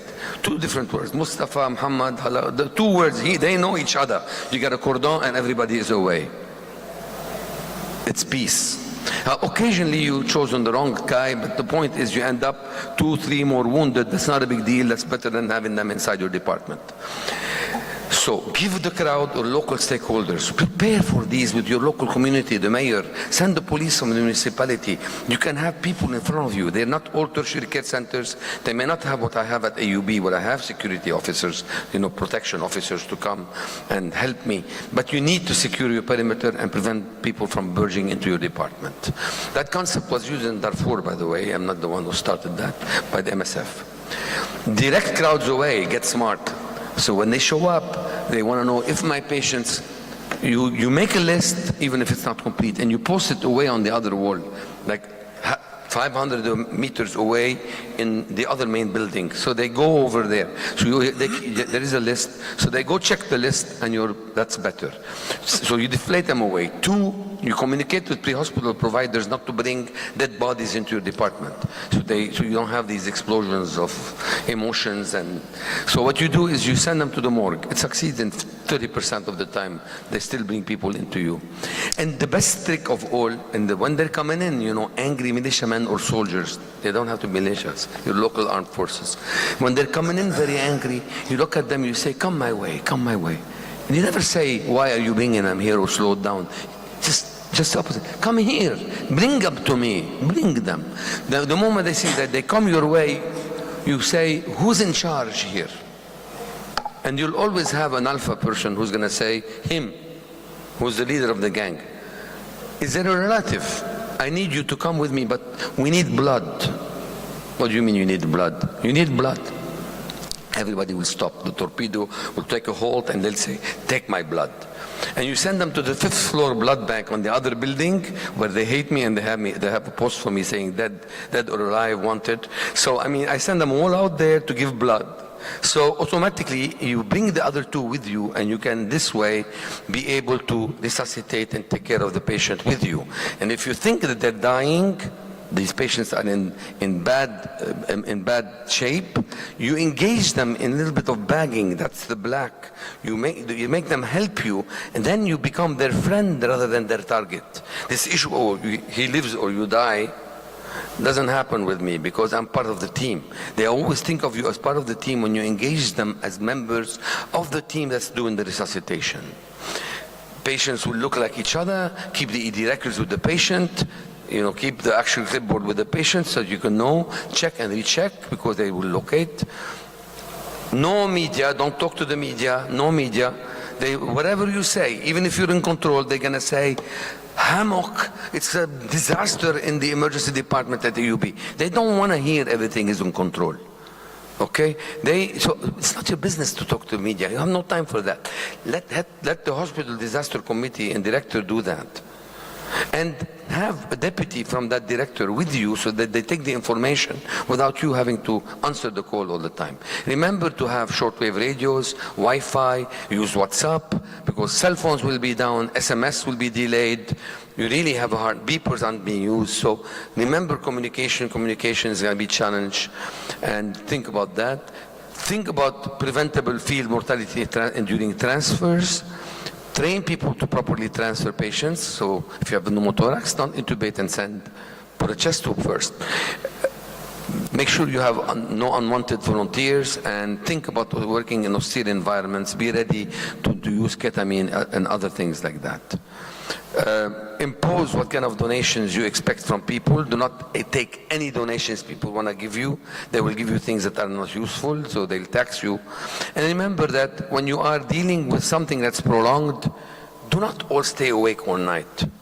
Take turns, because they will come in at any moment. You may end up with the Red Cross, 10 ambulances arriving from the south, and you don't even know what to do. So you need to take turns and beware of fatigue, because you need to sustain activity 24/7 in the case of war. Think of the finances and who's going to pay for whatever other, who's going to pay for the injuries, for the people who die, how you're going to compensate people if they stay with you for 33-day war. I mean, there are other aspects of preparedness that must be tackled. Dulci bellum in expertise are words written by Erasmus in the 13th century, and what they mean is war is delightful to those who have no experience of it. I'll entertain any questions. Thank you for having me. Thank you, Dr. Kazi. If you want, you can keep going to your second presentation. I'm sorry? If you want, you can keep going to your second presentation. Thank you. Anybody has any questions for this one? Go ahead, because let me see. Developing emergency medicine in a developing nation with a fee-for-service payment system, challenges and opportunities. Thank you, Doctor. But I'll take a question on this. Yeah, dear Chair, I have a question. Can I do? I have a question. Thank you very much. Thank you very much, Professor Kazi, for this nice, impressive sharing. It was really very nice. You have 24 lessons. I got it. Very nice. Everyone was very nice. I want to pay attention, especially about the be aware about our limitation. You mentioned we have to know, be aware about fatigue. This is really very important. We have this problem in Maraş-Kahramanmaraş earthquake, for example. There was not any staff. So we have very limited number of the staff. They have to stay for 4 years, for 5 days, 5 nights. What do you think about this issue? My second question was that, for example, the disaster doesn't come to another place only. Sometimes they come to the hospital also. And the hospital may collapse. We have this problem. There was no any other extra stuff. We just have the person who were at shift. And their relatives, father, children, they were also collapsed. Nobody can reach to the hospital. We had just only 1 or 5 person. They can come for help. Only 5 person, a very big hospital. What do you think about, what can we do? What do you have suggestion for this issue? Thank you very much. Thank you for asking these excellent questions, but I, in a way, alluded to them. To start with, not all incidents are the same. Like, for example, a bomb blast will injure people from all different factions in Lebanon. It's different than when you have, street riots or fighting on the streets. When you have fighting on the streets with, battles of the sword, you end up with no crowds at your door. You have 20, 30 people, 40 people, but you don't have 1,000 people trying to come in. So the crowds coming in it's not always, you need to have the experience to know that an air raid, an earthquake, different incidents have a different impact on different things. Things like available resources, things like crowd control, they have different flavors depending on the type of incident it is. But if you have a single incident with a large number of people, I gave you some rules to how to manage crowds. With regard to fatigue, there was in the last slide a section on austere environment. In the interest of time, I didn't go into this, but I'll tell you that at the end of the day, I mentioned ketamine, right? At the end of the day, I can tell you that when we had 800 people in our department, we were not able to provide the same level of care that we usually provide on every day. So the first rule, we have even published an article, some of our own residents, literally talking about how hard it was for them, how much they cried, because they couldn't do the things they do normally for patients. So, I'm sorry, I'm talking to you and I'm getting a little bit of goose skin thinking about those moments. They're unforgiving, doctor. Yes, you have in this austere environment where you may not even have power or things to give to your patients. And that's a fact of the matter, okay? You really want to help, but you cannot help. So it's unforgiving, but you really need to do your best by taking care of the ones you can save and keep alive, and the ones where you have the capacity to intervene and save them. And this requires the experience of the people working in the department. Additional help, you have to be creative. I mentioned how you can use the local policemen, local community volunteers, who many times just show up. I have not had at any time a shortage of people willing to help me. But the people who were willing to help us from the community often were not qualified. I mean, did I not see people who needed cervical spine immobilization be brought by blankets or carried on their back? I mean, we all see that. Is it ideal? No, it's not. Have we stapled wounds that had glass in them? Have we told people with glass injuries to go home and come back the next day to be repaired? Have we have medical students taking care of faces the way they should? Have we repaired and re-repaired some of these injuries later? Yes, we do. You have to be creative, doing the best you can with the resources you have. You mentioned to me families. In my department, we have 8 board-certified physicians. 3 of us had direct injuries in our families. Mazen was taking care of his wife and child. Gilbert brought his own son. He was just next to the airport, who was injured. He was 200 meters away. His whole apartment was injured. The head of our pharmacy and risk management were injured. The chair of radiology was injured. I can tell you, and no one knew he was on the floor. I mean, it wasn't his wife. I couldn't even recognize him. So in the yellow zone. So we get injured in our families, of course, and that's very harsh and hard. But I can tell you that's the best we can do. So I don't know how to answer your question 100%. Fatigue, yes, fatigue. Why did I mention fatigue? Because I have been exhausted staying up all night with the staff, and then I get hit with people who arrived unannounced from another hospital, evacuated unannounced to us from the south of Lebanon, arriving. It was the Red Cross. They had no communication. They just arrived. 12 casualties. I was too exhausted. I know that I could have been a better doctor that day. So, nevertheless, that's what I could do. So we accept those models. Okay, thank you. Hope I answered you right. The next talk I want to tell you is really about reimbursement models. I think I have maybe 10 minutes, right? 10 minutes. I don't have the answers to everything, but because I came to Lebanon and I was able to succeed in establishing the specialty in Beirut, for many of you who may not know me enough, I'm the past president of the American Academy of Emergency Medicine. So I trained at I'm a UCLA graduate who trained in Detroit and spent 16 years as a faculty at the University of California and in Detroit at Henry Ford Hospital. So I'm used to the American model, and I came to Lebanon and started alone with residents and developed a residency program that's ACGME accredited. So we are Joint Commission accredited, Magnet accredited. So it's we transplanted the place into Beirut. And from that, we ended up with another 3 or 4 residency programs showing up in the country. Now, when I arrived there, I had to deal with the fact that we had a fee-for-service national model, and was dealing with a situation where in many countries, I'm sure Turkey had to face those same issues and maybe facing them still, but the emergency department is an undervalued service by institutions, by administrators, by patients, by authorities, and the rest of the medical staff. They all were undervaluing the service, just complaining. They want more, but they give it less value and less support. They don't give them equipment, they don't give them staff, and they don't give them any adequate access to hospital resources. This was the way emergency medicine started in many countries, including Turkey, I'm sure.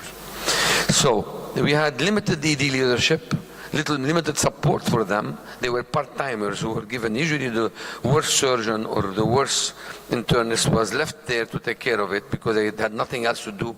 They would assign them something and not give them any resources to work. There was little effort to capture expenses, true expenses, or generate revenue out of the emergency department. And nobody was out there to properly secure support and resources. The EDs needed support for the structure, for operations, for coverage by attendings, by physicians, by nurses, and needed people to run the place. It's a full-time job when you have 30,000 patients a year. It's a full-time job. When you have more than that, you need assistant medical directors. What if you have an academic responsibility also? Here we go. We have 3 leaders you need for a department. Then there are pre-hospital services that may be deficient. You may not have a proper space, proper design, and you have difficulty with providing proficient, qualified, trained, credentialed staffing by nurses, by technicians, phlebotomists. There is no adequate continuing education, and there is no true citizenship or stewardship. There are no stylets, there are no yank hour suctions, you have no suction, no proper tools. In Egypt, I remember touring with the Minister of Health in their biggest institution. They had no defibrillator in the emergency department. They had to take the patient to the 5th floor. So today, I'd like you to start thinking, what are the models of reimbursement and reimbursement regulations in your own country? Have they helped advance the specialty? or impeded its growth? Is reimbursement competitive in emergency medicine with other specialties? Are you being compensated the same way? Is it undercompensated and reducing interest by excellent students and physicians to practice, train, or stay in emergency medicine? What are the strengths, weaknesses, and pitfalls of the compensation system that allowed your specialty to grow? And what are billing regulations that you think that will protect the specialty and you would like to see advanced? These are good points to start to think about. In general, remember, you think of people either paying or somebody else is paying for them, right? That's a simple way. Either they pay or someone else pays.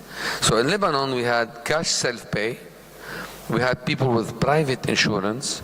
You had employees who had developed their own plans of like a cooperative that they administered themselves. And you have then cooperatives of national groups or special industry groups. And then you have the labor ministry has something known as National Social Security Fund, which is almost a third of the population of Lebanon. And what they do is they also set rates and determine what and how many people can be paid for every admission, who gets paid and who doesn't. You have then Ministry of Health coverage. So the Ministry of Health coverage is when, for example, people have no money. So if they don't go to a private hospital, there are allocated budgets that can be spent on non-funded patients. And that's the sad trick. So in 2006, I took care of 3,000 patients in my department, including 12 dead and 120 wounded, 270 admissions, and more than 300,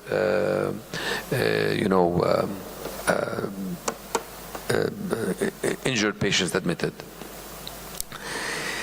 The Ministry of Health paid the whole department for 33 days of work, $260 for 33 days. That's like 8 cents per patient. How can you provide coverage for 33 days? How can you pay people to take care of patients if you're going to give them 8 cents? So obviously it's not, we need to know the details because the devil is always in the detail. It's easy to go on national TV and say, oh, everybody's covered, but de facto people aren't. And they hide behind rules, like things like, oh, the Ministry of Health covers only inpatient admissions. They don't cover outpatient. Oh, you're not on the formulary. Your specialty is not on the formulary. So, sorry, we don't pay emergency physicians. We pay the admitting doctor only. Let them pay you.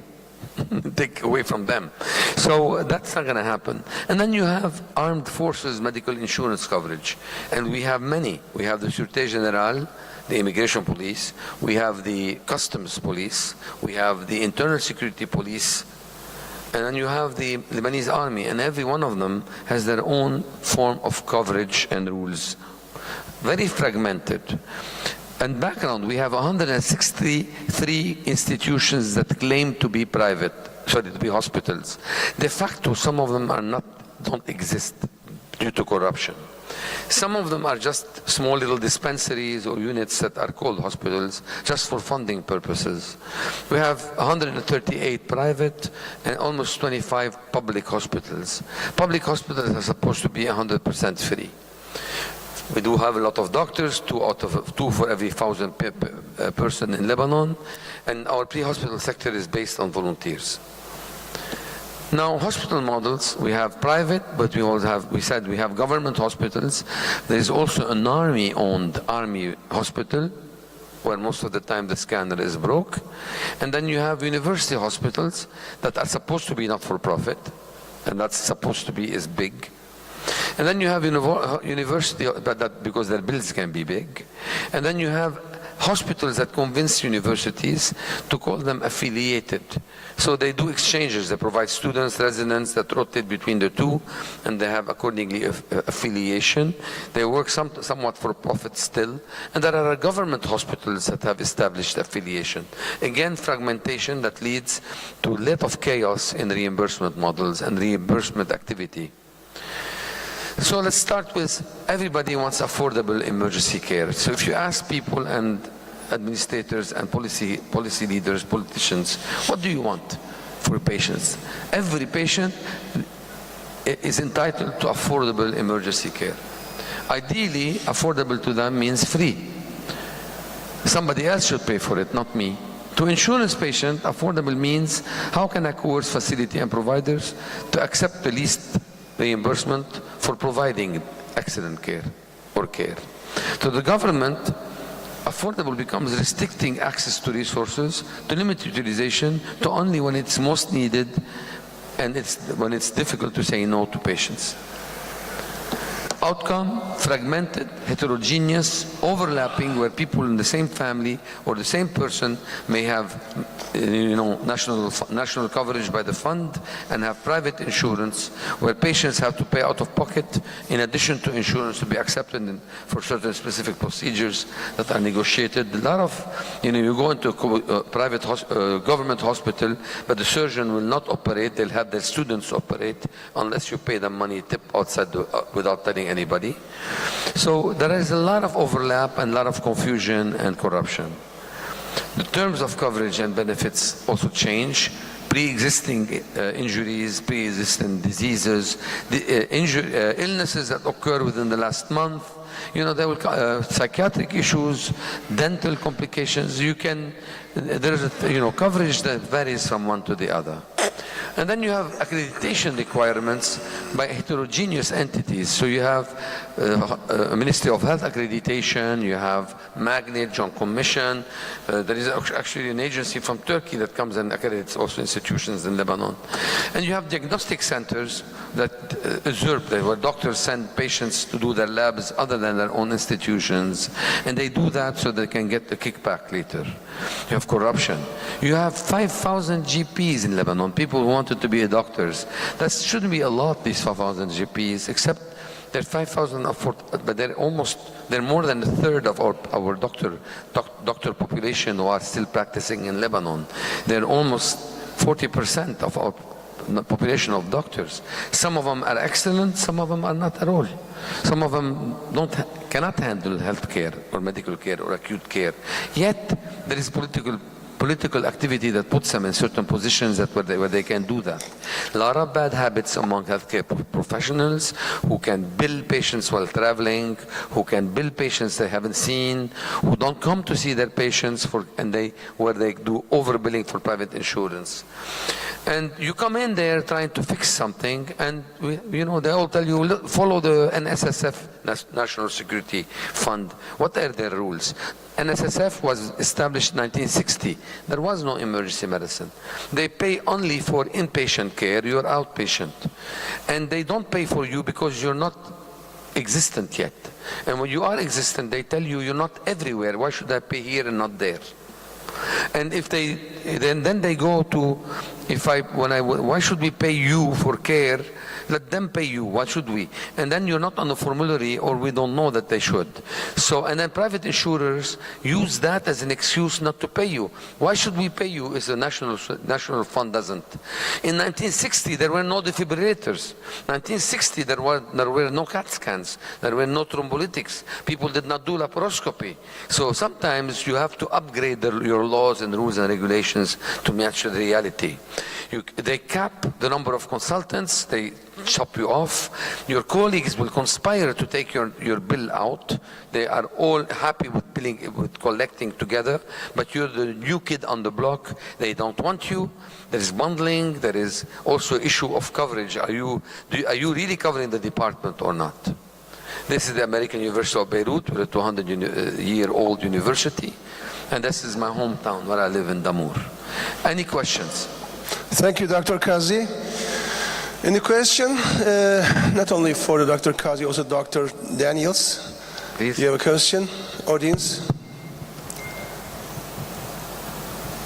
Thank you for presentation. I have a complicated question about these solutions about the payments of us and emergencies. What do you consider to act behavior to the other administrators, specialties, or chief physicians of the hospital to solve this? Do we act rigid or hard or is friendly or soft? What do you think?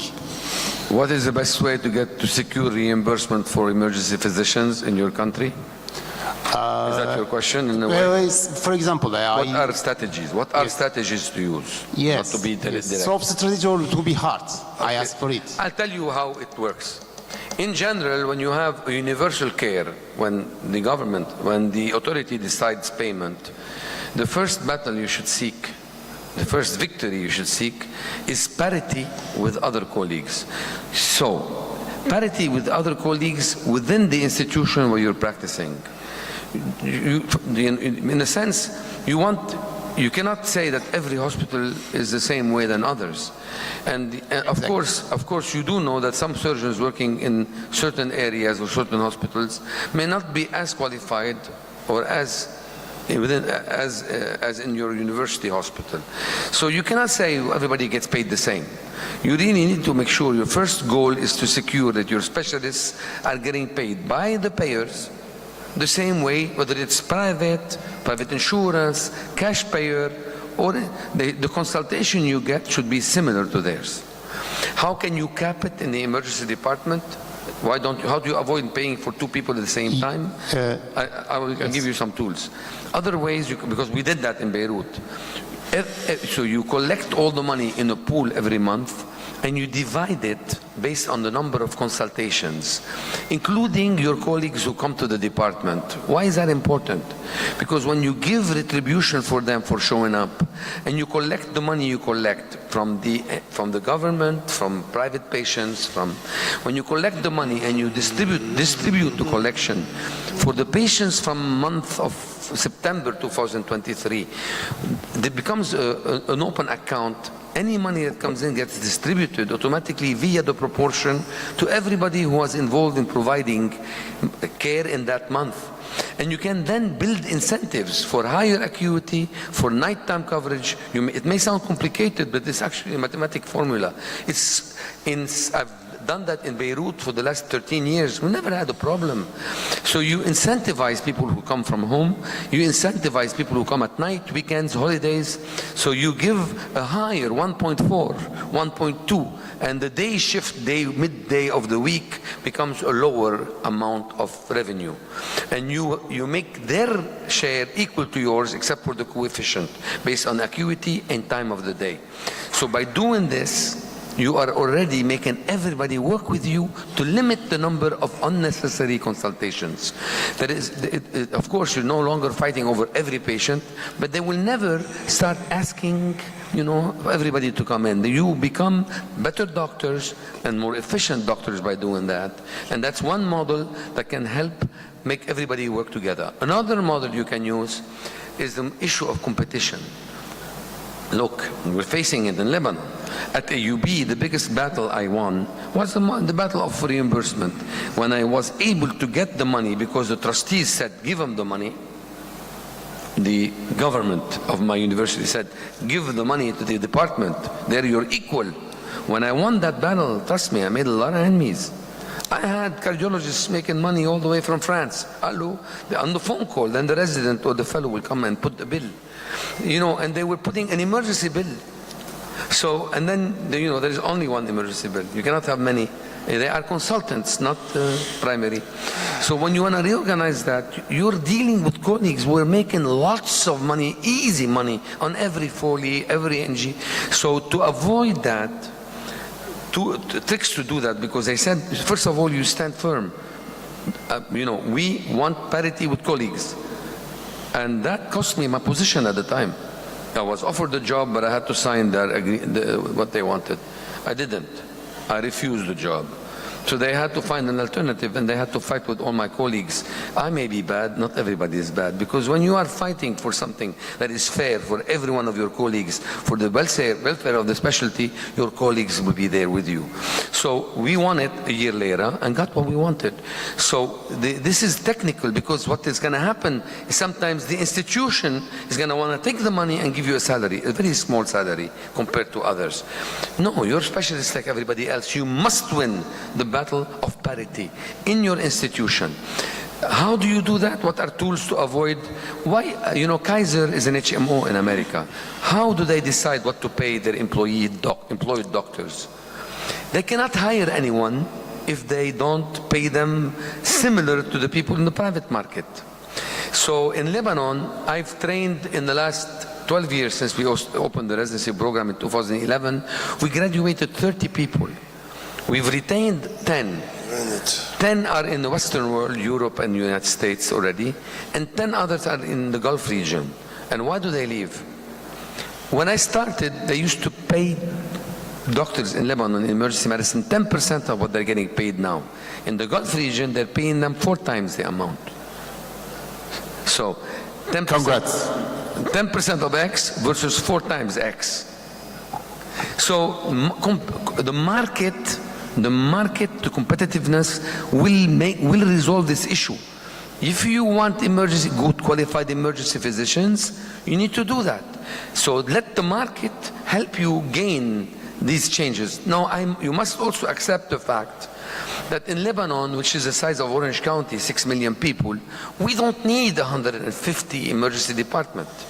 You need categorization of these hospitals where the tertiary care centers, where the high acute are distributed properly, that's a national plan for the minister, and where the people there are qualified. Other places can have GPs who have telemedicine support, who have an administrative support. You can create a tier 2. I know it's hard to accept that, but I come from the United States, the American Academy of Emergency Medicine, where only board certified physicians should do this. In the rest of the world, you have to have a tier 1, tier 2. The tier 2 are going to end up working in the rural places and in less privileged places with support from the main, but also you don't expect them to do the things you do. You need to create a trauma system where patients that have the high stroke units, cardiac cath, are limited to places where you have the best of the best, and you pay the best of the best in parity with the people in that institution. That's it. I hope that helped. Thank you. If there is no question, this session will end it. Thank you. Thank you. Thank you for having me.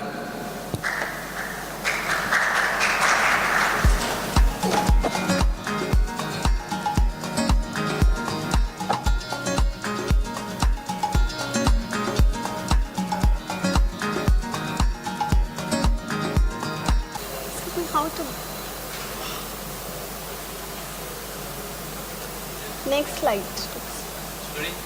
Next slide, we have to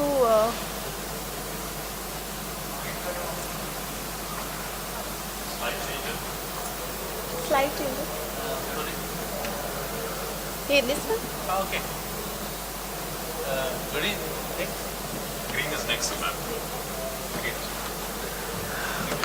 Thank you. A very good afternoon, everyone. I am Dr. Indulata from India, and basically I am an obstetrician and dealing with high-risk pregnancy.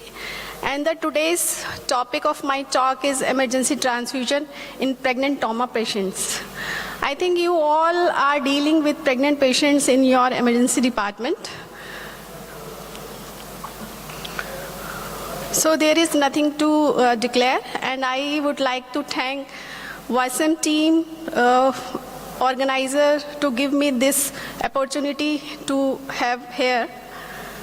So the objectives of my talk is management of pregnant trauma patients, prevention of RH isomerization, transfusion principles and risk, and blood products transfusion.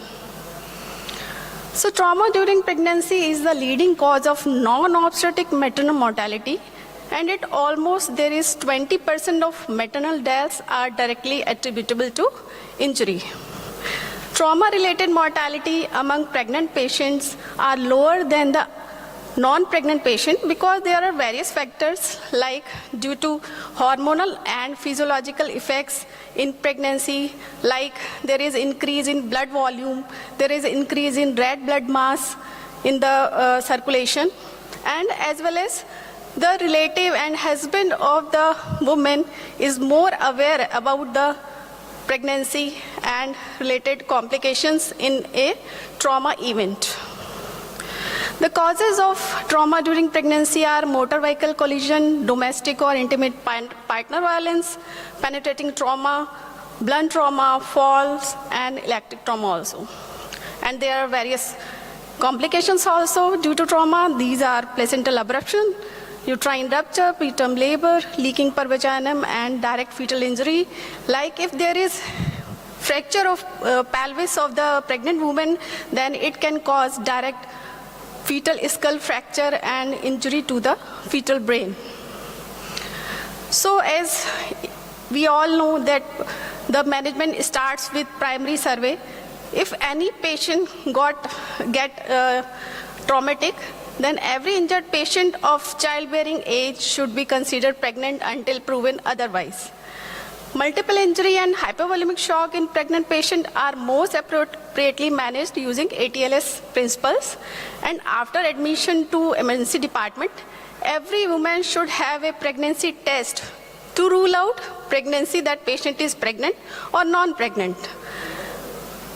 Following ABCD principles, we have to assemble appropriate personnel like trauma team, interventional radiologist, obstetrics, obstetrician, and neonatologist to take care of that patient. Airway and breathing, first we have to follow A, that is established patent and protected airway, and we have to maintain breathing to make the oxygen saturation more than 95%, which leads to the continuous oxygen supply to the fetus and making it safe.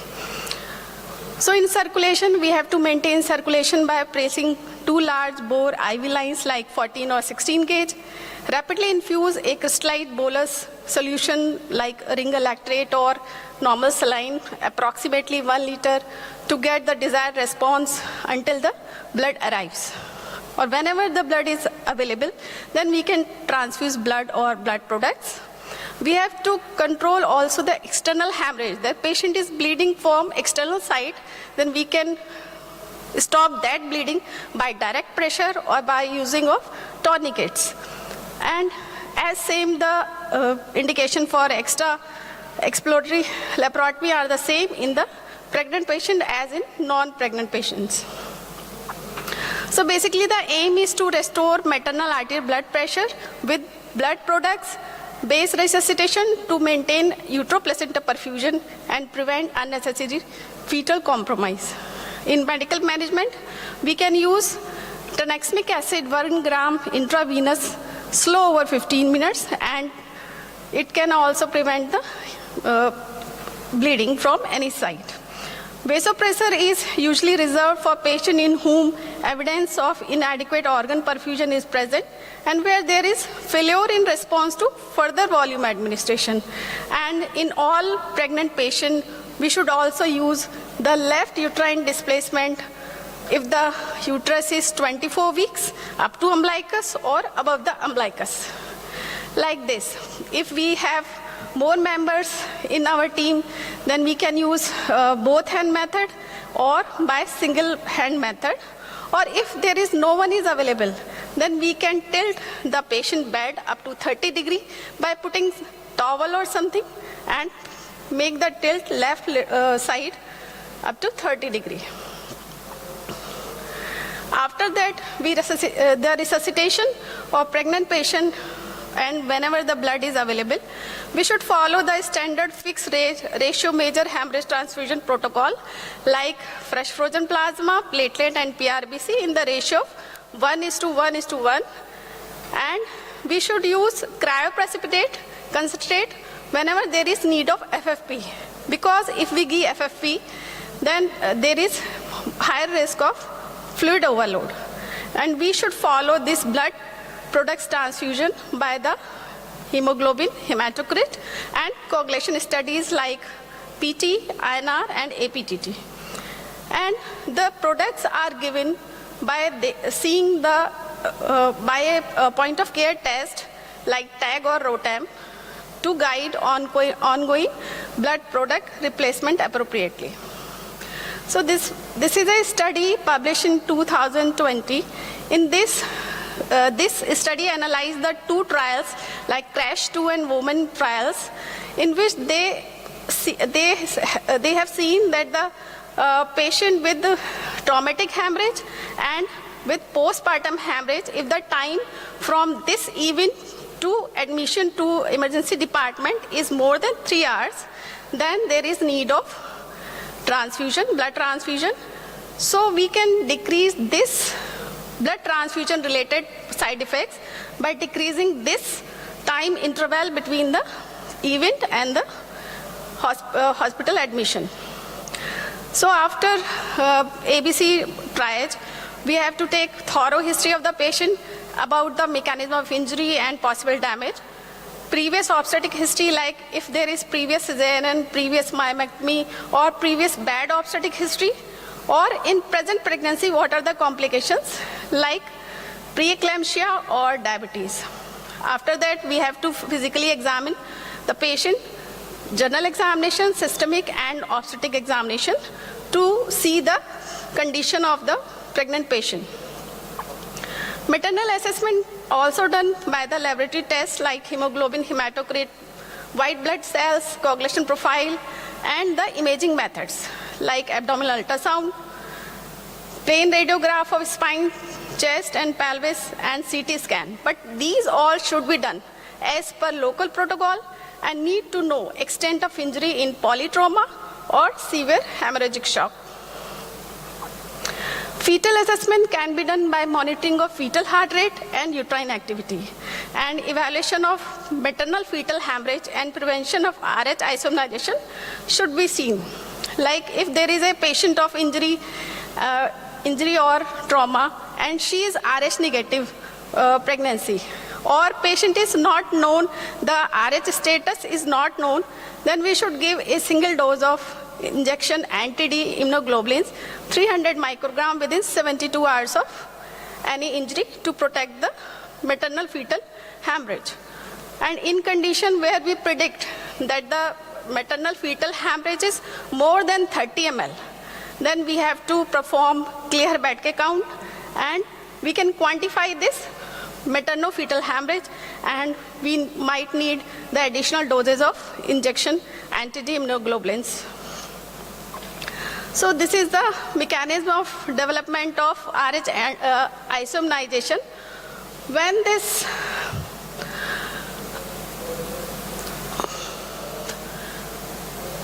the mother is RH negative and fetus is RH positive, then this RH positive, due to maternal fetal circulation, these RH positive antigen create a immune system response, and these mother body response is formation of antibodies against this RH antigen of the baby.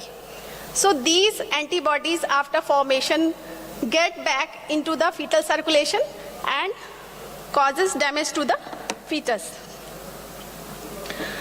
So the principle of transfusion in pregnancy should be, there should be a valid consent, and if the condition is not feasible at that time, then we can inform retrospectively to the patient and patient relatives. Documentation of reason why we are transfusing the blood, we should mention in patient record. All women should have their blood group or antibody status checked at the time of booking or at the time of 20 weeks of gestation. And if patient RSD status is not known, then we can transfuse ABO negative, RSD negative, and CAL antibodies negative red cell units directly to the patient.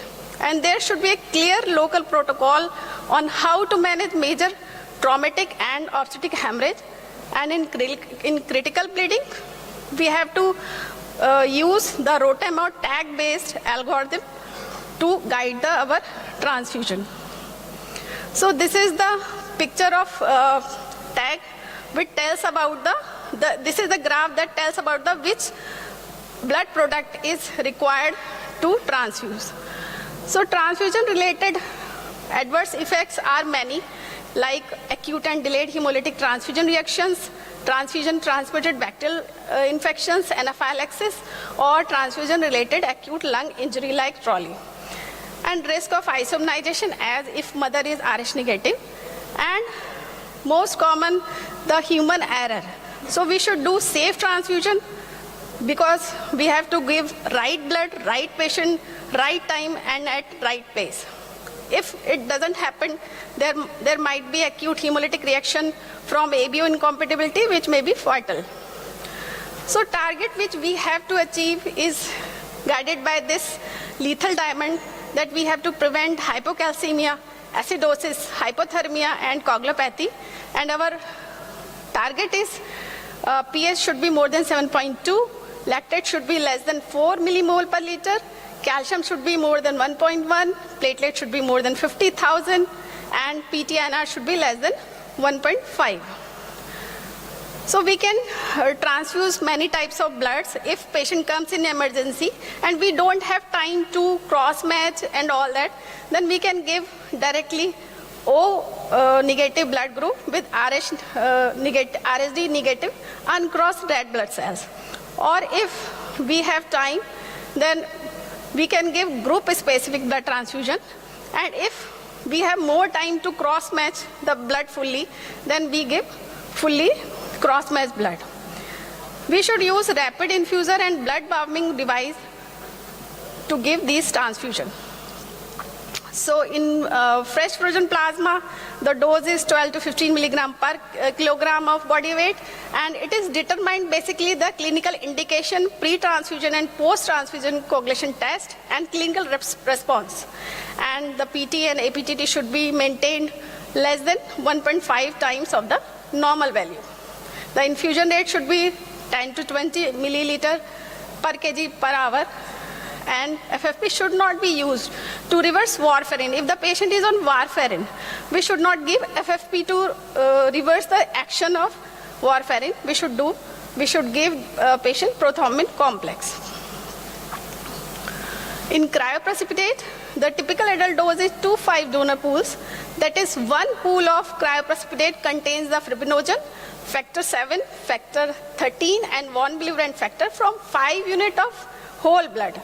And it will raise fibrinogen concentration by 1 gram per liter in average adult, and it is administered at the same rate as previously.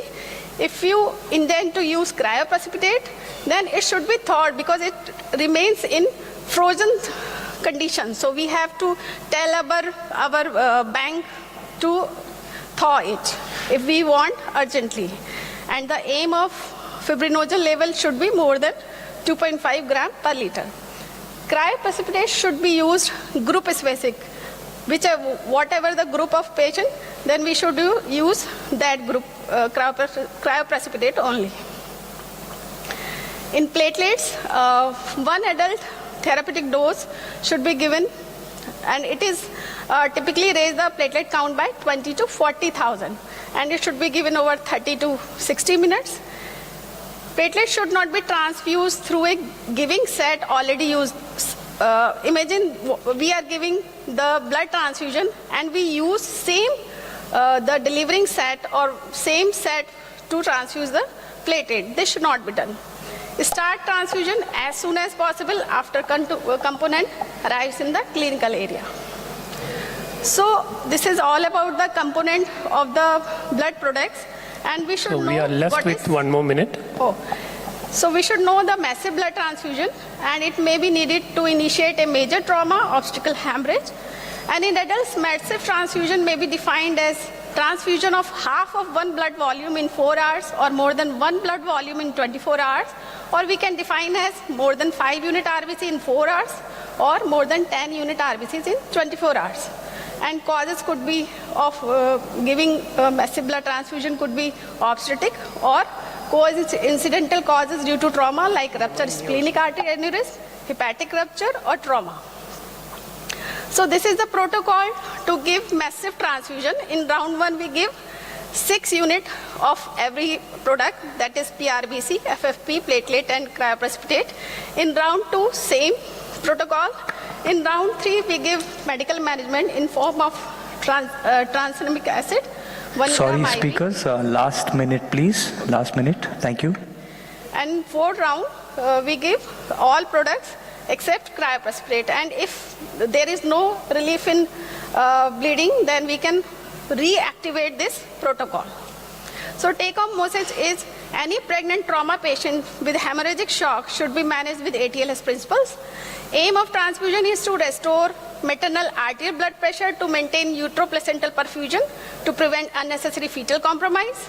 Blood and blood products are life-saving but carries a small risk of adverse effect, and it should follow the standard fixed dose, fixed ratio major hemorrhage transfusion protocol like 1:1:1, and injection RH anti-D immunoglobulin should be given to RH negative pregnancy to prevent RH isomerization in pregnant trauma patients.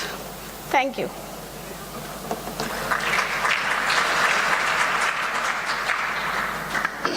In the interest of time, we'll be taking questions right at the end of the session, if that's all right with everyone. Right? Thank you. Thank you. Thank you very much. Moving on from a vast and general topic to a very specific, specialized, super duper specialized topic, cardiac oncology in the ED. It's Dr. Katia M. Lugo. Thank you. Thank you. And thank you, everyone. It's really an honor to be presenting at WASM 2023. I got appointed with this topic, cardiac oncology, right? Which one I used to?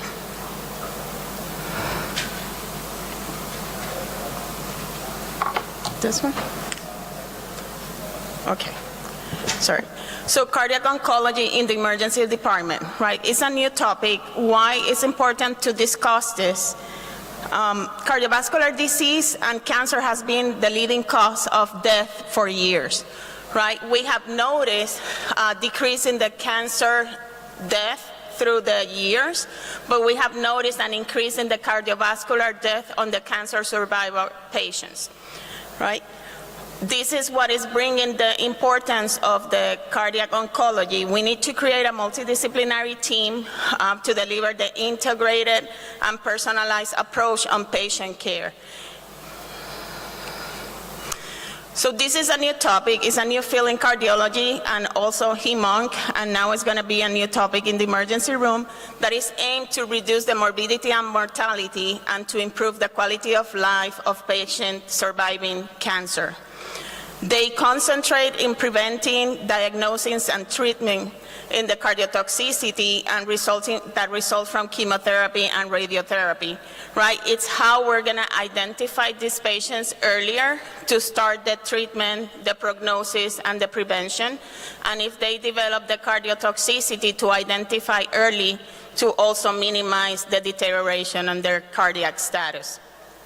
The most feared complication of the chemotherapy or radiation is the cardiotoxicity, but it's not the only complication that you're gonna see. So cardio-oncology is, as we talk, is a whole treatment plan, right? The patient gets diagnosed with cancer, they're gonna get the evaluation to re-stratify the cancer to select what is the best treatment. Once they select the treatment for the cancer for breast, if it's going to be radiotherapy or it's going to be the chemo, they're also going to be assessing this patient for the cardiovascular risk, right? They're going to be assessing these patients with EKGs, cardiac enzymes, pro-BNP, cardiac imaging, and they're going to stratify the cardiovascular risk, and then they're going to target the best treatment of the cancer and also how to minimize the potential complications of the treatment in their heart, and also how to identify early to start treatment to minimize those effects also. Once they develop, they're going to start the cancer treatment and they're going to do the follow-up that they need for the cardiovascular status. Right, these patients, how you re-stratify, you start like every patient with history and physical, right? They're going to have the same risk factors that the normal population, in addition to the chemotherapy that we're going to mention. So they could have, if they could be sedentary, obese, high alcohol intake, they could have the same cardiovascular risk factors of smoking, arterial hypertension, diabetes, high cholesterol, right? Also, they could have already history of myocardial disease, heart failure, valvular disease, arrhythmias, and they could have cardiomyopathy or hypertensive ventricular failure. But now we need to add the risk of cancer treatment, anthracyclines, radiotherapy, right? When we see patients in the emergency room with a chief complaint of chest pain, right, we apply the TIMI score, we apply the HART score, all those, but none of them yet has the cancer as a risk factor, right? And it's not only ongoing cancer, it's also resolution of the cancer because they already received the treatment. Now we should be considering that as a risk factor on these patients. So I mentioned some of the studies that we're going to be doing, include the EKG, the cardiac enzymes. One of the baseline, you always get a baseline echocardiography, right? What you're going to be seeing in the emergency room, not all the time we do echoes in the emergency room, but you could compare if the patient comes with chest pain and has history of cancer, previous cancer, and they got treated or resolved, they have, now they have that increase. And if they have a echo done about 3 months ago, and we're going to talk about that a little bit later, and you notice a decrease in the most recent one, and no one is adding those dots together, it could be you identifying the risk of cardiotoxicity. If they have a sudden decrease in the ejection fraction, or the ejection fraction in less than 50, that's highly concerning for cardiotoxicity. Other factor that they're looking is the global longitudinal strain in the left ventricle. The studies have shown that that change of more than 50% is going to be even earlier sign compared to the changes on the echo in the ejection fraction. So if you notice the global longitudinal strain to be increased, that patient should be evaluated by the cardiology early and also in combination with the hematology oncologist. So this is an example of some of the medications that are related to cardiotoxicity. Mainly is the anthracyclines and also the radiotherapy and the HER. Why they cause the cardiotoxicity? Because they have affect the DNA double strand breaks, and also it could cause damage in the mitochondria. Also, the HER causes direct damage to the cardiomyocytes. Some of the examples of the surveillance that they plan with these patients, right? Once you classify this patient as low, moderate, high, and very high risk, mainly the low and moderate is going to be very similar to screening, and the high and very high are going to be also similar in their comparison. So you're going to have a baseline of the troponins and the pro-BNPs, and every 2 cycles for those low and moderate risk, you're going to repeat those studies. That's while they're on the chemotherapy. And this is going to vary with the medication that they're receiving for the chemo or that they receive. That's why it's important that it's a combination with cardiology and also hematology, oncology. For the high risk, it's going to be a baseline, but also they're going to be follow-up with every cycle of the treatment. Now, once they finish the chemotherapy, they're going to be, for the low risk and moderate risk, it's going to be within the 3 months after the treatment that you're going to start the enzymes follow-up, and also 12 months for the echocardiogram. What is going to vary with the high risk and very high risk is that you're going to do the echocardiogram sooner and also more frequent the enzymes. This is another example with another of the medications that I'm not going to go over, but you see the difference on the surveillance. Other pathologies that you could see with the cardiovascular effects of the chemotherapy and radiation is aortic disease, right? You're going to get the porcelain aorta. Also, you could have what we mentioned, heart failure and cardiomyopathies. You could have pericarditis and restrictive pericarditis, microvascular disease, valvular disease, rhythm and conduction abnormalities, cardiac ischemia, and arteriosclerosis. So going to also in addition to the cardiotoxicity, when you see patients that they started the chemotherapy and suddenly they were having normal blood pressure and suddenly they're having elevated of the blood pressure, you need to consider that that could be a reaction due to the chemotherapy. We should not take or tell them that they need to stop the chemo. Many times what they do with those medications that is causing this is to decrease the dose of the chemotherapy until they start getting better, because some of these cases could be reversible. Or they could be started in ACE inhibitors or calcium channel blockers. Right. Also, when these patients present with arrhythmia, that the most common are AFib, and also they could have QT changes. But when you're seeing AFib and they need also anticoagulation, these patients are prone to more complications due to anticoagulation, so the recommendation is to start with the low heparin as much as possible, and if it's needed, then to do a short course of the IV heparin. The patients also could develop valvular disease, as I mentioned before, and these valvular disease complications can take almost 10 years to start presenting, right? And it could go from regurgitation to also, they could present with infective endocarditis. So you need to have a high suspicion in an immunocompromised patient after cancer treatment, and it could take even 10 years because they could be, the valvular presentation could be due to infective endocarditis. So the interdisciplinary approach with including cardiology and hem-onc in these patients that are presenting to your emergency department with chest pain with a previous history of cancer or current history of cancer. This is a more complex graph of what happened after. That is mainly you re-stratify. That is how we see the patient with chest pain in the emergency room and the follow-up that they're getting afterwards. So why is important cardio-oncology in the ED?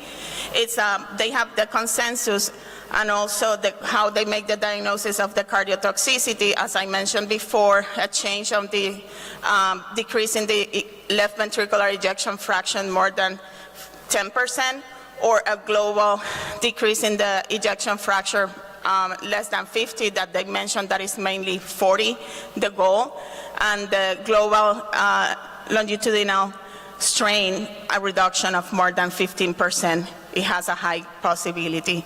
So what is important to take a good history in the emergency department, knowing if that patient has history of previous cancer or current treatment.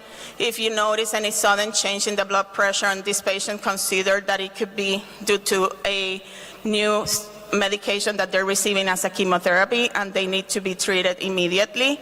And also, if you notice some increase in the baseline troponin or BNP, consider that it could be that this patient is going in the cardiotoxicity, and the early detection, the better for these patients. And always involve early cardiologists and oncologists in the ED. Thank you very much.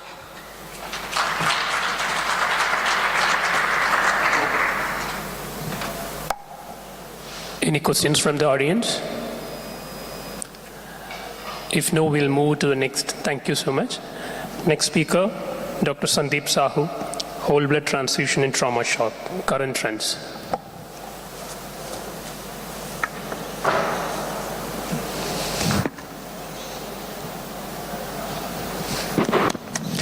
It usually doesn't hurt to applaud, so let's do that. Just. Thank you, chairpersons. I am thankful to the organizer from the Turkey, especially Dr. Basar and Beshet, and it's really a privilege to speak in front of Professor Vincent, because a lot of friends from India, and we are listening him for years. So this whole blood transfusion in trauma shock, I'm going to present the current update or trends that is evidence in last 3 years. Namaskar, salam from India, and very thankful to the WASM and APET physicians from the Turkey that you have given opportunity to share us, and it's very nice hospitality that we are enjoying for last 2-3 days. So what is the current status or evidence about whole blood? Whether it's true that old is gold and old wine or whiskey is definitely good as compared to new things? Or I am speaking on new things, or it's already a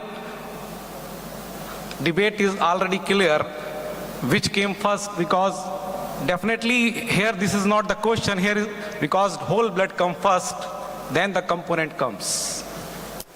And when something comes first, we already have seen maybe our seniors and other colleagues who are senior to us, they have already used this. And what is the current status in trauma? Because in emergency, other condition, there can be things that one patient needed only, like in dengue. Like in India nowadays, a lot of fever, and this is because of now dengue shock syndrome and dengue, and where we have to transfuse platelet and isolated component. But in trauma, that everything is losing. We are losing PRVC, we are losing platelet, we are losing coagulation factor, and we want to definitely give 1, 1, 1 so that we get everything, so that we have a good clot.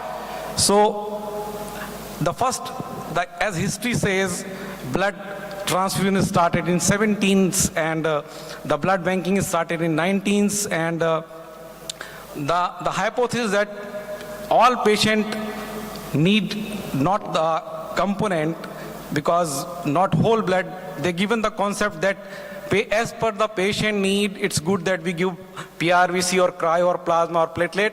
But what is the real thing now? Because in trauma we are talking about 1:1, then we are talking about massive blood transfusion, and we want to have all the coagulation factor, platelet, and a good clot. And good clot needed a component. So you can weigh that the day-night is changing, the time is changing.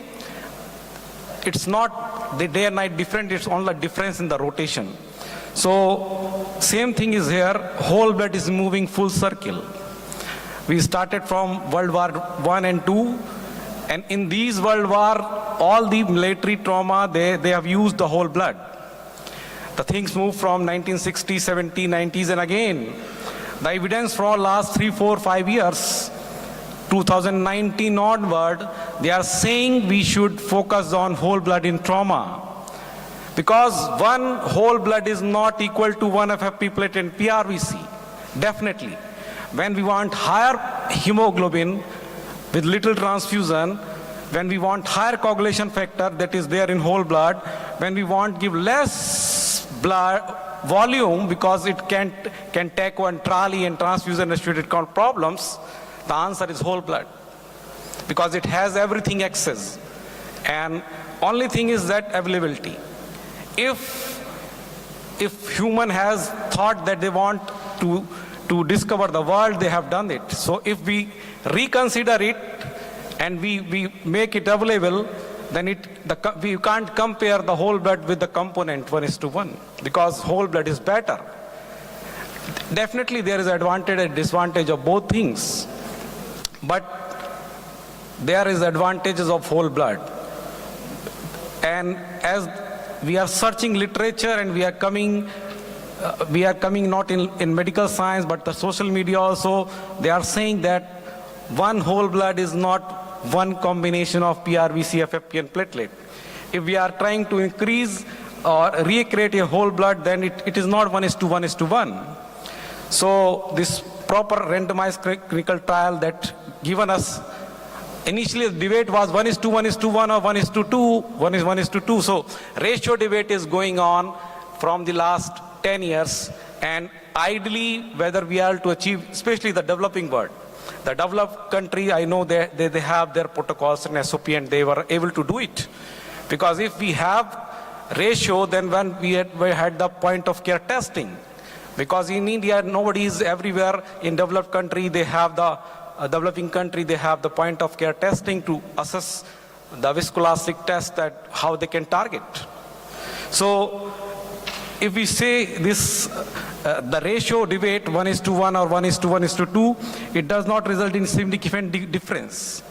So research is emerging that shows that whole blood works better for these in trauma patient as compared to fraction component, and it's a rediscovery, it's not a new discovery. And whole blood versus component therapy in transfusion trauma patients, they're saying that mortality is less because you are transfusing less. Even the cost, because medical science, everything is cost. When you give multiple transfusion, every component has a cost and also the cost to give it. So whole blood was shipped with the lower charges and improved logistic, especially when trauma, when we are dealing with massive blood transfusions. This study in 2021, that is a UCENTCOM, that is a Army, US Army, they have done 5-year prospective study and 1,700 patients. Those receive both the component and the whole blood, and they say whole blood use increased significantly with time in last 5 years. And because the supply is also increasing. And without a long-lasting platelet component, that is a problem with the component therapy, because we know that as the components of more than 14 days, this platelet is only working for first week, 3 to 5 days. Another study that whole blood transfusion versus component in adult trauma patient with major hemorrhage. So more than 3,000 patients that is compared in database, and more than 1,800 records, 6 studies. So what this study says, no study reported worse survival with whole blood. However, there is significant evidence to support or reject the use of whole blood transfusion as compared to component therapy in trauma with massive hemorrhage. Another study, whole blood transfusion versus component therapy in trauma resuscitation, a systematic review and meta-analysis, and in 2020, and this says that on this meta-analysis, whole blood transfusion was not assured with 24-hour mortality, the odds ratio as compared to the component therapy, whether it is 24-hour mortality or 30-day mortality. Another study by this Brill Jason, that impact of incorporating whole blood into hemorrhagic shock resuscitation, analysis of 1377 consecutive trauma patients receiving emergency uncrossed blood products, and they say that it has improved survival because odds ratio is saying this. They have decreased need of overall transfusion amounts, 60% less component products needed in whole blood group, and effect of survival are good, especially in severe trauma patients. So this published in JCS, that is American College of Surgeons. And in US, this group, Dr. Brian Cotton, they are working hard for last 5 years, where they say that low titer group O whole blood, LTOW, and they are promoting this, that is remerging role of whole blood. And as we know, this is a walking blood banks. People in military, they have the blood groups, they have a screen, they have already know the blood type, and they are the walking blood banks. So they have the resources, and military is using for Afghanistan, Iraq war, and all the war areas, that is. And we are also, and nowadays we are talking a lot that this country is against this, and things are going on, and it may increase. So whole blood based resuscitation by using cold stored low titer O units, that is also FDA approved now. So this can be used. Only question that it is universal versus type specific blood, RH whole blood versus RH negative blood, or we can use safely in children. The answer is that. Answer is yes. Whole blood resuscitation is safe in pediatric trauma patients. This multicentric study that says that it can be safely used in pediatric trauma patients, 0 to 17 years. And another study is low titer whole blood, truly a universal blood product.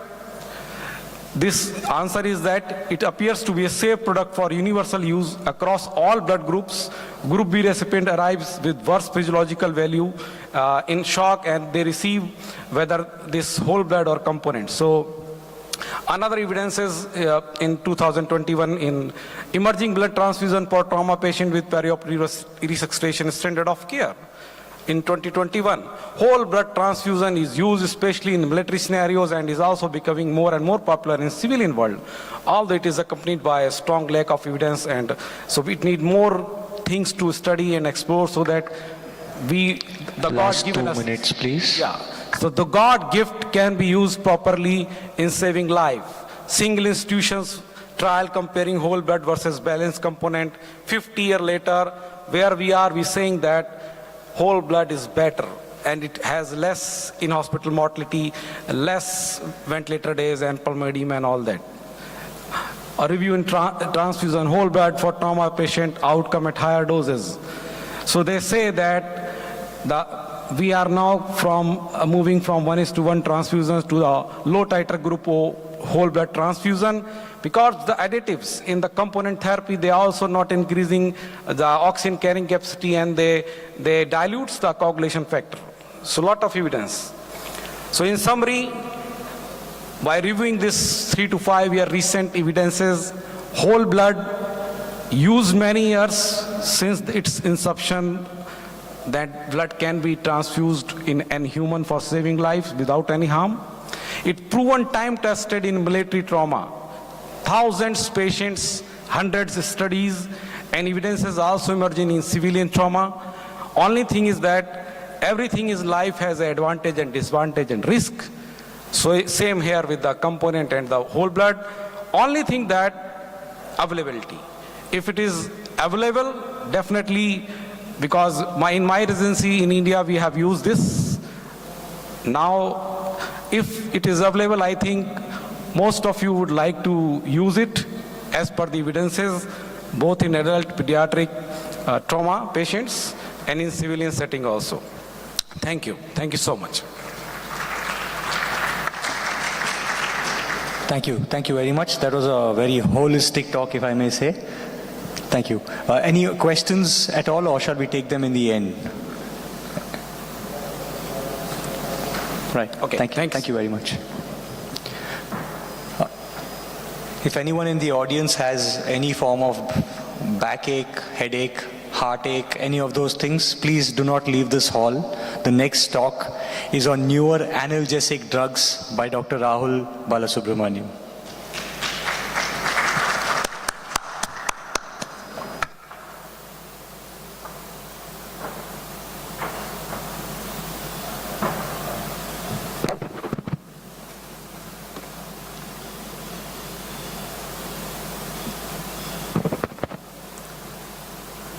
Good afternoon, everyone. First of all, I thank WASM team as well as EPAT team for giving me this opportunity to talk on the topic new analgesic drugs. So, overview of this discussion would be briefly described regarding the pain pathway, the changing landscape in pain management, mainly the CERTA strategy, evolving analgesic and pain ladder, brief description about traditional analgesics, characteristics of new generation analgesic, rather analgesia, and few examples of new analgesics. So, you all know pain is the root cause of main presentation, almost 75 to 80% of all complaints according to the present prevalence across the globe. So what are the challenges? Because delayed pain management is a routine in most of the busy ER, and another one is oligoanalgesia. So what do you think? The reason for oligoanalgesia is because of the fear of the side effects or the adverse effects because of the routinely used analgesics. And our aim is not to get a zero pain, but to have a practically reasonably good pain relief on reassessment, reduction of at least 40% of pain score. And in the background of opioid epidemic in all the developing countries, even in developed countries, we have a wide use of opioids, which leads to a scenario called opioid overuse or opioid epidemic and its side effects. So to conclude, or in short, we need to have a balanced analgesia. You all know this, the pain physiology, the pain pathway, which is by peripheral nervous system as well as central nervous system. Any nociceptive stimuli from periphery goes through the myelinated as well as unmyelinated fibers, reaches the dorsal column of spinal cord, and then to the brain and the higher centers. So as in the diagram, there are different levels of analgesics which can help decrease the pain. That can be both pharmacological as well as non-pharmacological. So my talk would be not only new analgesic drugs, rather analgesia. So it need not be always drugs which can decrease the pain. It can be some other non-pharmacological techniques too. So to review the pain ladder, so the conventional pain ladder, we have 3 steps to start with: mild, then moderate, and severe pain. Usually we have the conventional drugs. To begin with, the most safest one is acetaminophen, paracetamol, or maybe NSAIDs. Then we move on to weak opioids and strong opioids. So what WHO has come up with is a new addition. In each step, it can be an integrative medicine therapy. And while you leap from step 2 to step 4, we have an additional one, that is minimal invasive intervention. So that can include, which we all know now, even after the advent of the ultrasound and easy availability of ultrasound, regional nerve blocks as well as plain blocks are being used, which can be used in order to get a balanced analgesia so that we can reduce the adverse effects of analgesics being used. So what is the armamentarium? We told that the integrative medicine therapy, which we can include in each and every steps of pain ladder, can be a non-pharmacological, which include physical like physiotherapy, osteopathic manipulation, mechanical support, or active mobilization. Direct like heat or ice, acupuncture, all this have got even adequate evidences to use. Transcutaneous electrical nerve stimulation, deep breathing, and ultrasound. Indirect like music therapy, aromatherapy, hypnosis, and even guided imagery, which can actually decrease the pain. Educational and physiological like cognitive behavioral therapy, which been using for psychiatric patients, verbal suggestions, and family support. So this can be integrated to any step of the pain ladder. So it has come to an extent that a virtual reality helped reducing the pain during labor. So there is a Frey and et al. Showed in 27 unmedicated pregnant female could decrease the pain and anxiety. And in 2018, a systemic review by Scapin et al., which includes 34 studies, showed virtual reality can decrease pain while dressing changes, physical rehabilitation, and physiotherapy. Coming to this, what is CERTA approach? That is nothing new, but we all know what is written on the left-hand side of the table. That is nothing but different targets. The channel, enzymes, receptor targeted analgesia. So rather than shooting blindly, we'll narrow down it and nail it. So that's what the CERTA approach is all about. So according from the history and the pathophysiology or etiology which you know regarding the pain presentations, you can actually target or nail the exact cause. For example, for COX and COX-2 inhibitors, we usually use ibuprofen, diclofenac, naproxen. So you can exactly nail the causative inflammatory markers. So coming to a few drugs which are considered new, need not be a newly invented one, which was used previously for some other indications, now being used as a neuroanalgesic modality. So methoxyflurane, known as green whistle, it is a halogenated volatile anesthetic. It is a non-opioid alternative to morphine that is used for acute pain relief. So usually when I talked to some of my friends in UK yesterday, so they were telling they use it frequently in pre-hospital scenario when there is some fractures. So now this is being used widely in New Zealand as well as Australia, but it is banned in United States because of the nephrotoxicity, which was there when used in higher doses. So basically it is used with a puff. You can take 3 ml of the methoxyflurane in a charcoal container and take the puff 1 or 2 times to decrease the pain. And it is marketed in UK as Penthrox. So the take home would be, you can use it, but be careful how many times you use it and how you use it, and be careful about the nephrotoxicity. And there are RCTs on this, like stop trial, immediate mediator. So it's not a new thing, but it's being using, but have to be careful while using methoxyflurane. Next is dexmedetomidine, which again is not a new drug, but if it can be used intranasally also, which actually decrease the side effects. You all know that the side effect, it being an alpha-2 agonist, it can cause bradycardia and hypotension. So if you can use it intranasally, it can actually decrease the opioid use, which we use usually for postoperative patients. So concomitant dexmedetomidine in postoperative patients is a good option, along with regional blocks as well. Next is buprenorphine, used for treatment of withdrawal. It's an opioid receptor agonist, and it is being successfully used for neuropathic pain, cancer pain, as well as postoperative pain, and even in renal colic. So 4 milligram sublingual buprenorphine is an option for acute bone fractures. Next is a sub-dissociative dose of ketamine. It's a non-competitive NMDA receptor antagonist. And the main mechanism of action is decreasing the central sensitization and pain memory. And sub-dissociative doses, 0.1 to 0.4 milligram per kilogram. Again, this can be used intranasally at much lower doses. Early and rapid pain management and long-lasting analgesia is one of the advantage, and it bypasses the first-pass metabolism. So again, it helped in decreasing the side effects.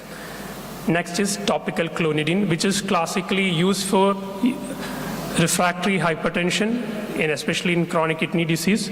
So this can be used topically for painful diabetic neuropathy, and also being used as a topical agent, again decreases its adverse effects. So this table mainly enumerates few drugs which can be used intranasally, which we already discussed: dexmedetomidine, ketamine, fentanyl. Intranasal fentanyl is there in a lot of pediatric algorithms where you can't get an IV access. You can resort to intranasal fentanyl. Last 2 minutes, please. Yeah.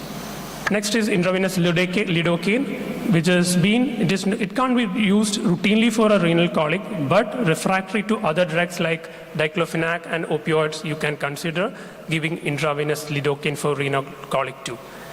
Desmopressin in renal colic, again, its analgesic effect, it's due to its antidiuretic property. Decrease the renal pelvis pressure, and it is causing decreased pain. Next is tapentadol, a synergistic mu opioid receptor agonist and noradrenaline reuptake inhibitor.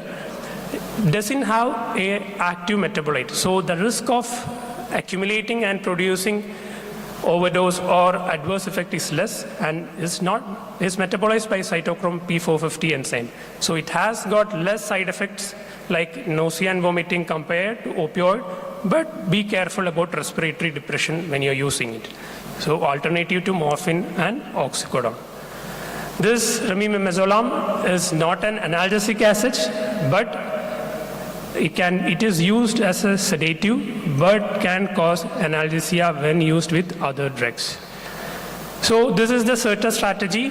You can map the particular receptors to the pain presentation, and you can choose which drugs to be given to the patient.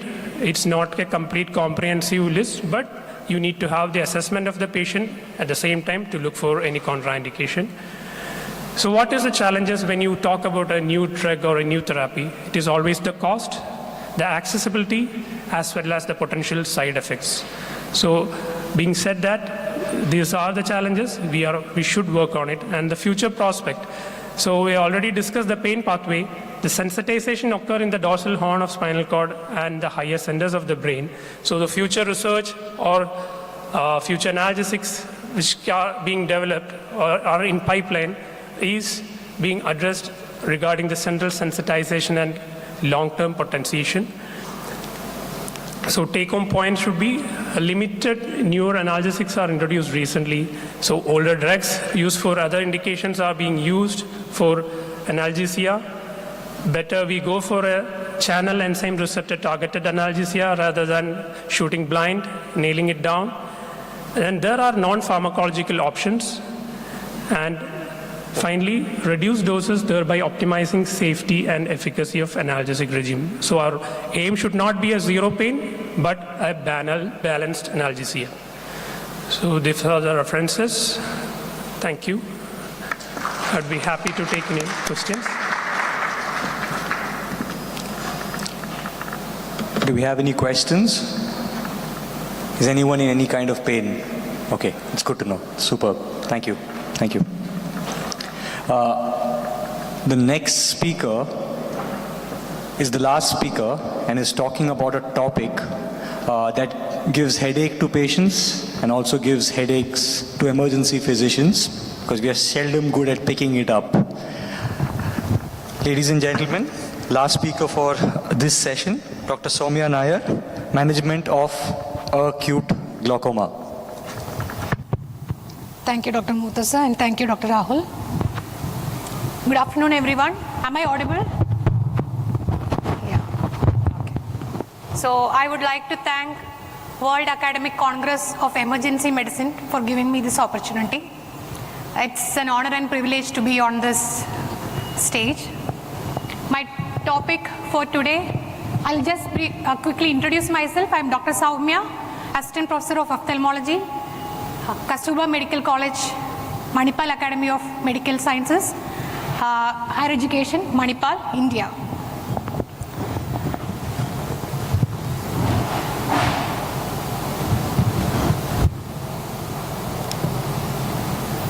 Slide change. Yeah, good.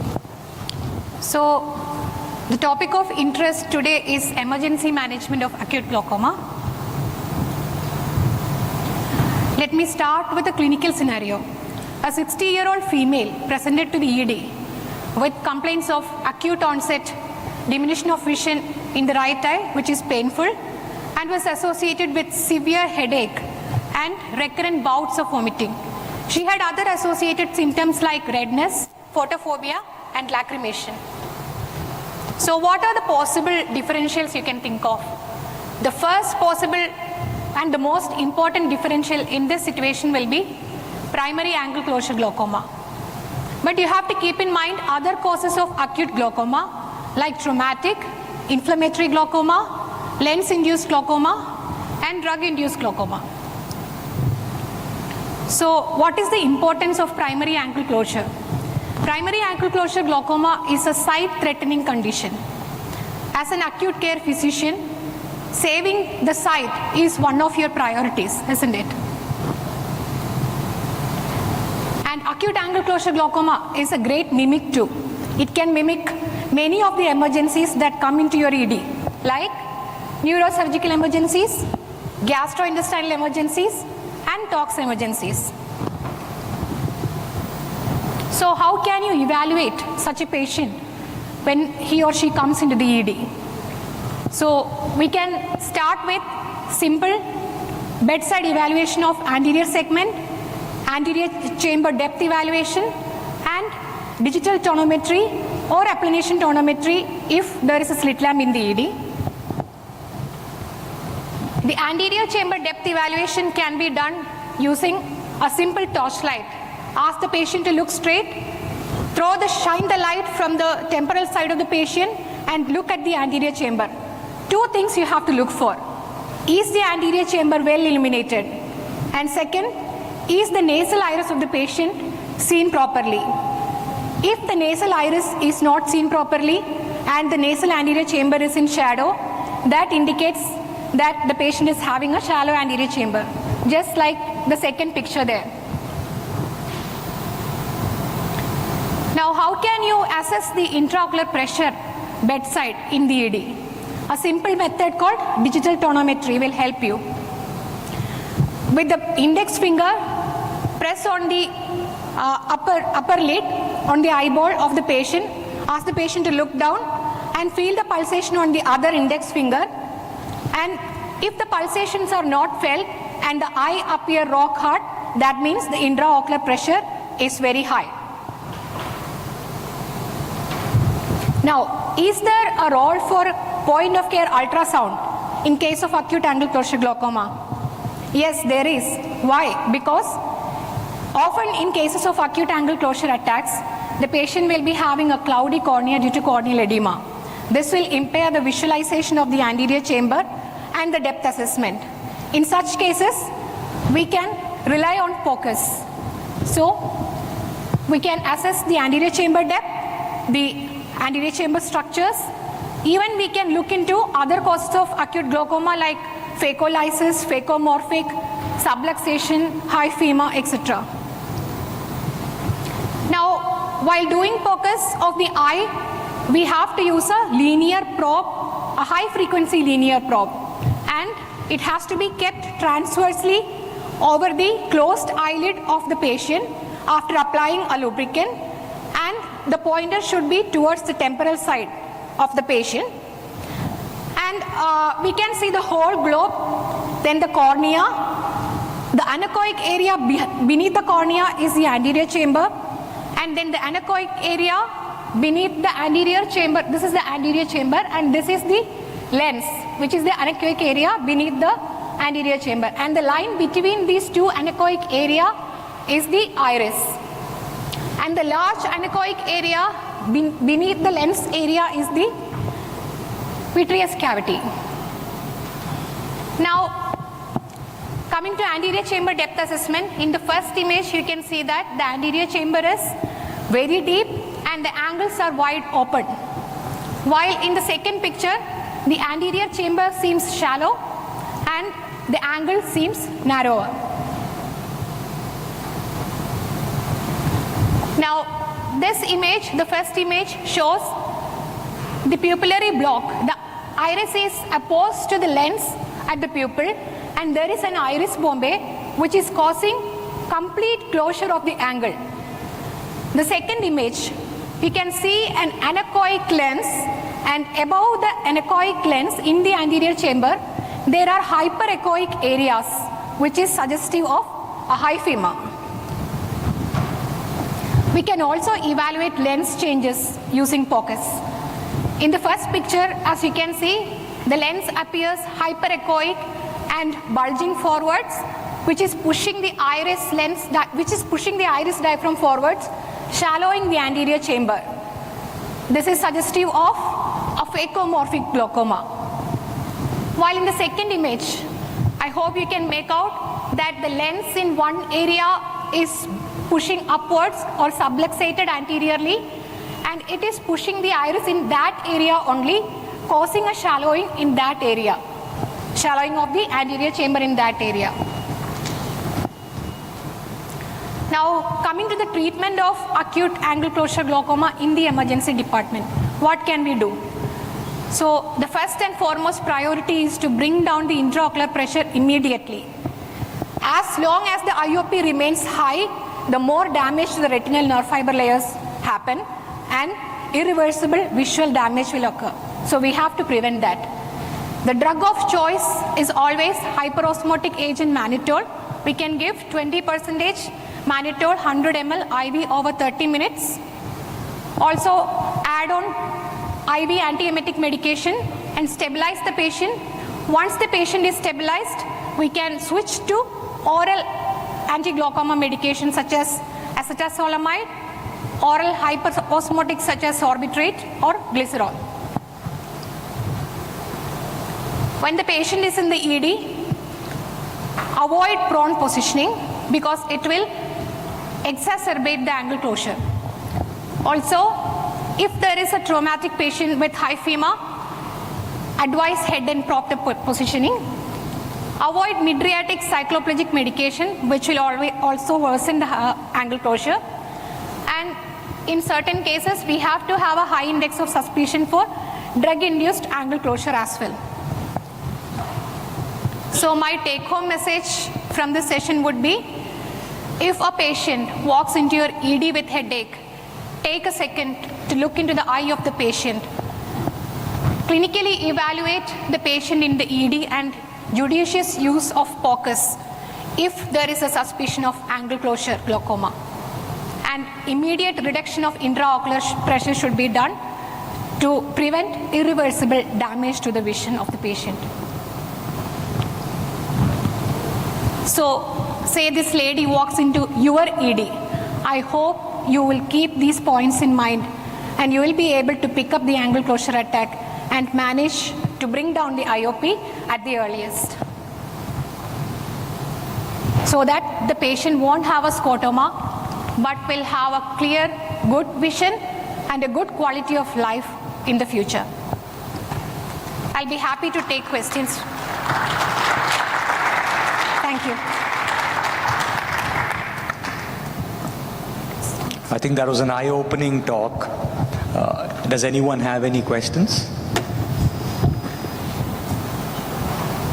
Yes. I see some redness of eye in the audience. Where is that? Sorry, there. Yeah. Yeah. Yeah, the digital tonometry. Yeah, it's a very simple test. Ask the patient to look down. Use the pulp of your 2 index fingers. Okay? Place the fingers above the tarsal plate, at the edge of the tarsal plate. Press with 1 finger so that you can feel the pulsation on the other finger. You can feel it on your eyes itself, can't you? So that is indicative of a normal intraocular pressure. Normal. If it is very high, the eye will appear rock hard and you won't be able to do these pulsations. Okay? Is that clear? Yeah. Thank you. After this talk, you can meet her. She'll do a free examination for you. I'll be happy to. Yeah. Any more questions? Okay. Thank you. There's one more, sorry. There's one more from... Thank you. I have a question, Yes. actually. The setup in your hospital, is it based on ophthalmology present in the ED or emergency physician providing the care for acute glaucoma? Acute glaucoma, both actually. When the patient walks in, emergency physician can start the IV mannitol, but of course, ophthalmology team will be the ophthalmology team will be notified, and they will be taking over the patient at the earliest.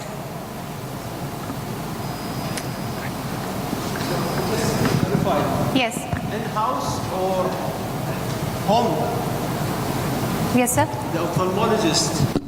The ophthalmologist will be in-house in the ED, or he will be called to come. So time is a factor here.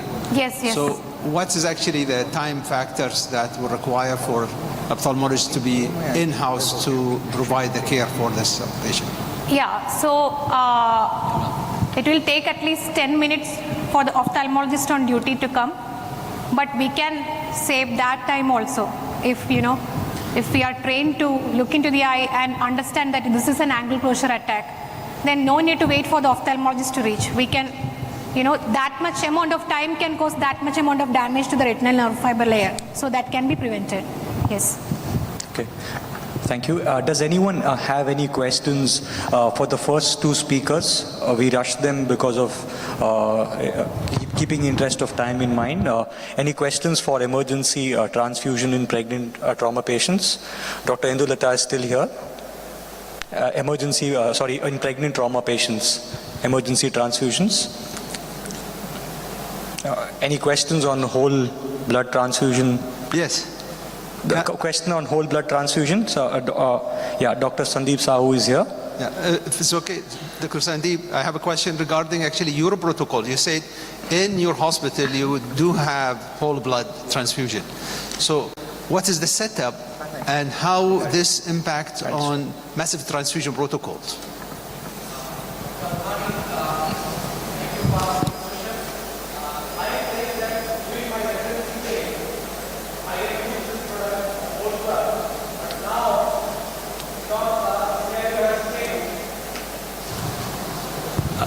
It's around 18 years back in India when I was doing residency at my hospital. That time we don't have the component therapy.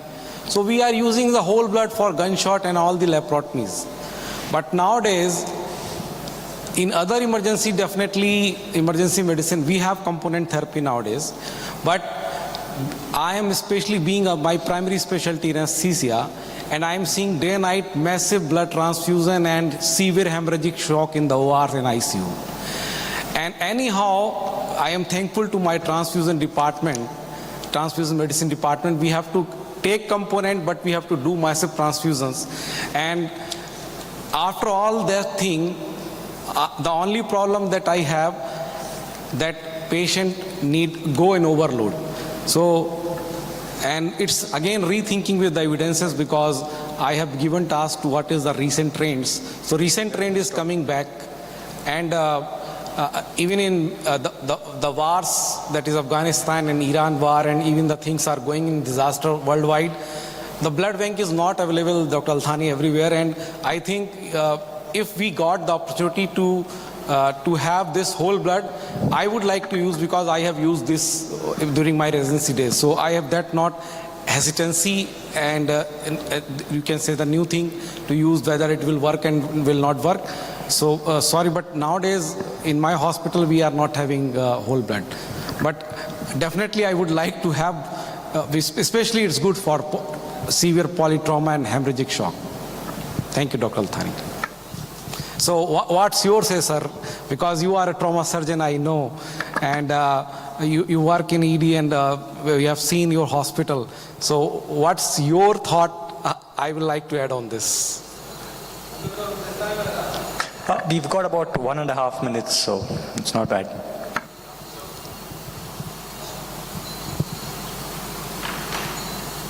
Thank you. Regarding actually whole blood, the resistance comes usually from the blood bank and hematology.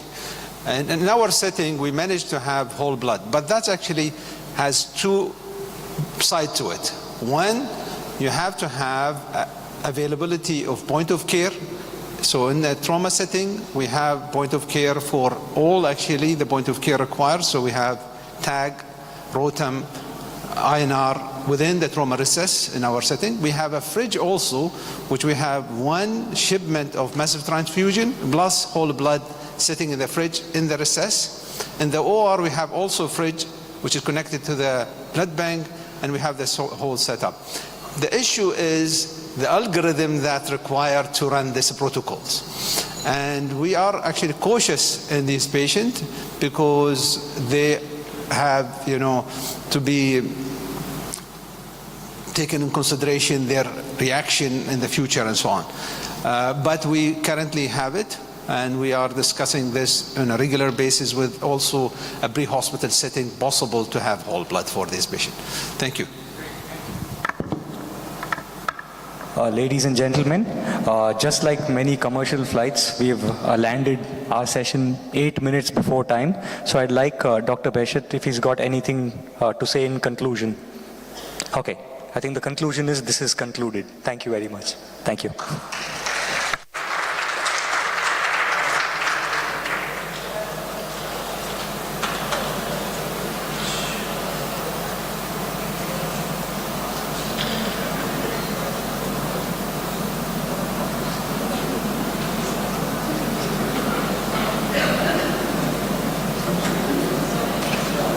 Microphone long here, please.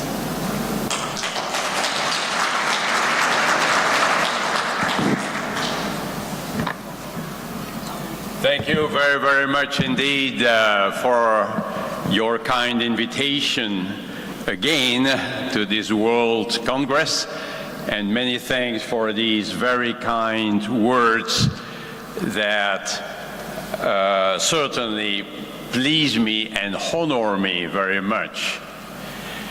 I like to speak about one of my favorite topics, sepsis, a terrible problem.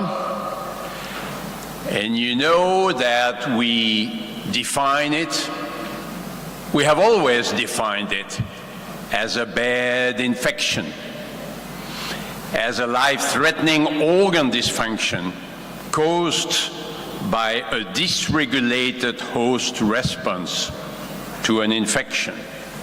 That's what it is. For a scientific publication, one could use a score to determine the severity of organ dysfunction. But for our everyday practice, We don't need any score. And that's the same in children. So if you look at the pyramid of severity, starting from colonization, an infection will be characterized by some host response, usually fever, an abnormal white blood cell count. When it is sepsis, there is more. There is organ dysfunction. And if there is septic shock, there is an alteration in tissue perfusion and an increase in blood lactate levels, typically above 2 milliequivalents per liter. So sometimes we identify sepsis in a patient having an infection complicated by organ dysfunction. But we must keep in mind, and this is very true in the emergency department, that sometimes patients come with some degree of organ dysfunction and it's not so clear why they have it. It may be sepsis. There may be a severe infection. And when we speak about organ dysfunction, we need to consider 6 organs: circulatory, respiratory, renal, neurological, hepatic, hematological. And these are the 6 items included in the SOFA score to evaluate organ dysfunction.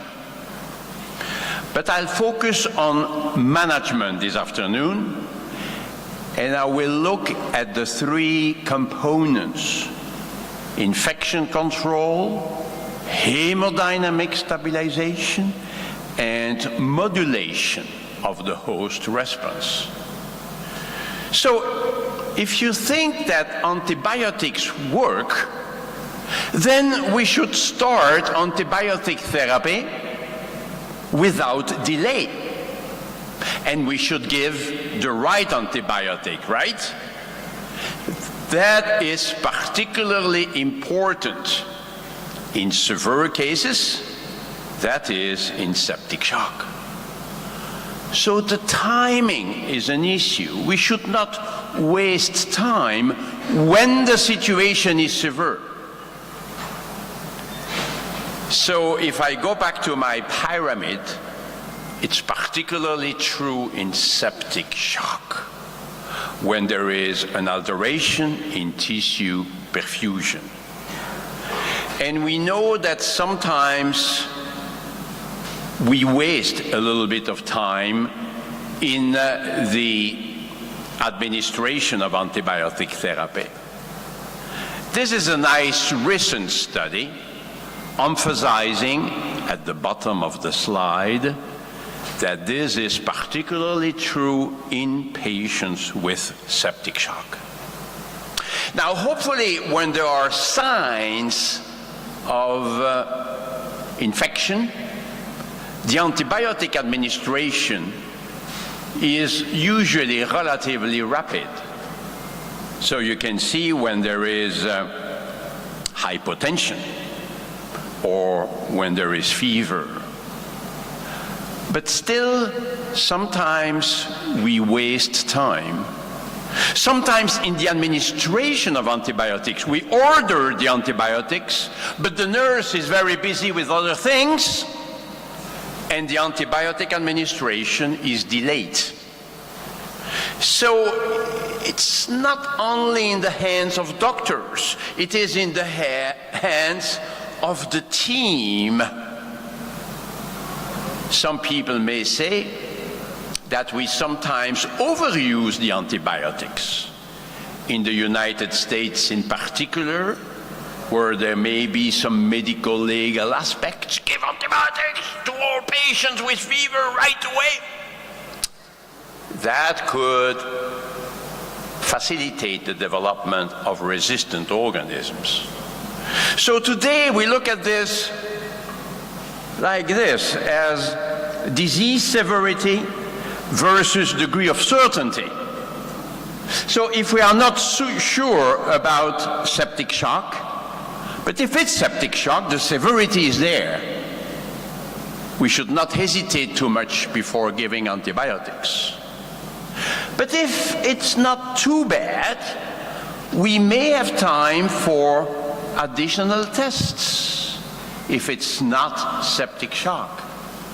Remember these important studies showing that sometimes we admit patients in the intensive care unit for likely sepsis, but actually this is doubtful at the end. When we have all the elements, we may think, after all, it was not septic shock. Or here in an emergency department in Boston, they found the same thing. Sometimes we think it's septic shock, but it's not. It may be cardiogenic pulmonary edema. It may be a drug effect. It may be some malignancy. So sometimes we give antibiotics for some patients who may not need them. We must accept it. But the choice is important too. I like this paper published recently, where they showed that if you don't give the right antibiotic, prognosis is worse than if you give the right antibiotics. Okay. But this is very interesting. If you give wide spectrum antibiotics to patients who do not need it, the outcome may be worse. Perhaps because there is a selection of resistant organisms. So the message is, too narrow spectrum may be harmful, but too wide spectrum may also be harmful for the patient. And we should never forget that the antibiotic administration can be reassessed later. So give antibiotics as soon as possible. The more severe the presentation, the more urgent the antibiotic administration. And antibiotic therapy should cover all likely pathogens, not less, but not more. And of course, source control is very important. And here also, we need to motivate the team, the nurses, the surgeons, if there is a need for laparotomy, for instance, the radiologists before that, the anesthesiologist, a team effort. But let's move to the hemodynamic management. My mentor, my teacher, was Dr. Weil in Los Angeles. And Dr. Weil was saying every patient is a VIP. Ventilate, infuse, pump. Ventilate, well, we have good ways to use non-invasive mechanical ventilation today. But in shock, we should not wait too long before endotracheal intubation if required. If we wait for too long, there may be respiratory arrest. So what are the things to look at? With my colleagues at the Surviving Sepsis Campaign guidelines, I said we need to give recommendations to the doctor about when to intubate the trachea. And they said, oh, Jean-Louis, there is no randomized controlled trial on this. I know. But we need to give some guidance. So, would it be the degree of hypoxemia, the neurological status, sometimes the PCO2, the hemodynamic status, the muscle function? Are there plans for major surgery? It could be a combination of those. We need to help the doctors. So my recommendation, actually it's not mine, I found it on the internet. It is to ask the patient to pronounce metoprolol If the patient cannot pronounce metoprolol, it's the right time to put the tube in the trachea. Infuse. Every patient with sepsis will need fluids. Not too much, but not too little. Not too little. And we cannot go by formula. Because a patient with pneumonia may require less fluids than a patient with peritonitis. There may be a little bit of vasodilation or much vasodilation. There may be more capillary leak with unavoidable edema formation. And we may need to bring cardiac output to a supranormal level to bring enough oxygen to the cells. So some years ago, a couple of years ago, people were discussing restricted liberal fluid administration. This is over because these trials randomizing patients for more or less fluids showed no difference in outcome because some patients may benefit from one strategy, but some others may be harmed, and vice versa in the other group. Look at this recent paper published this year in the New England Journal of Medicine, comparing more fluids with less fluids but more vasopressors. Well, if anything, the patients who were in a restrictive fluid therapy were worse than the others. They were more likely to need a stay in the intensive care unit. Clearly, fluid restriction is dangerous. There will be some edema formation. We don't like it, I agree. But that's the price to pay to have a sufficient cardiac output. We may need vasopressors, I will go to that in just a moment. But vasoconstriction is really to avoid. So we need to navigate between the two. We all know that. Maybe artificial intelligence will help us in the future to decide whether we should give more fluids or more vasopressors. But to stay with simple things. An edematous patient may be hypovolemic. Sometimes there is a doctor coming and says, oh, there is some edema here. Oh, stop giving fluid. That doesn't make sense. No, we don't know.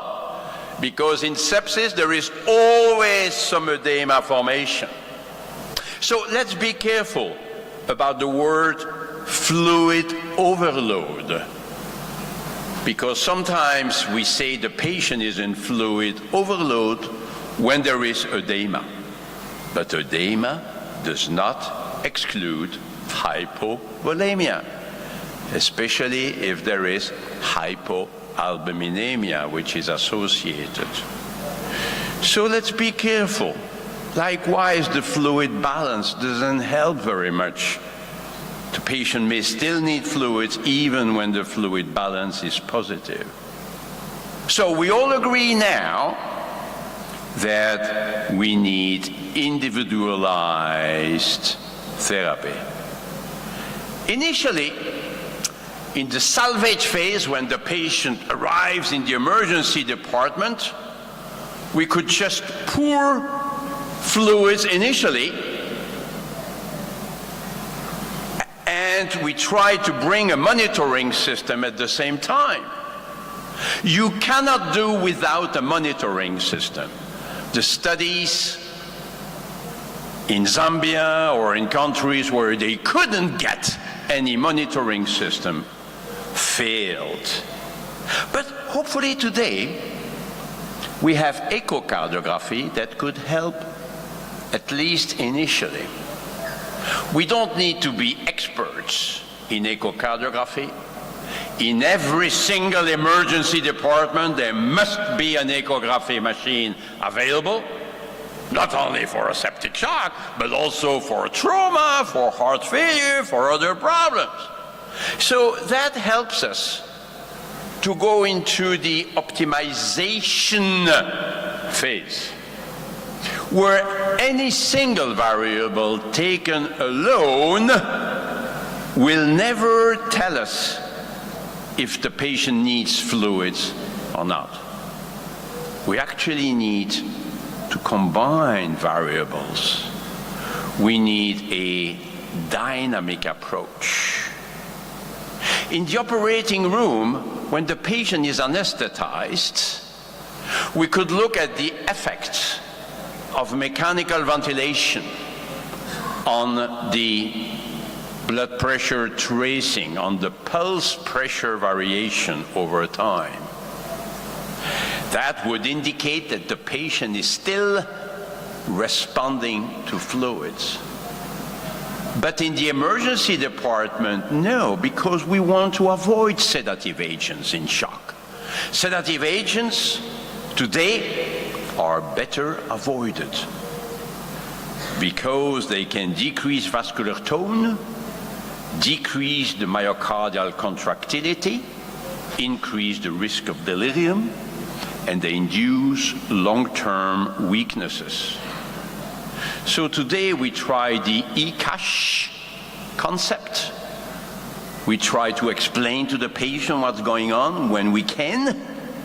Of course, we control pain with analgesia, but the patient may not need sedation. And of course, the basis for our evaluation of the response to fluid remains the fluid challenge, where we look at an improvement in tissue perfusion and the risk of edema formation. This is based on the Frank-Starling relationship. Every patient is represented by one of these dots and is on one of these lines. So we need to give a bit of fluids and see if cardiac output increases or not. And if we want to assess the risk, we want to have a central venous pressure measurement. Oh, that's invasive! I know, but the central venous catheter can also help to have access to the central venous oxygen saturation, SVO2. It can also help to give fluids quickly. It can also help to give vasopressors safely. Oh, vasopressors can be given by an intravenous peripheral line. Yeah. But one single complication would be terrible. So, the fluid challenge is not the fluid loading, right? It is a technique in which we give a bit of fluids and we assess the patient's response. Sometimes people do it over a too long period of time. I'll try to give fluid for half an hour. That's much too long because so many things could happen in half an hour. And in the emergency department, the patient may have to go to the X-ray for a CT scan, and we lose that information. So it's 5-10 minutes. In the operating room, it would be 1 minute, because so many things happen in the operating room. But if we return to the emergency department, the studies have shown that giving about 250 cc's in 5-10 minutes is sufficient. So give 200 cc's in 5-10 minutes. If the patient seems to respond, seems to benefit, you repeat it. And during these 5-10 minutes, if you want to assess the patient's response, you should not do anything. Don't touch the patient for 5-10 minutes. What shall we check? Heart rate? Well, maybe, but it's not perfect. The blood pressure, not really, because the patients in septic shock may respond to fluids by an increase in cardiac output, and yet the blood pressure may not increase much because there is decreased vascular tone. We showed it many years ago. So optimally, we should actually assess cardiac output and see if cardiac output increases with fluids or not. We could use the technique we like. We just reviewed it for critical care medicine, if you like to look at the various systems available. But again, if you are good in echo, you could just use the velocity time integral to reflect cardiac output, stroke volume, and thus cardiac output. Today, it can even be done automatically. There are some softwares available now that can measure it for you. So that's the fluid challenge technique. You can go to that publication if you want to see the graph. It's quite easy, but we need to pay attention to some simple elements. And the most important one is that if the patient does not benefit, we stop giving fluids. The fluid challenge does not encourage to give more fluids. It does encourage to stop giving fluids when the patient does not benefit. Internal fluid challenge can be obtained by passive leg raising, but it's a bit more difficult to do actually, because the changes in cardiac output will be very transient and very mild. If you like, we did a neat chat, you can find it on internet, with Dr. Monet, who is a world expert in this, asking him, how do you do this?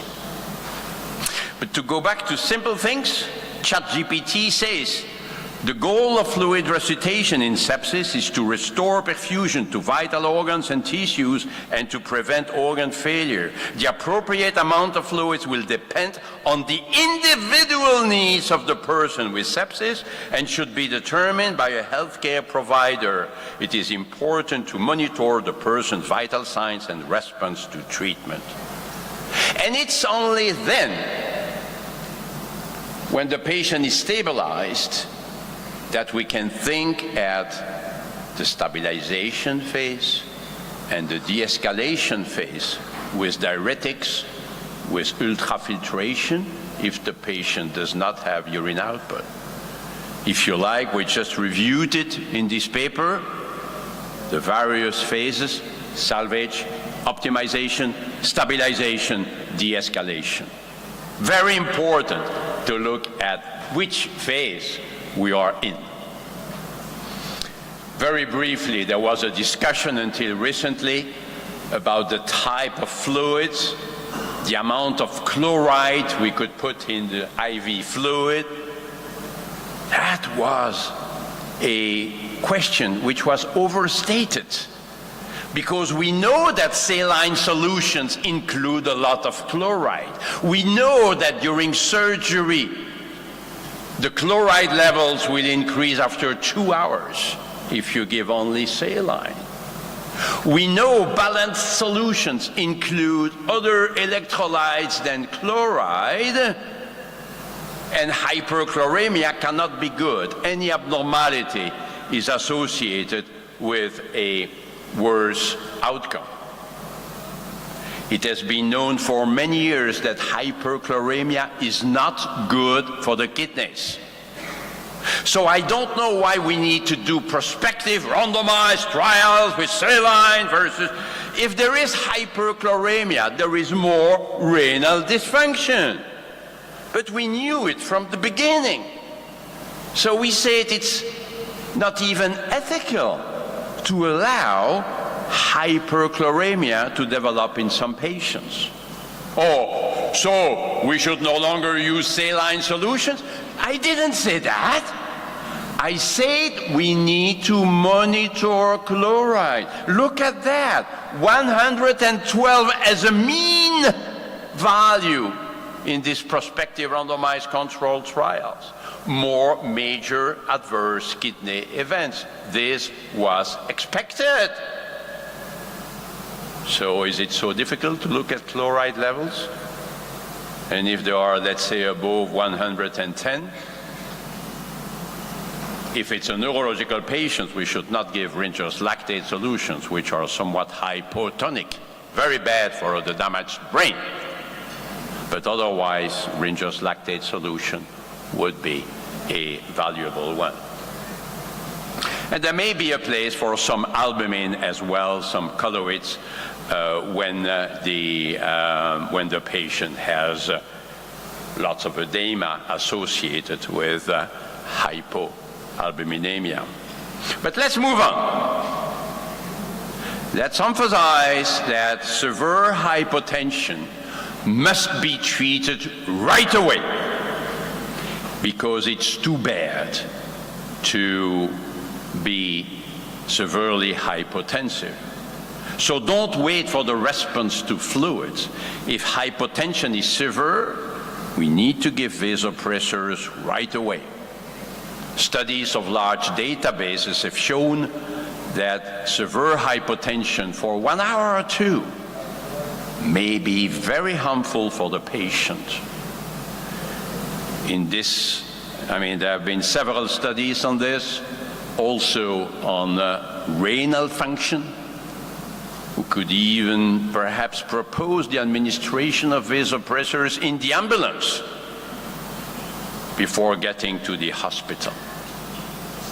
So VIP, the three elements, must be managed concurrently. And we know noradrenaline is the first agent of choice. Adrenaline should not be a first agent. This is a small study, quite old now, showing that the trend is going in the wrong direction. Mortality is somewhat going up when you go for adrenaline. And if you go at the target, we usually say that it's 65 as a mean value. But this is a mean value initially. The trials were the randomized patients for a higher or lower target, of course, showed no difference in mortality. But look at the targets, it was even 75 versus 85. Oh-ho. That's how it is. When we target the blood pressure, we tend to overshoot. And yet, in patients with chronic hypertension, 75 was not sufficient. So let's go to a higher mean arterial pressure, right? Well, in some patients, maybe. But then you have this other trial where they allowed in patients to be below 65, and there was no difference in mortality. So does blood pressure not matter? Of course it matters, but we need individualization. That's physiology, autoregulation of blood flow to the organs, well known. Now, the most recent recommendations of the Surviving Sepsis campaign rightly state we recommend an initial mean arterial pressure of 65. That's correct.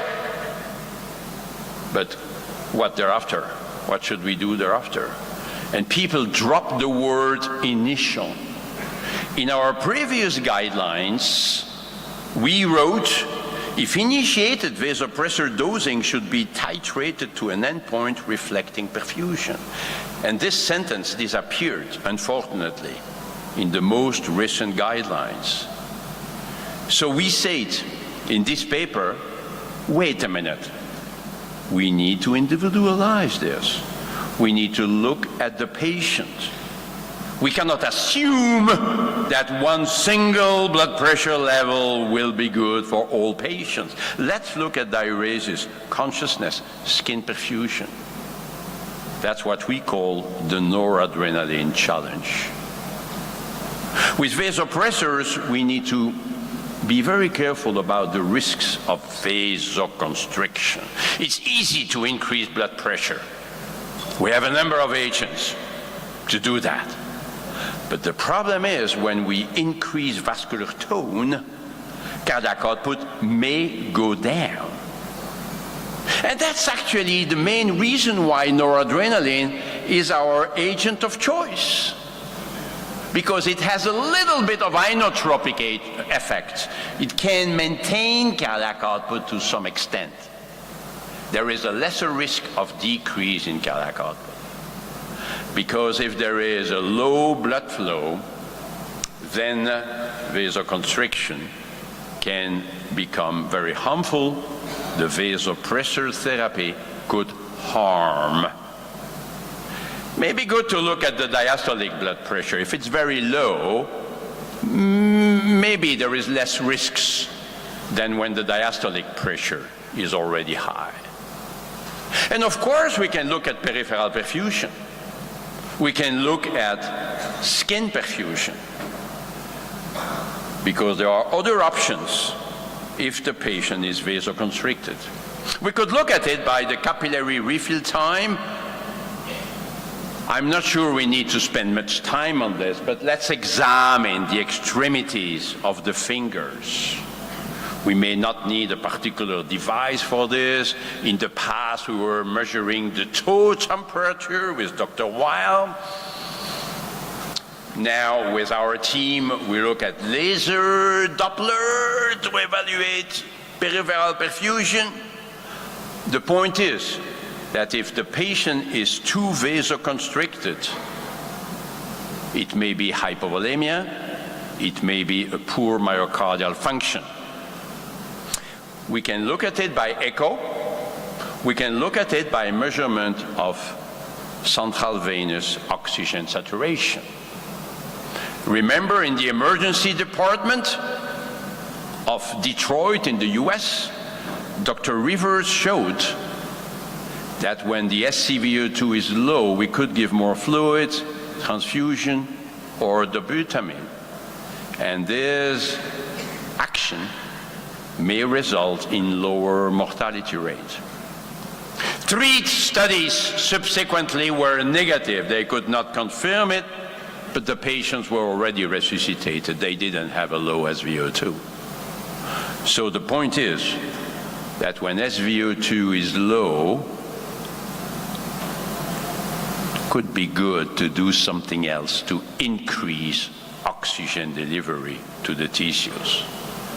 Fluid, dobutamine, perhaps a transfusion. We can even look at the veno-arterial PCO2 gap, but the time is running. I will skip these slides. You could read it. This is our paper in Chest showing that if the patient does not improve quickly, we could actually find valuable therapeutic interventions to increase flow. Patient says tachycardia, pacemaker, no. We cannot afford vasodilating agents in patients who are already vasodilated naturally. So it's either fluids or inotropic agents. That's the dobutamine challenge. We could give a little bit of dobutamine in addition to the noradrenaline to try to improve blood flow to the periphery, and this is quite safe. In septic shock, we have known it for many, many years. Oh, dobutamine induces tachycardia. Yes, it does.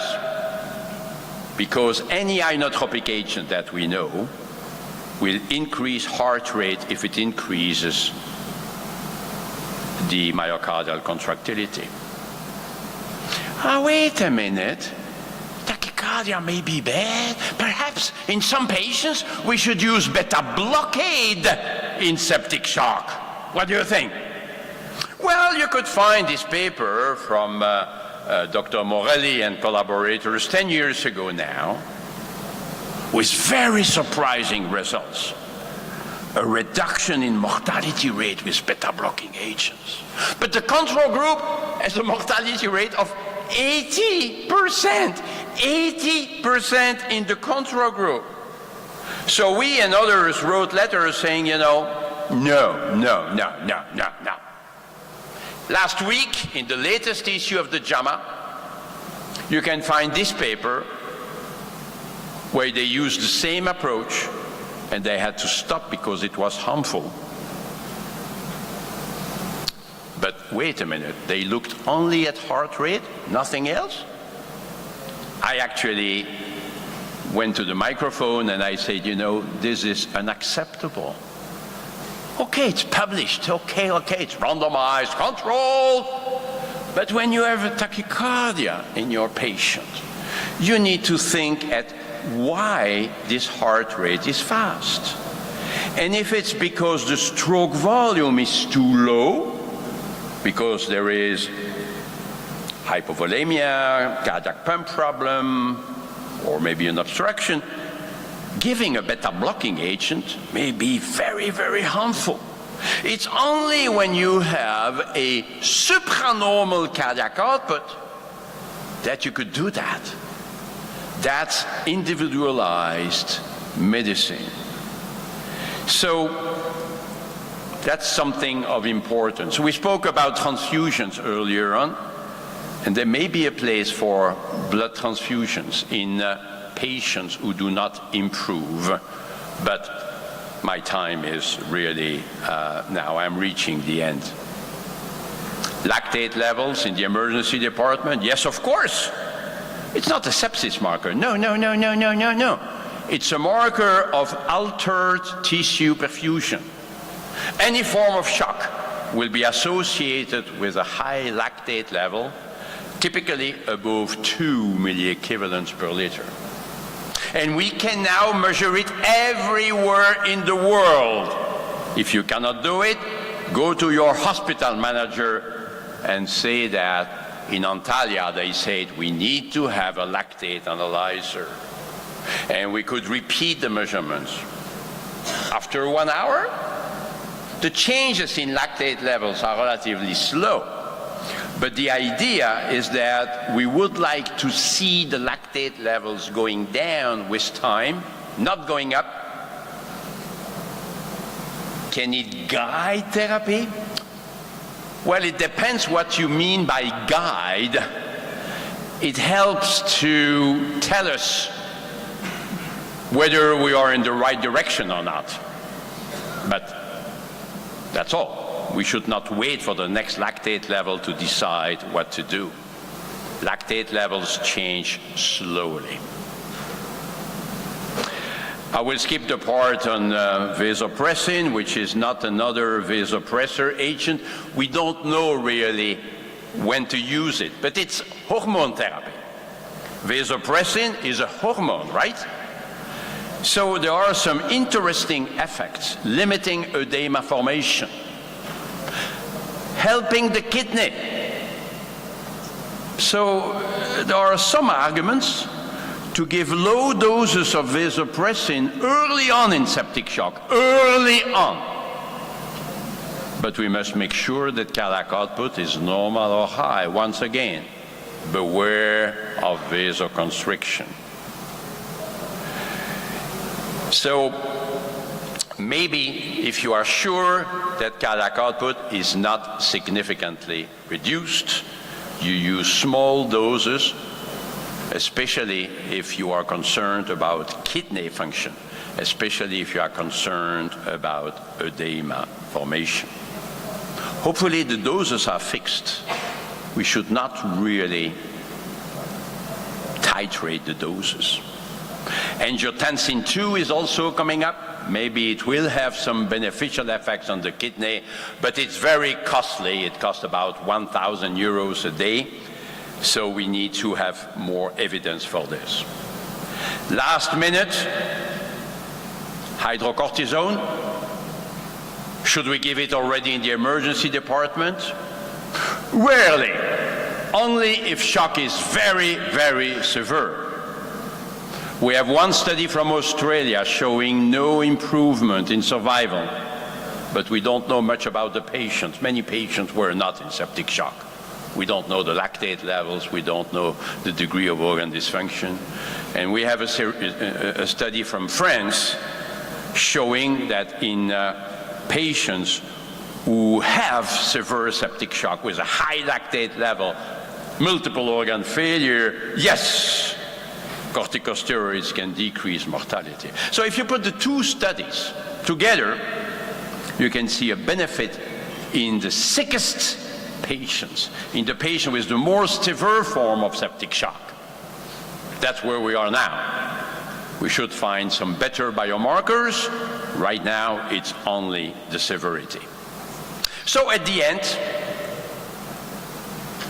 fluids, vasopressors, inotropic agents if we fear that the cardiac function is altered. Let's look at skin perfusion, urine output, mental status, the three windows of acute circulatory failure, respecting the four phases: salvage, optimization, stabilization, and then de-escalation. And for this, it's quite a bit to do. Infection control, hemodynamic stabilization, modulation of the sepsis response. In trauma, we have a trauma team, right? With a trauma leader giving orders here and there. There is the captain giving orders. There are many things to be done. Insert catheters, call the surgeon, call the radiologist, etc. But in sepsis, it's the same thing.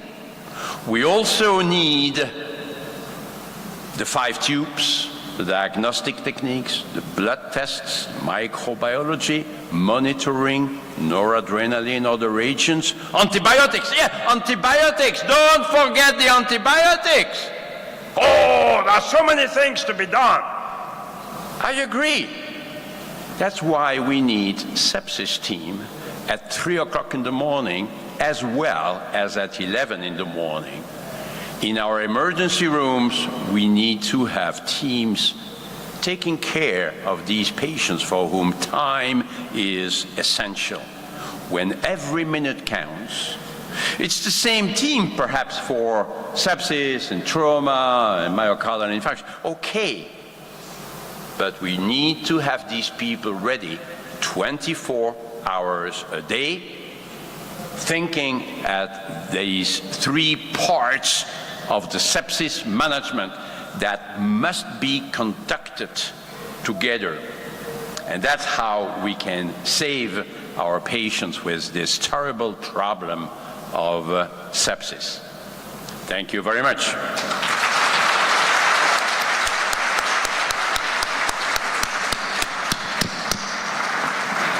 Thank you so much, Mr. Vincent. And first of all, I want to say I want to revise my sepsis information after following this presentation. So maybe some of our friends needs to ask you some questions. Dear audience, could you please ask? Okay, could you please?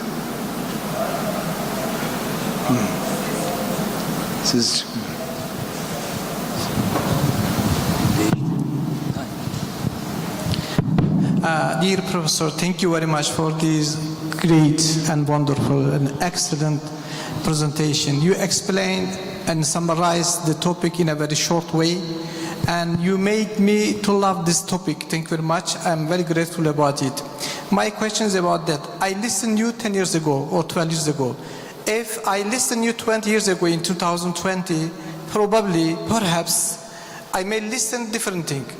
So it seems that in recent years, there are so many changes. My question is that, 20 years later, what kind of change do you expect to be done 20 years later? Thank you very much. Ooh, thank you very much for this question, which is an excellent one, but it's another talk. if you give me another 40 minutes, I can discuss it. But, you know, I think that we would like to be less invasive, but at the same time, we want to be accurate.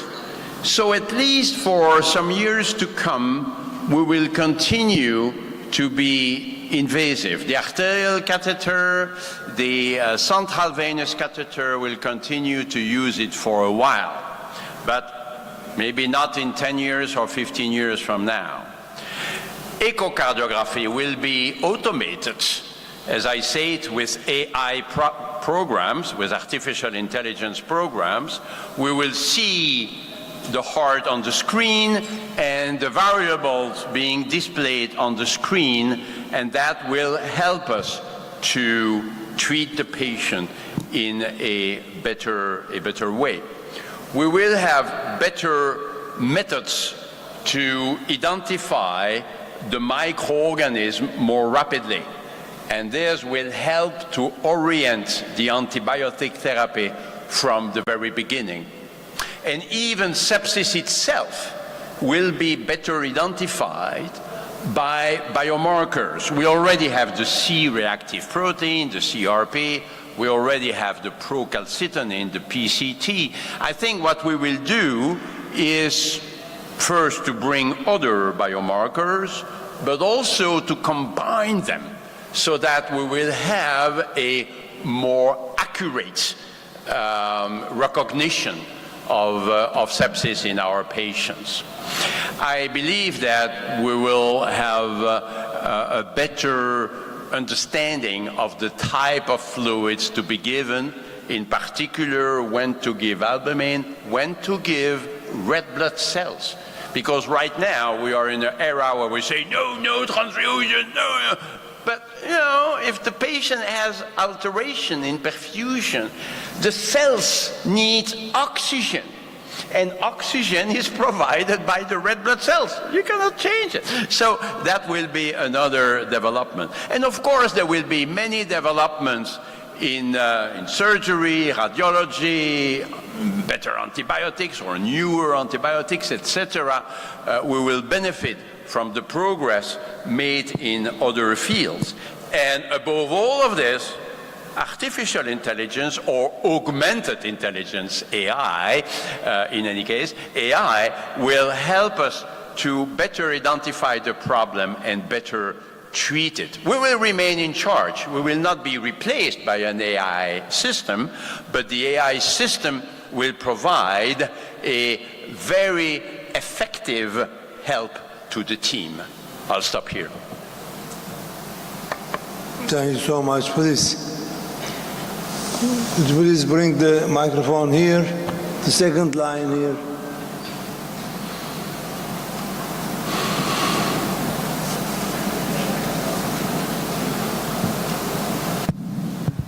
Prabhat Nanekar from Amsterdam. Thank you very much for this inspiring talk. But I just wonder, most of the patient who comes with systemic infection does not end up at the ICU. They stay at the ED and go to normal wards.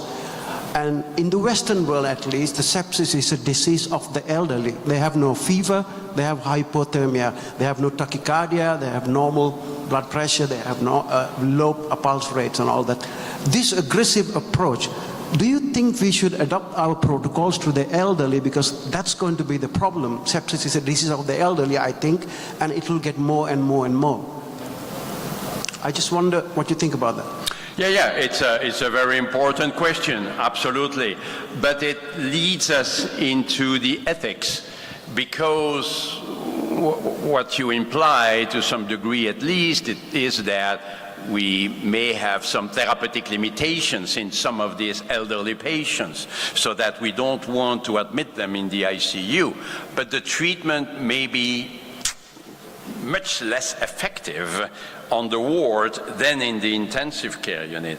You know, if you want to do everything you can for the patient, you need to admit this patient in the ICU. And there is always beds available in an ICU, always. You may have to make difficult choices, as we had during COVID-19. We may have to say, no, I will not take this patient, but I will take that patient, what they call triage. It's a terrible word, but that's what it is. So we could have triage, but if we want to treat a patient with sepsis effectively, we need to bring this patient in the ICU. Now, there are some patients for whom we say, okay, we'll just give antibiotics and that's it. Or at the middle, we could have patients for whom we do what we call the ICU test. We are the ones who proposed the ICU test about 20 years ago. That's a test in which we admit the patient in the ICU for a limited period of time, and we appreciate how the patient will respond to full therapy. But we decide in advance, and this is in accord with the relatives, that after 3 days we will reevaluate. And if the patient is not improving after 3 days, then we will decide to give up. So this kind of trials could represent a way to admit a patient in the ICU when we are not so sure that this will be very beneficial for the patient. Again, we could continue and discuss it for much longer, but our time, I suppose, is limited. Okay, I know and I believe there are more questions about that subject because it is very important, and our guest is very strong in the subject. So please continue to ask the questions in break time. Now we have a second speaker instead of you. Please don't. There's no stage over there. So we have.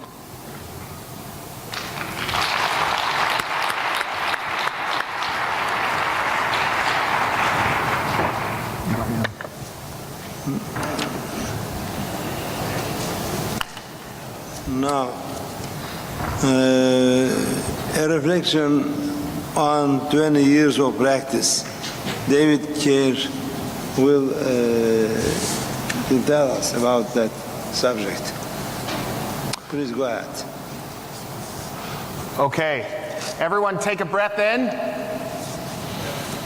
I'm not going to teach you anything clinical. That was clinical. This is not clinical. I want to start with just asking a question. How many people in the room have been practicing for less than 5 years? Put up your hand. You got to raise your hands high and tall. How many have been practicing for less than 10 years? How many of you have been practicing between 10 and 20 years? 20 and 30 years. The people in the front are starting to get embarrassed. 30 and 40 years. Has anyone here been practicing more than 40 years? Okay, so this is 20 years of my practice. This is year 20 for me, and I designed this talk to tell you what I've learned. The stories, the patients that have shaped my career, and this is not clinical. It's just what I've learned. And when I started working, I work in a large academic center in Toronto, Canada. Things were really easy. We didn't see patients in hallways. We used to get sleep on overnight shifts. And now we see patients in waiting rooms. And things have changed so much in the last 20 years. And when I was starting, about 10 years ago, I approached one of my colleagues and I said, Joel, things are getting bad. And he looked at me, he was older, he's probably about 80 years old now, and he said, David, until I'm dead, you're screwed. You're going to need to take care of this generation of baby boomers. And 10 years ago, Joel couldn't have been more correct. And I think whether you practice in Turkey, in India, in Singapore, in Canada, we are seeing this effect now. So what I want to do is to take you through my first shift to my last shift and to tell you what I've learned. So I remember my first shift. Does everyone remember their first time doing a night shift alone?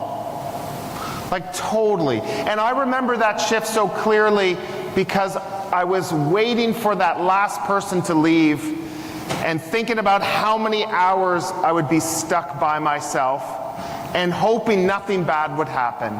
And what was amazing was I was killing it. I was doing so well. It's 7 in the morning and my shift ends at 8 and there's no one to be seen. There's no one to hand over. And I have to say, I was feeling really good about myself. I knew I was good. I just didn't realize how good I was. And at 7:15, a patient was wheeled in, and I remember thinking to myself, crap, the board's not perfect, but you know, he's not going to be registered for till 7:30, 7:40. I don't really need to do anything. I can leave it for the morning guy. I said to the nurse, as I was just cleaning up some stuff, what's he here anyways? Is there anything wrong? Oh no, he was here last week with DKA. He's been vomiting. He's back. Don't worry about it. And I looked at him from the distance. I had no intention of seeing him. I was handing over a near perfect board. And then I get called to his room stat. Oh, crap, I don't really want to see another patient. I'm super tired. It's now 7:40. My shift ends at 8. And I go to see him, and he's unconscious. He's 21 years old. He's a type 1 diabetic. So what do you think? You have a 21-year-old who's difficult to rouse. What do you think? So I start to think maybe he's hypoglycemic. I can fix this in 20 minutes. What's his sugar?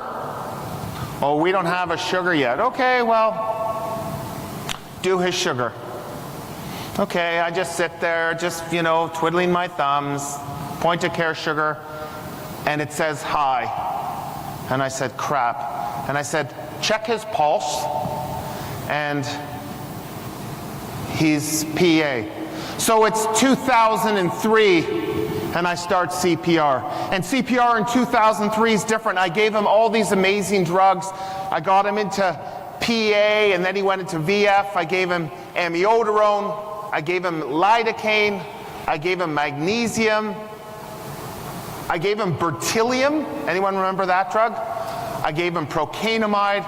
I put in a central line, a triple lumen catheter, because that's what we were doing. I intubated him. I put in an art line. I gave him some bicarb. I gave him some insulin.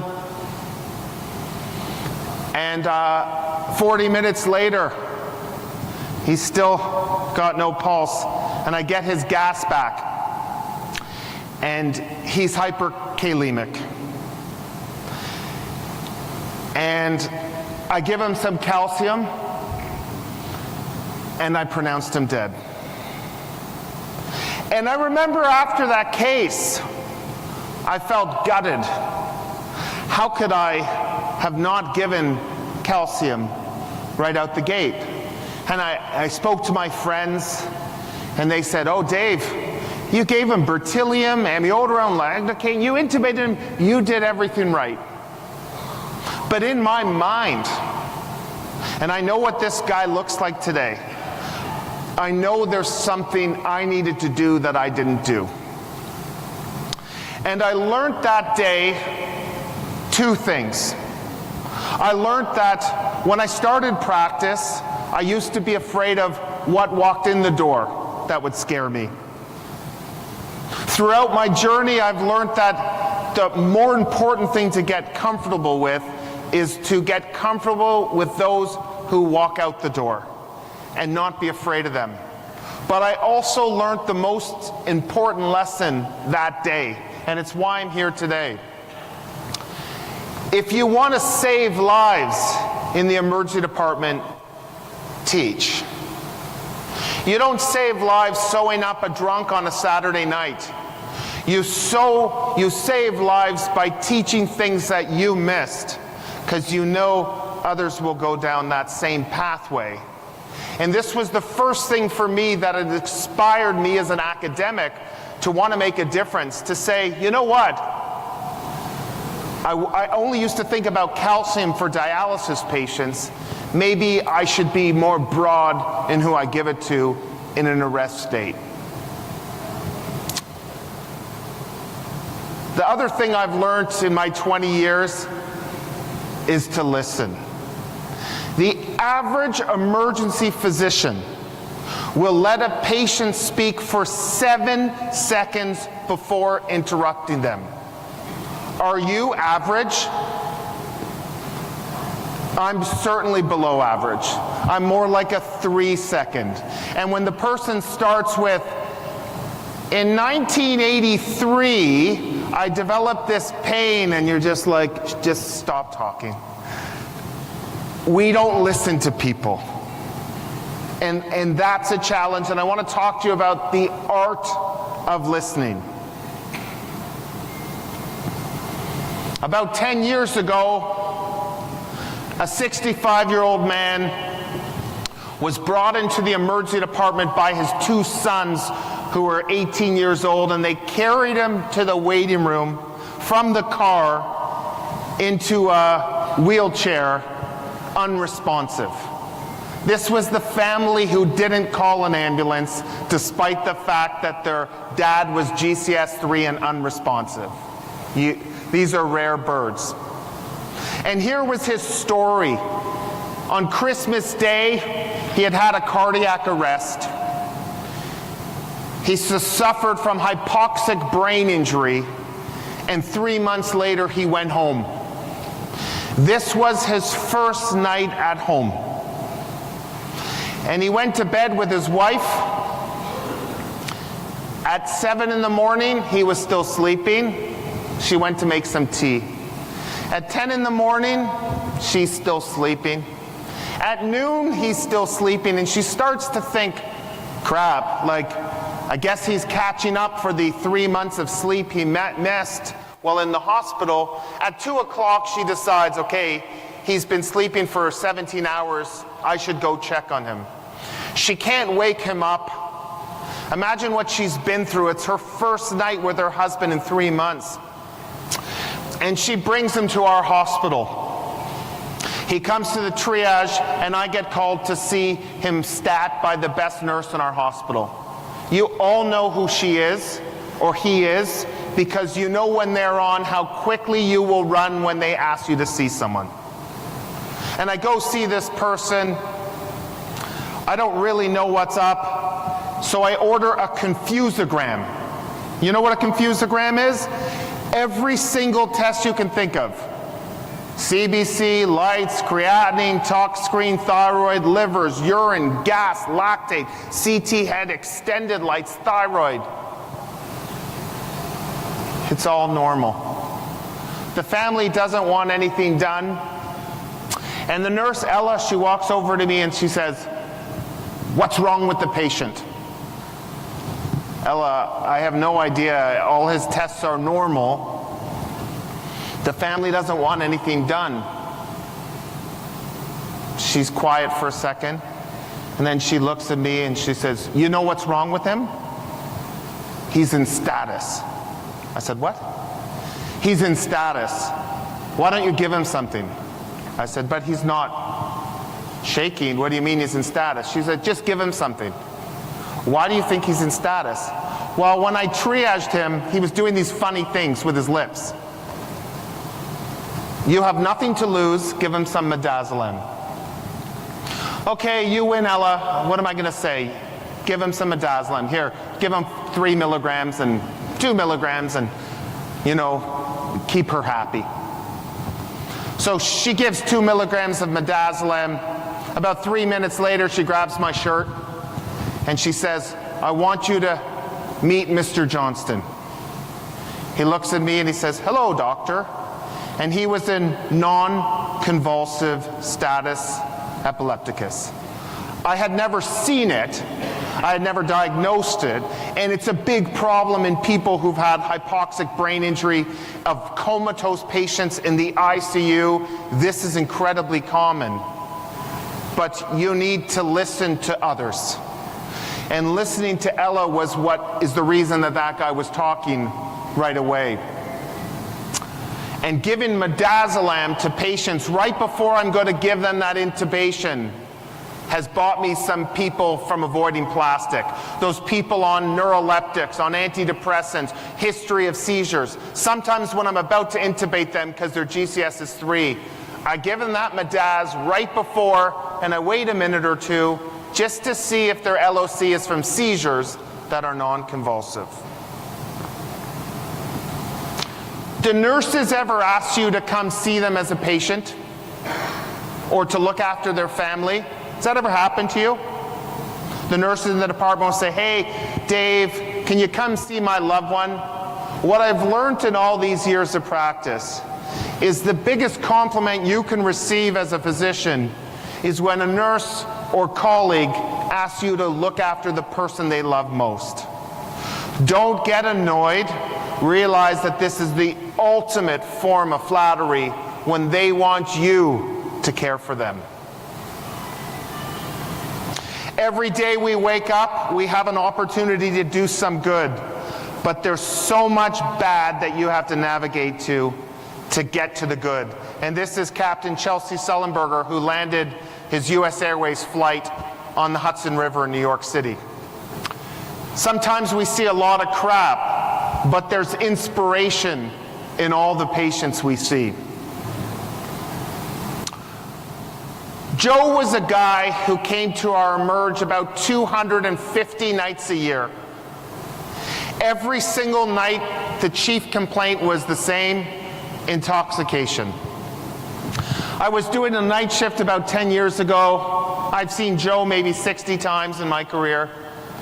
And he walks in, his chief complaint, it was a little different. He had fallen and can't get up. Okay, it's 4 in the morning. He's not going to go home till the morning anyways. I go see Joe. I heard you fell. You can't get up. Yeah, doctor, I can't feel my legs. So I go and I say, "Can you feel that?" "Yeah." "Can you feel that?" "Yeah." "Can you feel that?" "Yeah." "Okay, well listen, why don't you sober up and I'll come see you in the morning." And Joe said to me, "Doctor, I've been drunk every day of my life for the last 30 years. I'm not drunk." Oh, that's interesting. And Joe taught me an important lesson, that sometimes the neurological exam is not just a CT of the head. That my neuro exam was touch his legs, do a CT, he's fine. That sometimes you actually have to examine people. And I said, "You can't feel your legs, Joe?" He couldn't feel touch. So I took my fingers, "Do you feel that?" So he could feel touch. So I started with pain. No pain to about the belly button. So then I went to temperature, and he had a sensory level of pain and temperature loss from T10 down. And Joe, who had been drunk in our Emerge for 35 years, 60 nights a year, had an anterior cord syndrome. Just because I listened to someone, and just because I decided that sometimes you actually have to do an exam. It was very humbling. This past year, I picked up a chart. The chart was the next to be seen. 30-year-old female with a headache and 36 weeks pregnant. I'm going to say it again.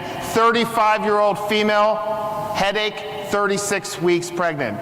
When you pick up that chart, how much are you hoping that the person beside you picked up that chart instead? That's a tough one, right? I was like, crap, what did I do wrong?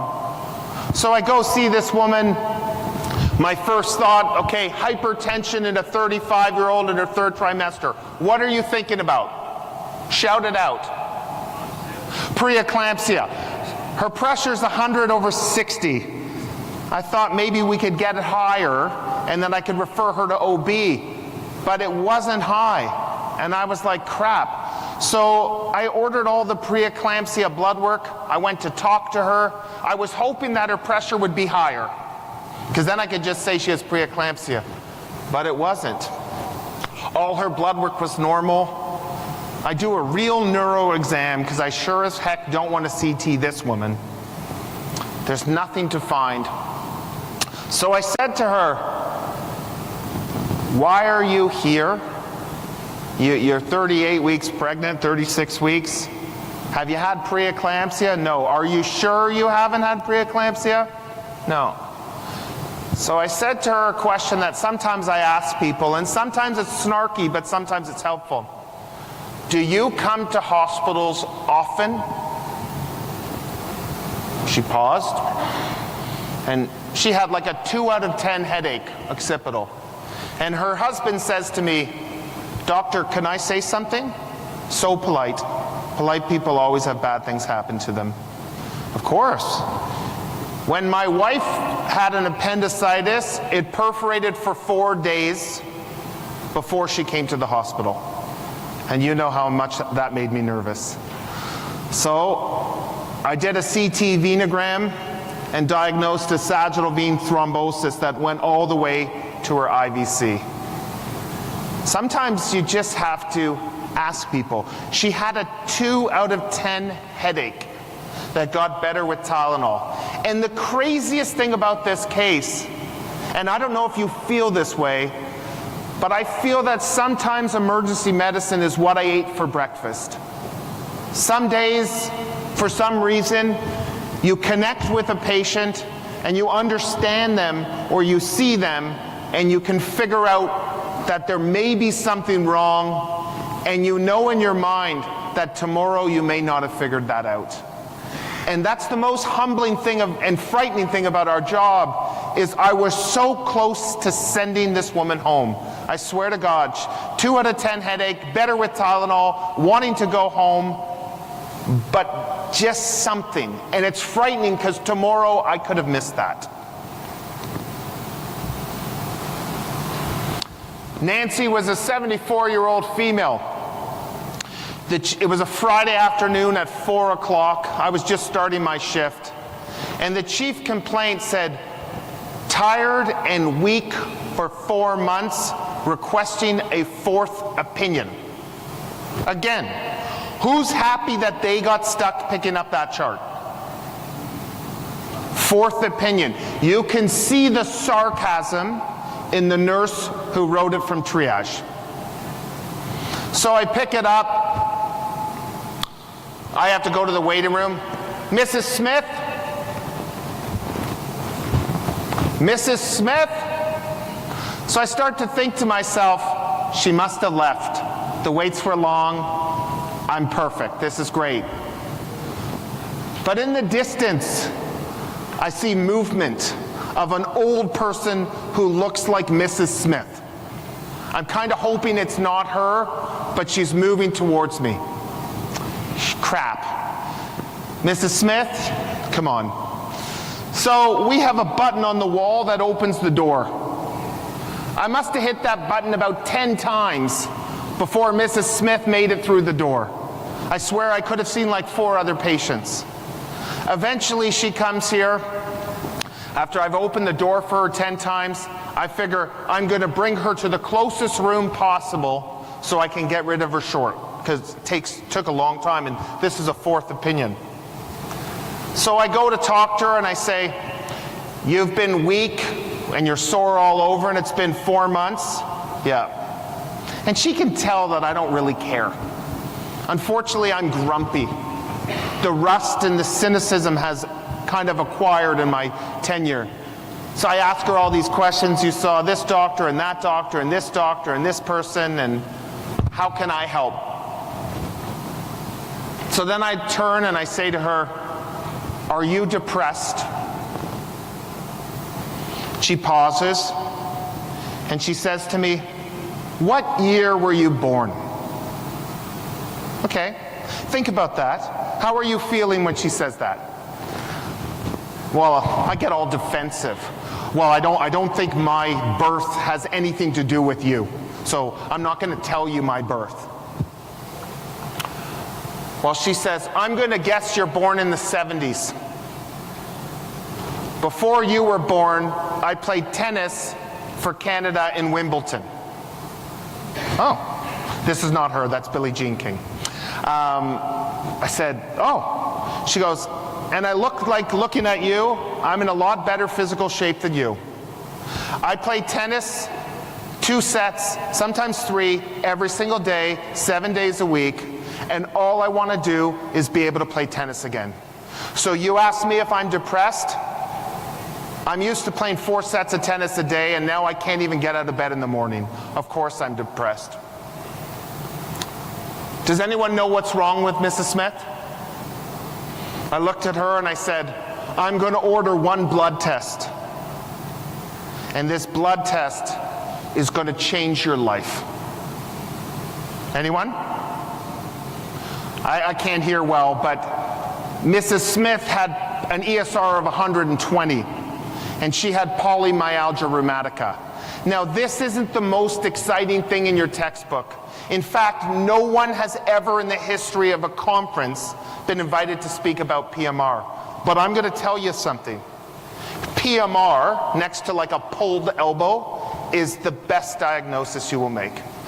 There is no other diagnosis that will cause gratification.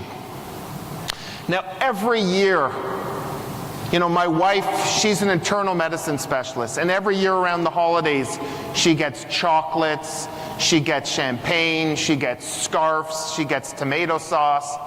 I get nothing. You get nothing. But Mrs. Smith used to buy me a box of chocolates from a really kind of borderline chocolate store in Toronto that your grandmother would have given you chocolates from when you were a little boy or a little girl. And every year, for 10 years, Mrs. Smith bought me chocolates at Christmas. Never saw her again. The only person who's ever bought me anything. About 4 years ago, the chocolates stopped. What's on your differential of chocolate stopped? She's dead. Nah, it happens. We're all gonna die. What can I do? During COVID, I went to see an old man. I walked in the room. He was there with his partner. Everyone's wearing masks and gowns and all that. And a woman says, hello, Dr. Carr, do you remember me? Again, a question I hate getting in the emergency department. Do you remember me? You know, with the mask and the gown, it's really hard to tell. She said, I played tennis in Wimbledon. I said, your ESR was 120. I've never forgot about you. Where the hell are my chocolates? I thought you were dead. And last year, the chocolates started coming back. Billy Mallon said, if you became an ER doc because you love thank yous, boy did you fuck up.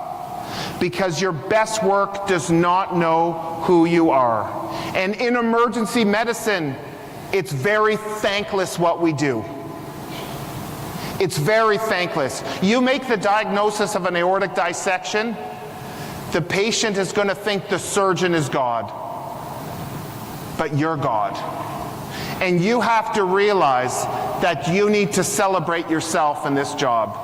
When you make that diagnosis, go home, have a nice meal, buy yourself something special, do something fun that you wouldn't be, because no one celebrates you. Celebrate yourself.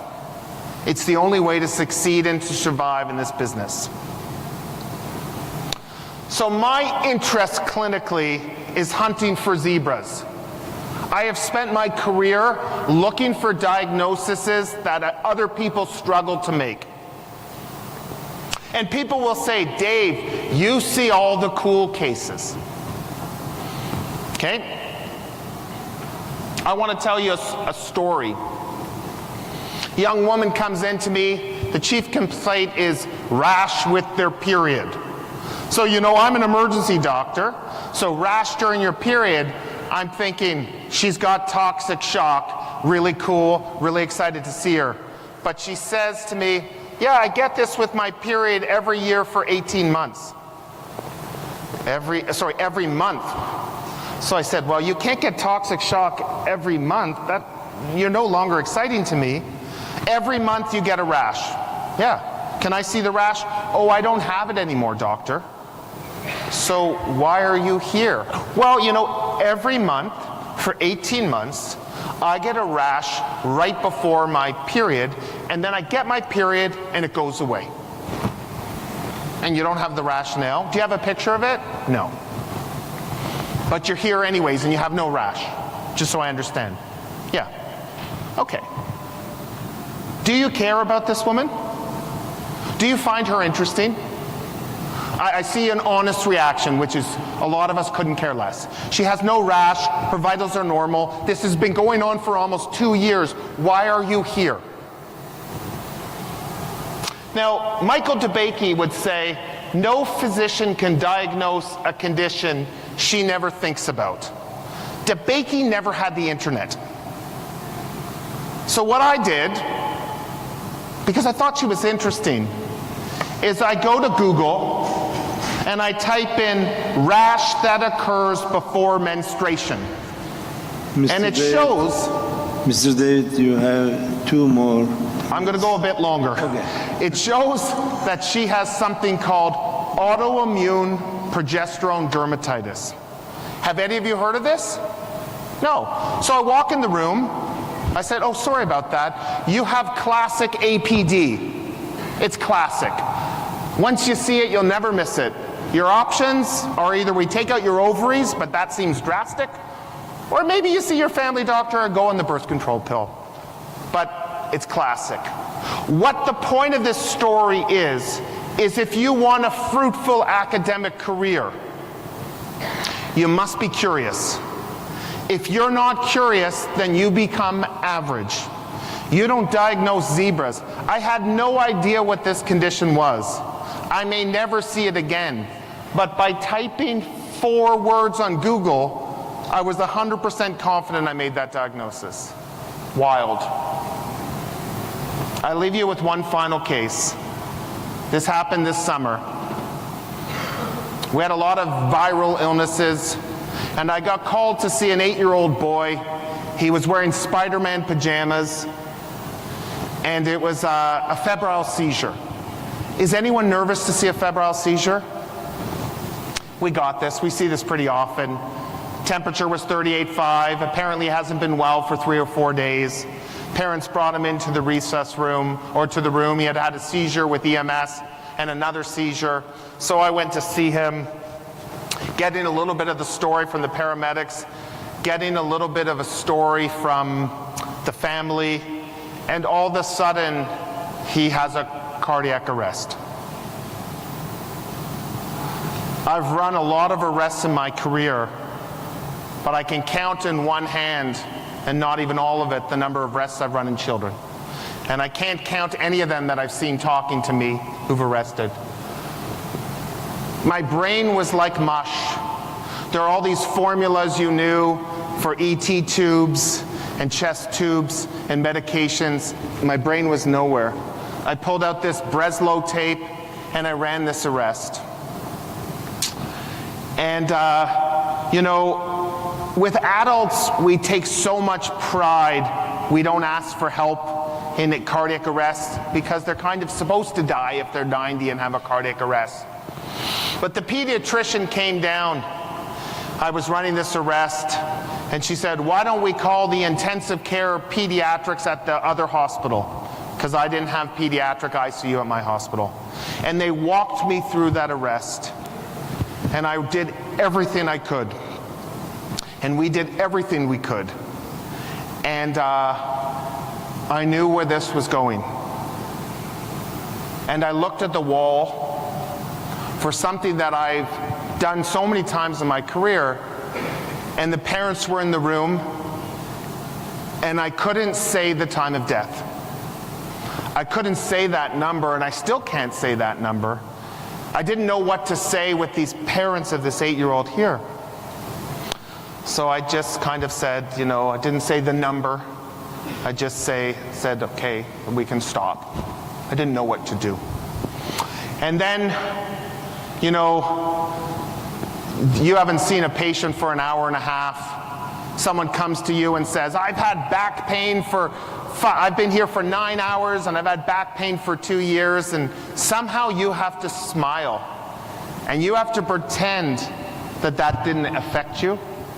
And then a nurse says to you, Dave, our nurses are really upset about this situation. Do you think you could do a debrief? And it's as if we're supposed to be immune to this. Because we're doctors, we're not supposed to be affected by an 8-year-old boy who dies. But the nurses are. And I said, I'm the same as you. Hug your child. I don't know what else to say. Everyone did well. Life is very short. It's very tragic. You will never forget this kid. I can think about every kid I've lost. I know all their faces. It's just what we do. And how do we get through 20 years, 40 years? Is you need to have a team of support. Sarah Gray, who's the one who is in the front, came up with this concept of having failure friends. You need to know people in your group that you can call when life's crappy.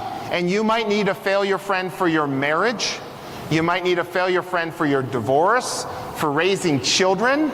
I have so many failure friends. And you need a failure friend for when that patient didn't turn out the way you wanted to and you feel gutted and you feel crap. How many of you have a mentor? How many of you are a mentor? Good. These are my 2 mentors. This year, they both retired. I feel like an orphan. I've lost the 2 people. And I remember saying to Anil once, I said to him, how can I thank you for what you've done to help my career? You know, I was trying to see, does he drink? Does he like chocolates? Does he like golf? And he said to me, David, one day you will be in the same situation as me. And what I would ask is you give back to that resident, to that staff, and then you will pay me back. Pay it forward. We've all had wonderful mentors that have pushed us forward. The greatest compliment to them is to emulate them and to give back to those who are the future of your profession in your country. So what can I say to wrap up this unbelievable conference and this unbelievable day at WASM? If you want to save lives, teach. You learn things at conferences, bring them home. Teach to your environment. You will make a difference. You have to learn to listen. We have 2 ears and 1 mouth, which means we're supposed to listen twice as much as we talk. Listen to patients. Probably more importantly, listen to nurses. Be curious. If you want to be an average doc, you're already there. If you want to be a great doc, be curious and push the envelope. And if you're not a mentor, seek mentorship and be a mentor. And thank you very much for your time.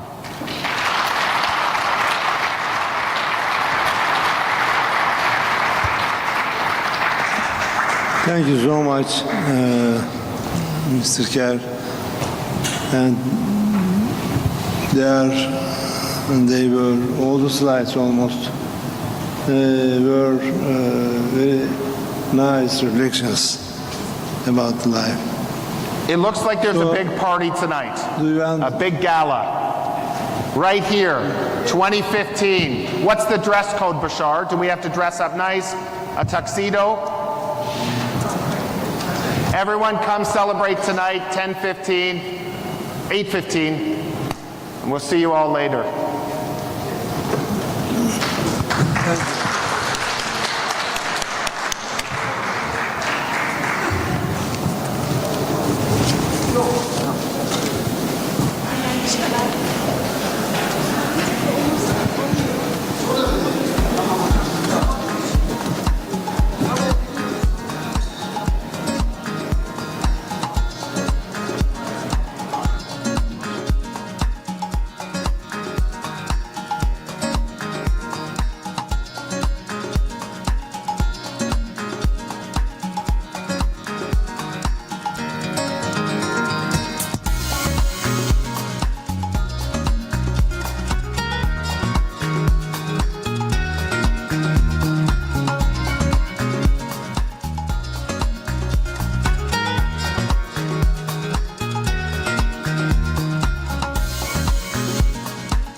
trauma drill in December between Singapore and US.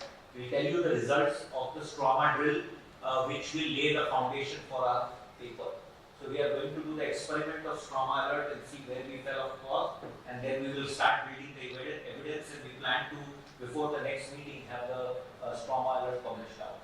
It will be published at the same time in two journals, so Eurasian Journal of Emergency Medicine, which is now a WASM journal, it will be going to PubMed next year, and our Journal of Emergency Trauma and Shock will publish those papers. We'll ask JTEC whether they would publish it, so the more the journals publish it simultaneously, the more it will look nice. So JTEC can also consider this is the Qatar Emergency Trauma and Acute Care Journal. So that's where we are right now for collaborative work. So I commend Dr. Fatima. Fatima is coming back to us after a couple of years, and Dr. Desi. One thing you might want to think about, Sagar, is just a similar protocol for cardiac arrest and trauma, because that we've is done that a bit. You know, you see the single car MVC, VF into a tree, and the trauma surgeons and the emergency physicians need to work closely with that, especially when it turns out to be a stent or something. So we'll call it cardiac arrest and trauma survival, CATS. Cat trauma. Yeah, I think that will be it. Yeah, I think it will be good. So we need that. So trauma is being done by Dr. Fatima. If you all, Dr. Ayman would like to take CAT trauma, then we can work. Yeah, so we'll have to do a sim drill. So we'll plan that drill also.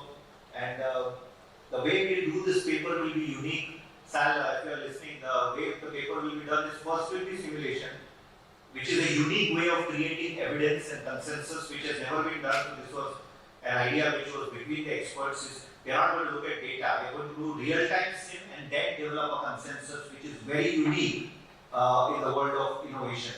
So we will look at the challenges which happened in the sim drills, and then we will find the answers to those questions and write a consensus framework document, which is more legitimate for real-time patient care.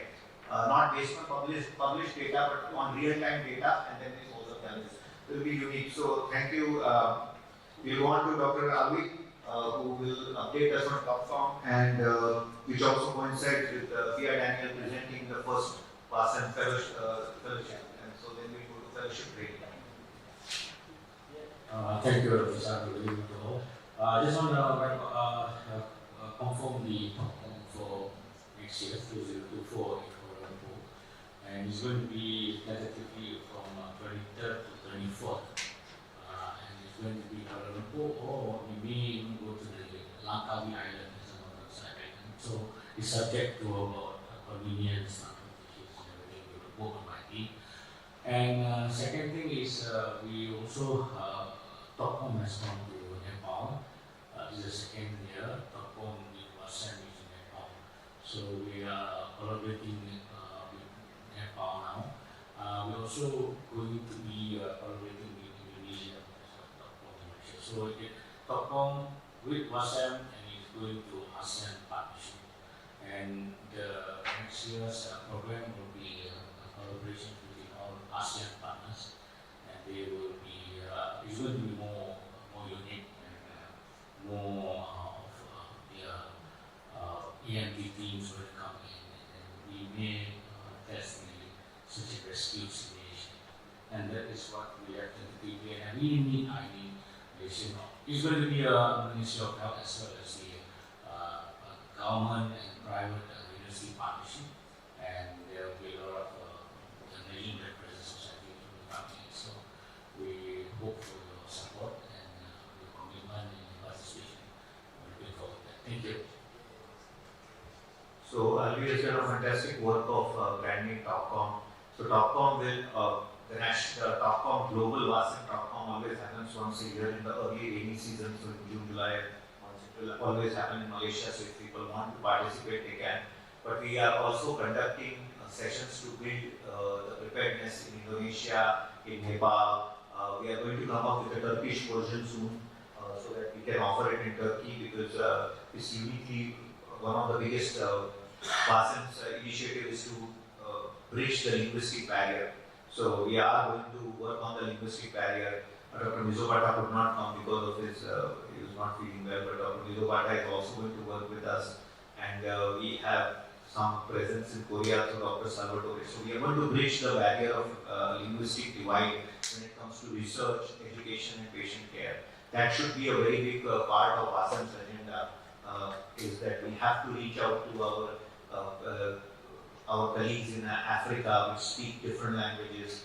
Turkey, we have already reached out, Japan, Korea, China, where they speak different, Russia, we speak different languages, but we need to be able to bridge research and take them to a certain level where there could be learning and collaboration. So that's what TopCom is doing. We are helping Nepal, we are supporting Nepal in fact. We must commend the leadership of the women leaders of Nepal who have taken this leadership to establish emergency medicine. They are trying to establish the board there. They are trying to build science in Nepal, and that's a very big achievement. I also want to inform the board that the Female World Women Leaders Conclave was a blockbuster event today, and Dr. Pia Daniels has informed me that they are going ahead with the Female Leadership Academy for Medical Excellence, will be established at the WASEP. So we have two new alliances coming up in WASEP, which will be the two new pillars, which will be in WASEP, which we will announce. So the Female Leadership Academy will be one of those pillars. There will be a wellness pillar. So from 4 we will be expanding to 6 pillars, and the 7th pillar, Dr.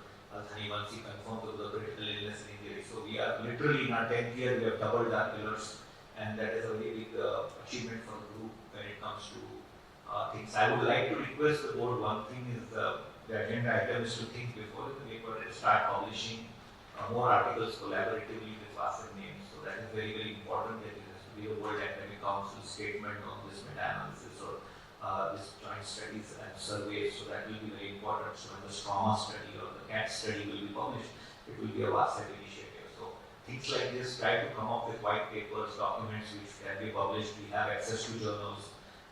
With his journal, with the EPAT journal touching PubMed very soon, and JTAX we are going to also support for their quest to PubMed. Once we go to PubMed, we will be having at least 25% of the publishing market under WASEP, because we have up to, with Indusiem having about 15 journals in PubMed, and we have about 18 to 20 journals in our reach, which is a huge market for us to publish, and I think we should work on that. So that is the most important part. Now we go to the two agenda items which are unique.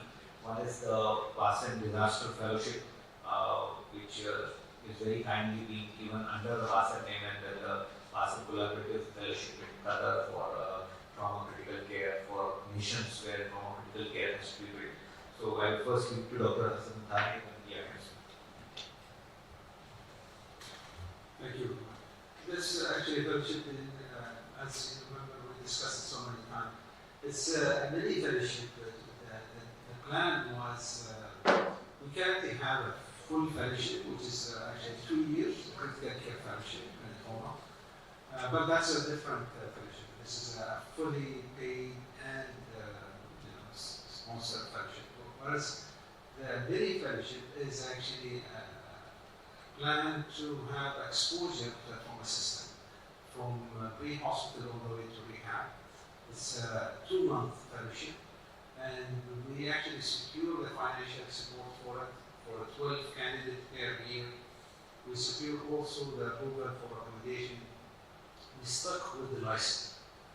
The license is an issue, and we try to see if we can get a license that allows observership rather than a full training.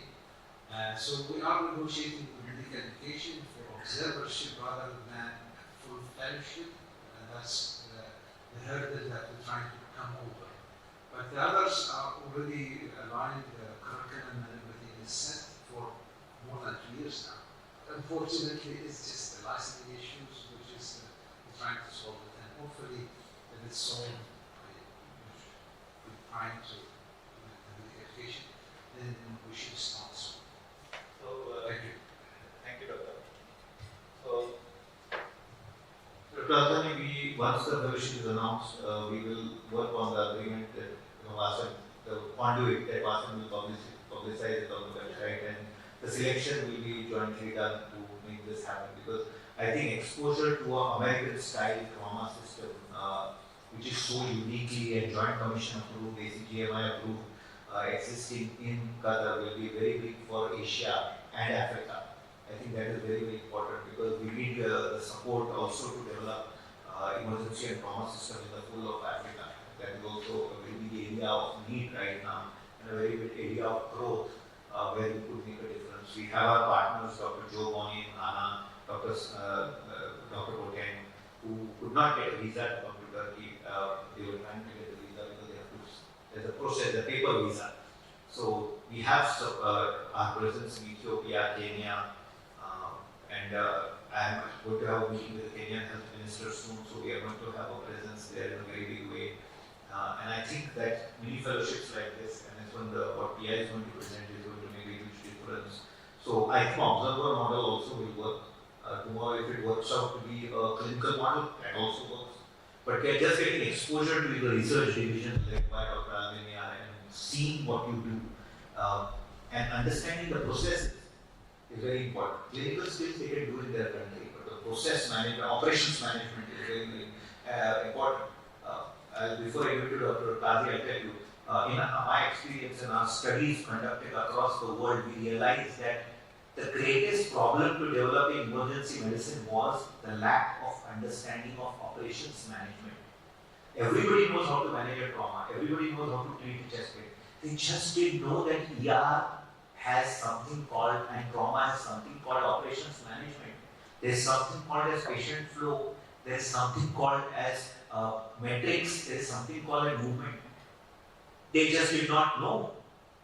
And it took me 18 years to realize that all our work on training them on clinical systems was a waste, because 90% of the world of non-emergency medicine and trauma does not understand how to operate a trauma center or operate an emergency department. You'll be shocked, Dr. Afghani. All this ADLS is of no use. It's of no use. They just don't know how to operate it. They just don't know how to run it. They don't know process management. They don't know metrics, people care. They don't know how to audit it. It's unique. And there are countries where they are doing color coding system. But that's only to get in. What do you do after the emergency and trauma resuscitation? How do you move those patients? How much do you CT scan? And that is a monumental failure for Dr. Lisa, you'll be shocked. It's a monumental failure that we did not recognize that the growth of emergency medicine was stagnant because zero operations management acceptability or training. So last 1 year, we have started training emergency physicians in India on operations management. How to run the department, what is the difference between policy, what is the difference between process, what is the difference between protocol. These are three different things, and there was no concept. If you ask any doctor in trauma or emergency medicine, what do you do for a motor vehicle accident? I'll change my name, the answer will be, will run ATLS, temperature, pulse, blood pressure, respiration, primary service. I can ask you that. How are you going to, what is your policies on managing this trauma? What is the process you follow to manage this patient? And what are the protocols? So you will only know the protocols, but that is very different from the policy, that is very different from the process.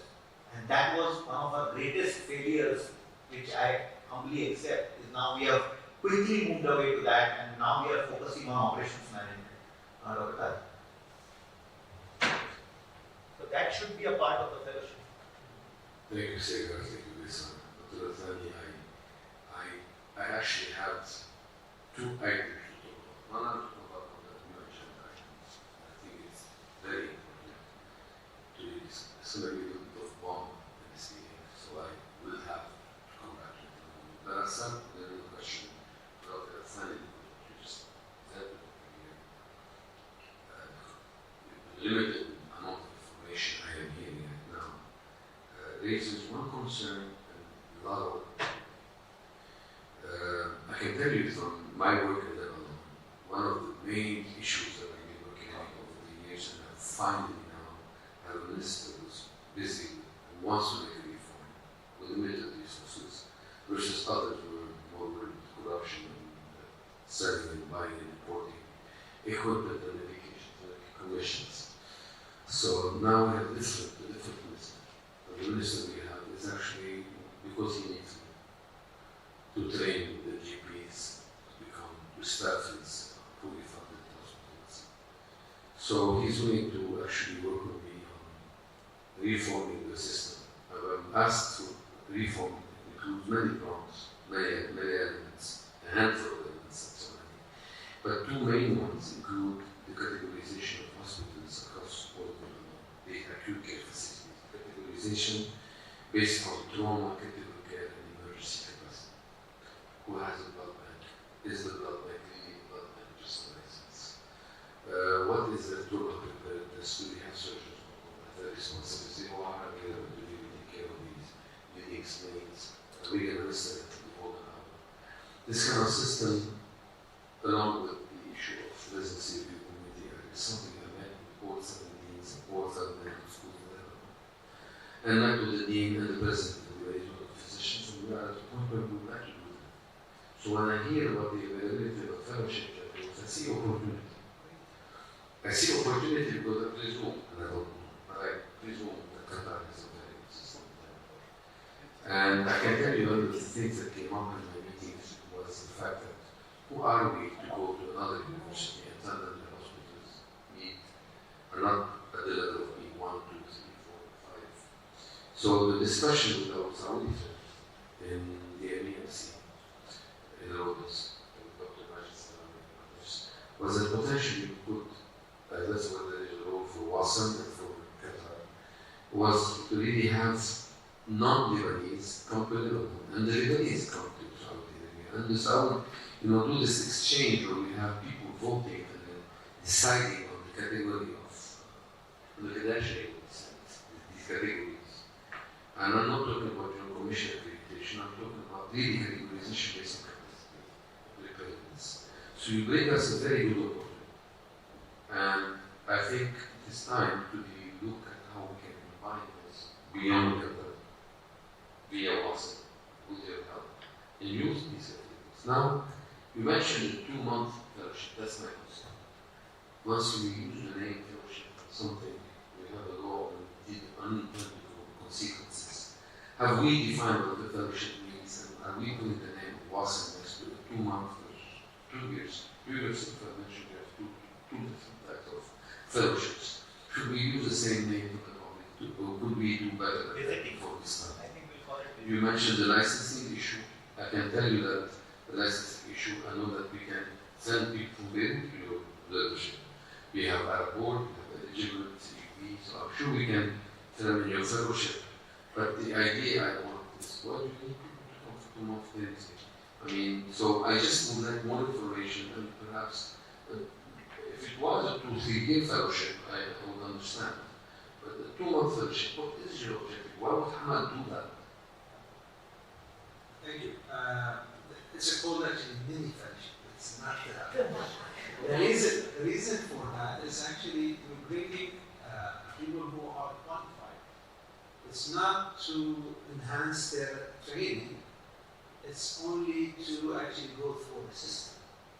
It's just, unfortunately, in our region, there's a fragmentation of the trauma system or emergency system.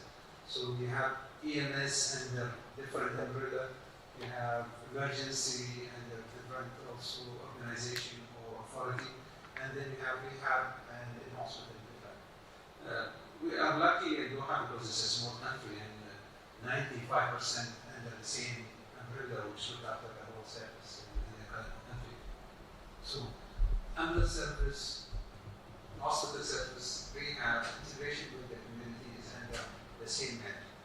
And that's actually give us the chance that we have to go through the whole system, the North American system, which is under the same umbrella.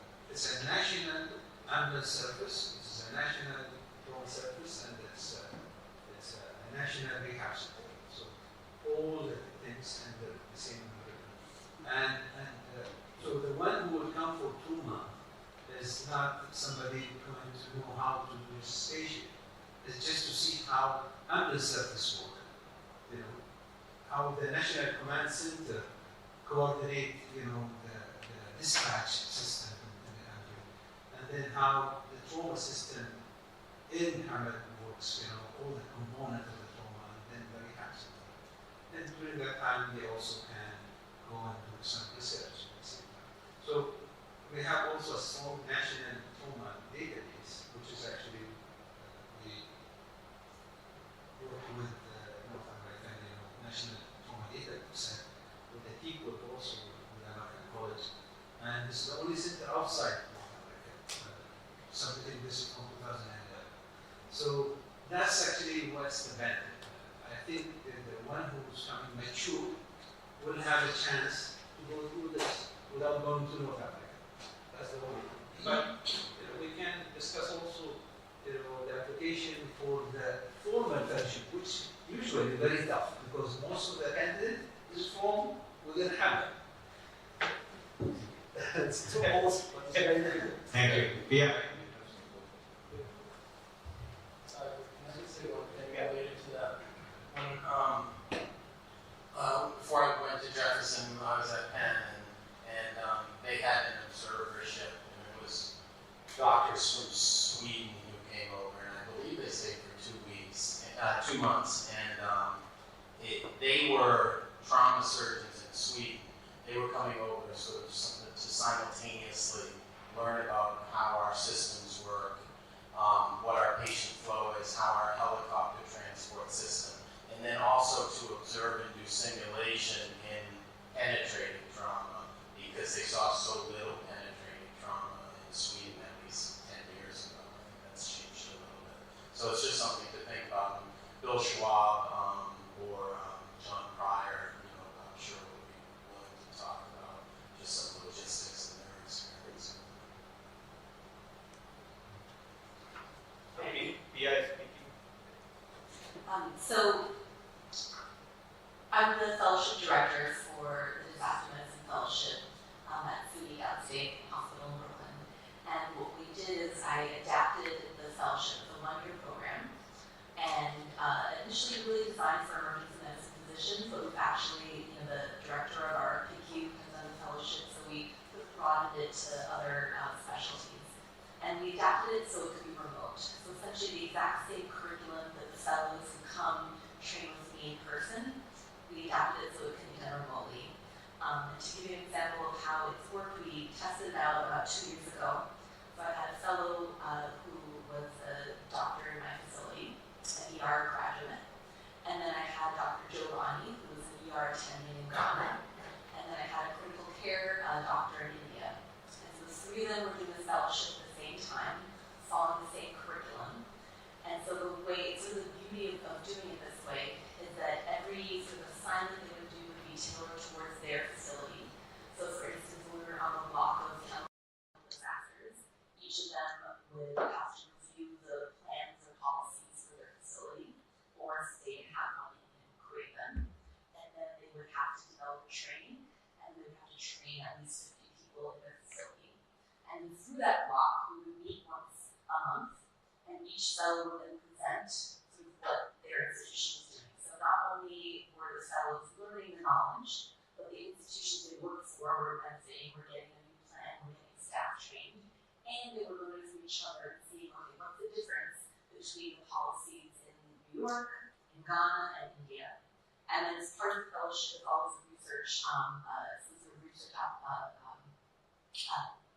abstract, paper, and I gave them the option of actually if they wanted to do any collaboration.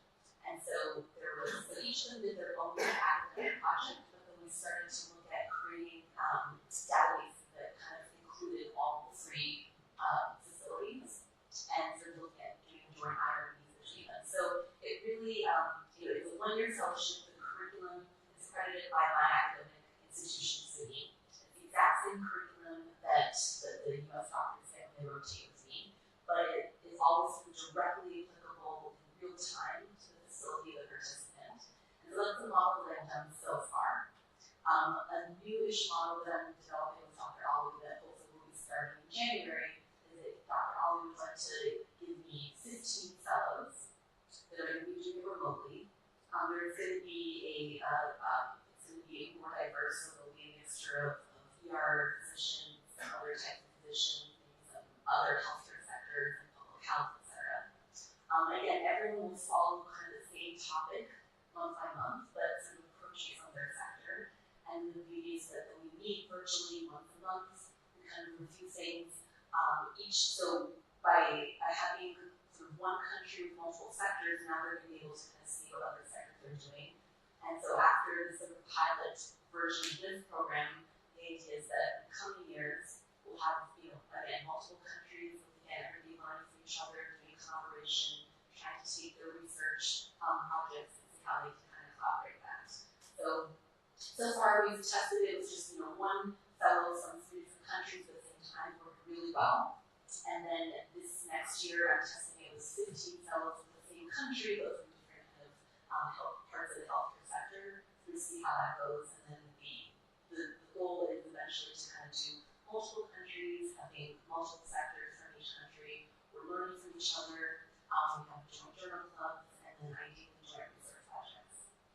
So she will put up the curriculum to the circulate to the group, so the curriculum is there. Both the curriculums will be circulated, and then we will certify them. So hopefully by this year, now that we are all meeting in person, we should be able to get it done.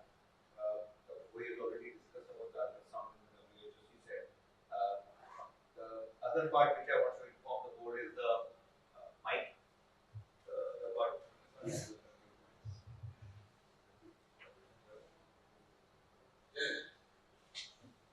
So for point of care ultrasound, so few things is we got first is networking of the focus leaders of each country. I think we need to identify from each country and we can make a network within the WASM which can be strong.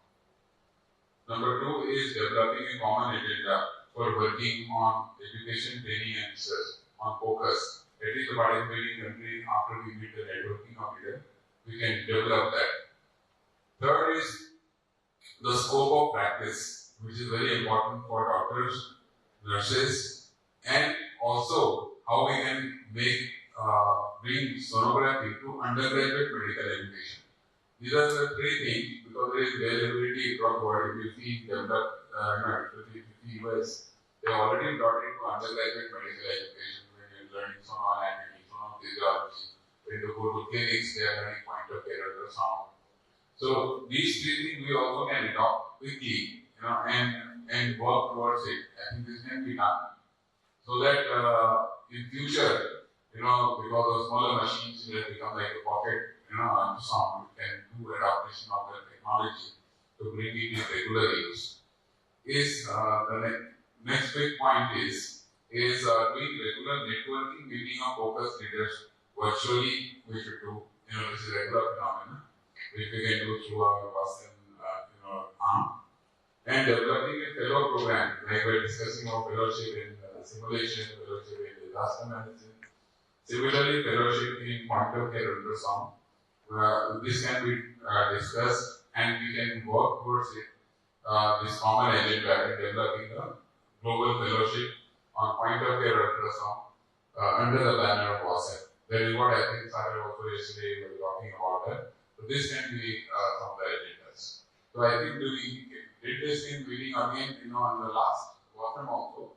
So I think the next immediate step will be, identifying within the country the focus leaders among you, and we can develop that board result. So we published a document under the leadership of Dr. Canlı on developing the focus with India through a framework. That framework is available on government. Developing the focus programs. Every pillar now will soon have a fellowship to offer in some country or the other.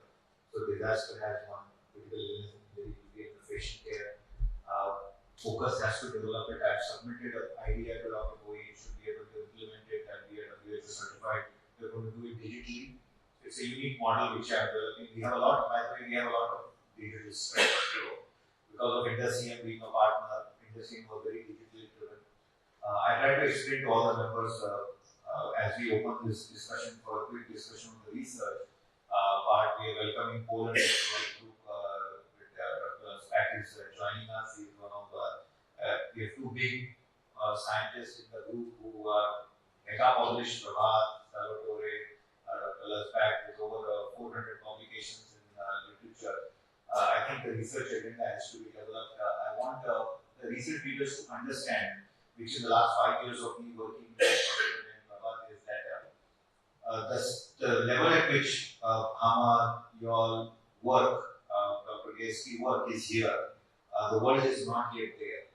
So if we really want to do hardcore research, we have to make way for them to really understand what we really want of them. So small studies which are achievable, will have more power if they are done. I understand RCTs are the strength of everybody, which America can participate, but when it comes to countries like India, where IRB is the challenge, Malaysia, Turkey, where IRB is the challenge, we may have to go with 5 patients, 4 patients, 3 patients. Can I say something about that, Sada? We discussed about 5 years ago in Dubai about the flash mob design that we have developed in the Netherlands, where we do take a simple clinical question, sometimes a logistical question, and collect data from many hospitals in one day. And we have done it about sleeping hospitals in 8 countries, including 2,000 patients in one day. Another study with capillary refill time, including 3,000 patients. We were planning to do that, but then the COVID came. And I think we should really discuss about that flash mob research where you collect data in one day, where it doesn't cost much time. We have enough experience to share with you our knowledge. And you were talking about, funny you said, when you talk about research, you said big data.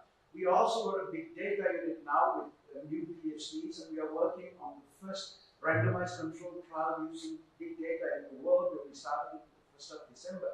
So I would very much want to introduce the flash mob concept here. We should come up with a small group of researchers, come up with a question. We will give you all the necessary preparations and also background. I got enough PhDs to help me. So I would suggest that we just take it seriously and do a flash mob study. And what we noticed when we did the flash mob study was we had lots of media coverage. Lots and lots of media coverage about the study. Because, you know, we have even patients coming during the day wanting to take part in the study when we do a study. So I would seriously consider that. I would like to, you know, do it with a group of people. Think about it. Yeah, I think it's a good idea, and maybe a small question, one-case study could be done. And also what Dr. Boyd said, you know, when it comes to WHO, the gold standard method of giving emergency care is not clear. In Europe, we have done studies on Netherlands, Denmark, UK, Belgium, but it would be nice to do a study in one day, ask everybody what kind of patient do you see, how long did they stay, how many patients were admitted, what's their presenting complaint. You know, that will give us a lots of insight into the method. So I would suggest that we do that. And maybe we can do it next year, couple to Vaasa, 1 week before we come to the Congress, the next venue, we can do that. Just one short point responding to your response. Excellent idea. And this study we did it in 2019-20, the 24-hour study in the ED across 100 facilities of India. Both at the tertiary care, 50 tertiary care and 50 district hospitals in the emergency department, and that is now published in the planning commission document. So that is helping our government to make the policy national. Second point which is saying is that regarding emergency cases, not something in LMIC. We are doing right now adaptive modeling of facility-based emergency care in India, right? So we are doing what can I say? I should give a grant by the Indian Council of Medical Research. I think we should talk. We should form a small key group and talk about it and come up with a plan. Sure. I think we should do flash mob modeling is a very good modeling.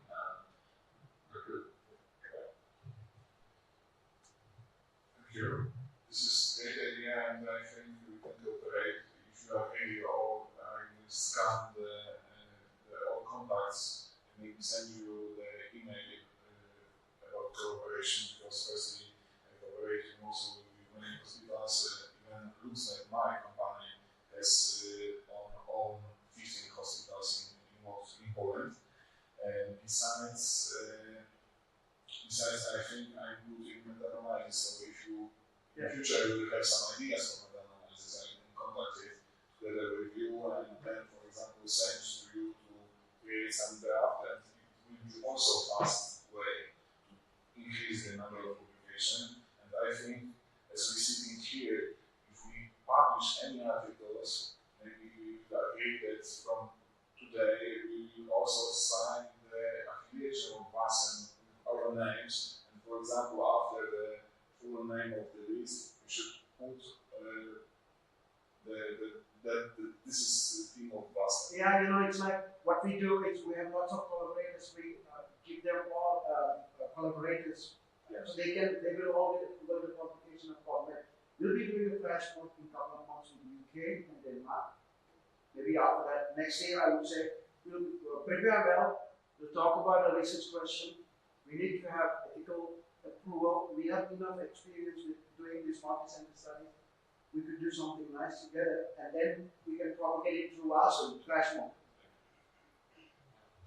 Almost what I want to say is already said, but I think that the research effort will be very good unless we have a dedicated research task group led by somebody and has a team with them to distribute the work, to organize the work. Nobody will work as a solo on site. And also this will be dedicated to have at least every 6 months one paper published, and it will be, also will be on the Western reader, and it will be sealed by the whole Western task group. And this will open the gate for the future. We can have fellowship and data research will not need license, and it will be easy if this task group of research can be the fellowship and fellowship. It is a good idea. But first, we need to have a dedicated group to be community practice.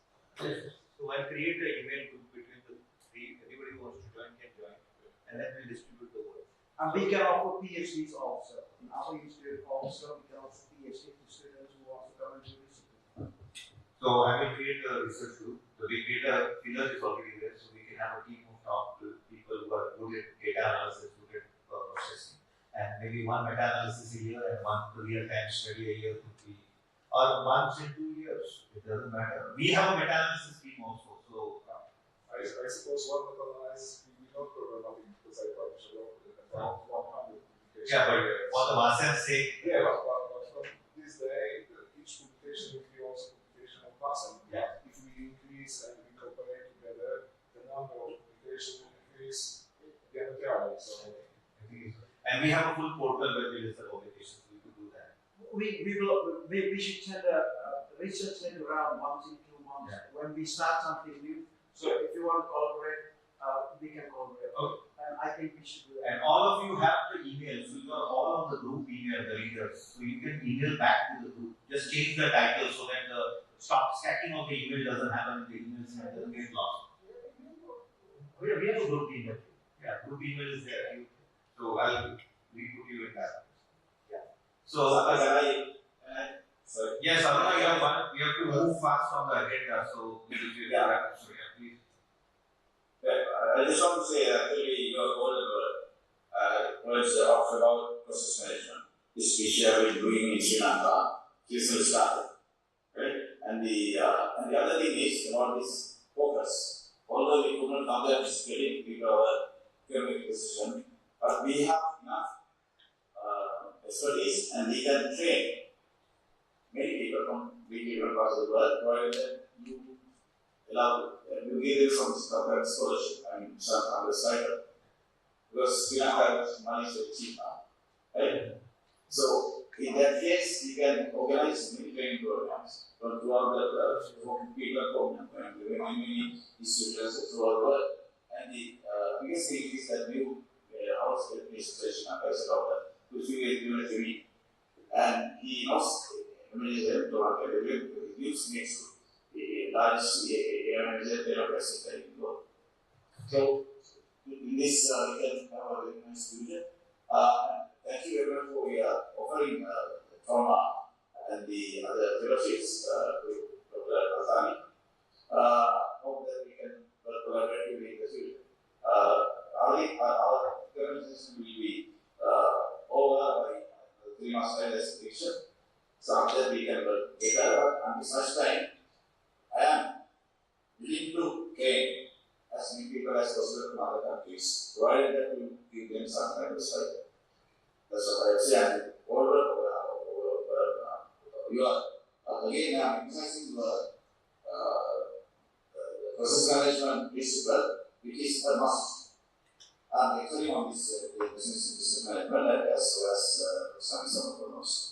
And that must be incorporated into curriculum or emergency or whatever the algorithm system or whatever.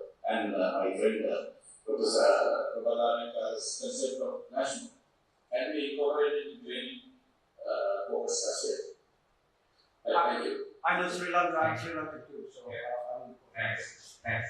So we go back to the most important point is the global competition corridor. So this year we are going to work on introducing new competitions in Turkish, the simulation, the sonography, and the CTC was a blockbuster. So the gaming section will also start this year in Wasem, where we are going to do global level games. The CTC was held over 9 time zones. It was the 19th CTC with 20 teams, the highest ever. So basically, 39 presentations were done with Zoom and in person in this very room.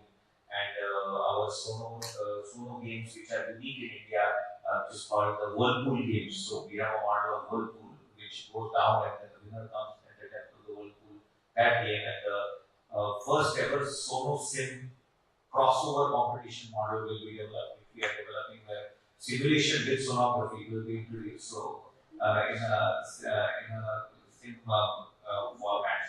So we are working on these 3 games. We are going to work with Turkey to give a Turkish version to those games, which will be the first time we will be having a Turkish version of the gaming system, which will be a unique copyright, which will have mixed methods and a methodology of crossovers. So that will be one of the big things. Move on to Dr. Lisa Moreno. We welcome the American Academy of Emergency Medicine. They're president but she's the immediate past president and sits on the executive board of AEM. It's kindly consented to be here. We are on the verge of AEM joining WASEM. So this is I think the last step towards AEM bringing their full 15,000 membership to the WASEM board, which is very big benchmark in the history of development of WASEM and for an American organization of that stature. So over to Dr. Lisa. So thank you. It's an honor for me to be here. I am representing the American Academy of Emergency Medicine as the immediate past president, and we have had, I've had personally relationships with many people who are involved in WASEM, and this is something that is part of the mission statement of the American Academy of Emergency Medicine. We are committed to the development of emergency medicine globally. We are committed, however, to a very specific model of emergency medicine, and that is physician-controlled emergency medicine. So that we believe our first mission statement pillar is that every human being on the planet, it doesn't say on the planet, but every human being who has an emergency medical or surgical condition is entitled to the highest level of emergency care by a person who is board certified by the standards of their country. And so, because that is our vision, which of course is not going to be accomplished in our lifetimes, every person on the planet will get that level of care. That is our goal, because all life is precious. And so we are committed to assisting in the development of emergency medicine globally according to a model where, based on the resources and based on the culture of that country, there is a training process put into place and a certification process put into place. And this is something that another past president of AAM, Dr. Canlı, from Lebanon, it was also board certified in the United States, has had a vision for a long time. And this is something that we've also been talking with Dr. Sagar about. We believe that WASM has several advantages for us. Number one is the fact that WASM believes in the dignity of all human life and the entitlement of all human beings to have the highest level of emergency care when they experience a medical or surgical emergency. We also know that WASM is committed to scholarship. It is an academic council. And so WASM is committed to training, to learning, and that's what's been going on at this meeting the whole time. We at AAM are vehemently opposed to the corporate model of emergency medicine. It's interesting that you mentioned earlier, Dr. Sagar, that all these years you didn't understand why the teaching that you were giving wasn't taking hold. And the reason it wasn't taking hold was because in many countries they do not understand the operations management portion of emergency medicine, which is a critical part of running an emergency department. The absence of that understanding creates a gap into which corporate medical groups predatorily enter. So it is the fact that there's an absence of understanding that there is an organization management piece that is critical. These predatory groups come in and say, we know how to do this. We're not physicians, but it doesn't matter. We have experience in medicine, in emergency medicine, and other hospital-based practices, and we can step in and do this for you. And what ends up happening then is that it becomes a for-profit model, which is completely opposed to the concept that every human being, it doesn't matter whether they can pay, it doesn't matter who they are, it doesn't matter what value society places on their life. Their life is valuable and they deserve the best care. And so AAM is extremely committed to these values and extremely committed to the fact that we do not want to see the predatory behavior of corporate medical groups that has happened in the United States to happen in other countries because of the gap that is present. Not every emergency medicine group in the United States feels the way we do, believes the way we do, and so it is critical for us in forming an alliance with WASM that alliance would be unique. So that if we form an alliance where we support WASM and WASM's meetings, and WASM supports AAM and AAM's meetings, and then we also go forward with other plans for global training, global board certification, that the relationship be exclusive with AAM so that we can ensure the absence of corporate, non-physician-led groups stepping in and having an influence in other countries. So I am actually flying from here to a board meeting of the American Academy of Emergency Medicine, and I would like to present a proposal to them for a formal memorandum of understanding, a formal collaboration with WASM, where we share resources, we share training, we work together for the global development of emergency medicine in a physician-led model. And that's what I want to propose. And as we have had discussions, I'll brief the board. We have been discussing the AEM partnership for a couple of years now. AEM has exclusively remained as an organization with residents, board certified residency trained emergency physicians. That is their local responsibility towards the United States. But AEM also was the pioneer of international emergency medicine in the world, embracing international emergency medicine and conversation in the world was pioneered by Dr. Antoine Gazi which is reality-wise the Nobel Prize of International EM, highest award named after his legacy. He wrote the first script of internationalizing emergency care through emergency medicine. So that is their international responsibility. The way AEM wants to propose their partnership in MASEC is AEM holds 15,000 members. It's a standard national organization, state-of-art, high-quality CME credits. MASEC collaborate or AEM joining MASEC comes with exclusivity agreements that they will be the American representative of professional medicine in MASEC. So we would only exclusively be with them, which is quite agreeable because they are also experimenting with this collaboration, supporting this collaboration, which is unconventional collaboration where there are no societies, associations, individuals, and universities collaborating, which is a different kind of diplomatic arrangement internationally for AEM's presence to expand into the preview of emergency care. So from emergency medicine, collaborating with trauma, collaborating with emergency medicine, collaborating with critical care, anesthesia outside the United States. It's a new experiment for them, academic experiment, which they will be taking that experiment with us. They will be exposing all their resources. They will be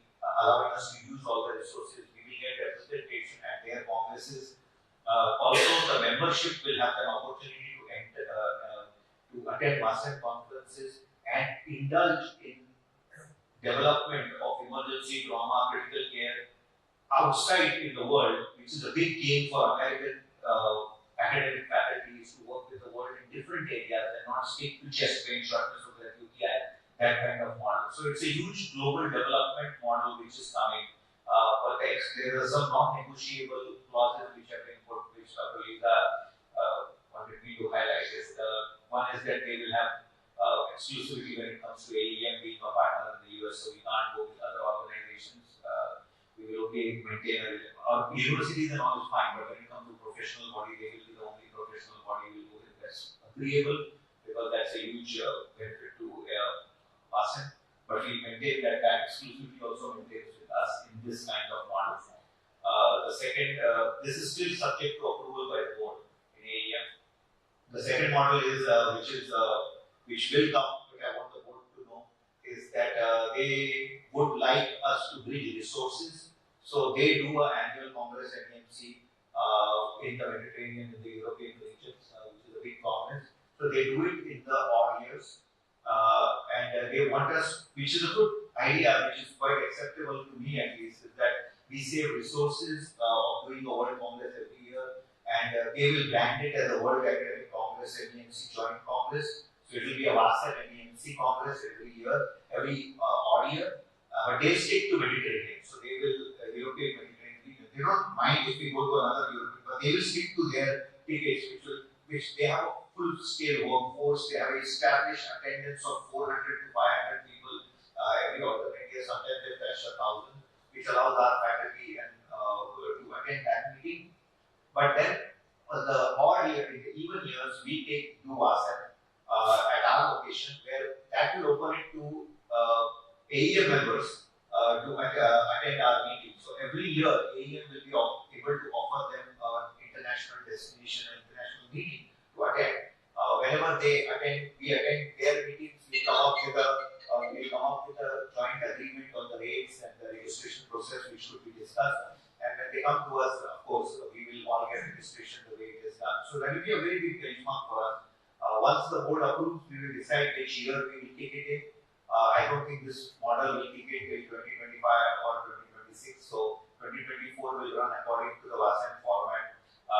They will change presidency this year, so I think that will also come in the new president's agenda for next year. So the board meeting will come to know more. But I think till 2024 we are all fine. And 2025 also Pramat knows that if this model comes, so the board is quite okay with that. But this year also we are going to start a backup site model. So there will be a first site and there will be a backup site, so that we all know that the WASEC will happen come what may. So Poland has happened as agreed to be the backup site in case there is a it's a problem. Like we had a problem in 2023 of COVID happened, then we had to literally change all the contracts, and then Malaysia was kind enough to move the site. And it was the first time where the Malaysian Congress was held without the Malaysian president because of the whole mix-up of COVID. So they were kind enough to do that. So we have to do that as a big organization. We have to do that. I would like the board to again understand we are a very easy, less red tape organization. We don't like fights. We don't encourage arguments. It's all for the patients, and it is all about research, education, and patient care. The reason why Vasan has grown is because it has ideologically maintained that to compete in a sector, we are not going to decrease anybody's length, we are just going to increase our strength. So don't decrease anybody's length, just increase our strength. That is the mission which we have maintained, and that's what we want to maintain. So all the new leaders who are joining, please understand that it's a very easy, flexible organization. There are some partners who are weak or not so strong, some partners are extremely strong, and that's where the balance is maintained. I think that is where it is. So the board will inform us to do what we have to do next, and then we'll take that. So we will talk about it. Hello everyone. Again, so sorry that for the first time after many years I was not able to join you because I was anticipating my comeback from my teaching period in 17 during the flight. Anyway, again, all of my kind salutation to all of you. Just to briefly introduce what will be my idea of having you also enrolled next year is just to make the opportunity to also join the network. As you know, I was asked to give a talk to the European Emergency Medicine Barcelona recently on the Emergency Medicine Research Organization, and I got the opportunity to show that the great network was able to publish more than 350 papers during the last 12 years. So basically, the main message of this Congress next year will be research and publications. And in this field, the period will be September 26 until September 30.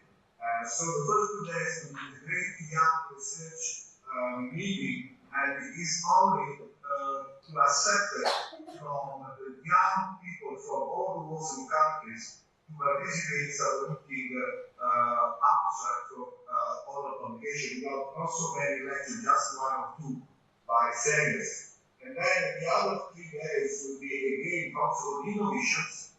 So this is the week we convene to adding some hot topics that are elderly emergency medicine and telemedicine and emergency medicine.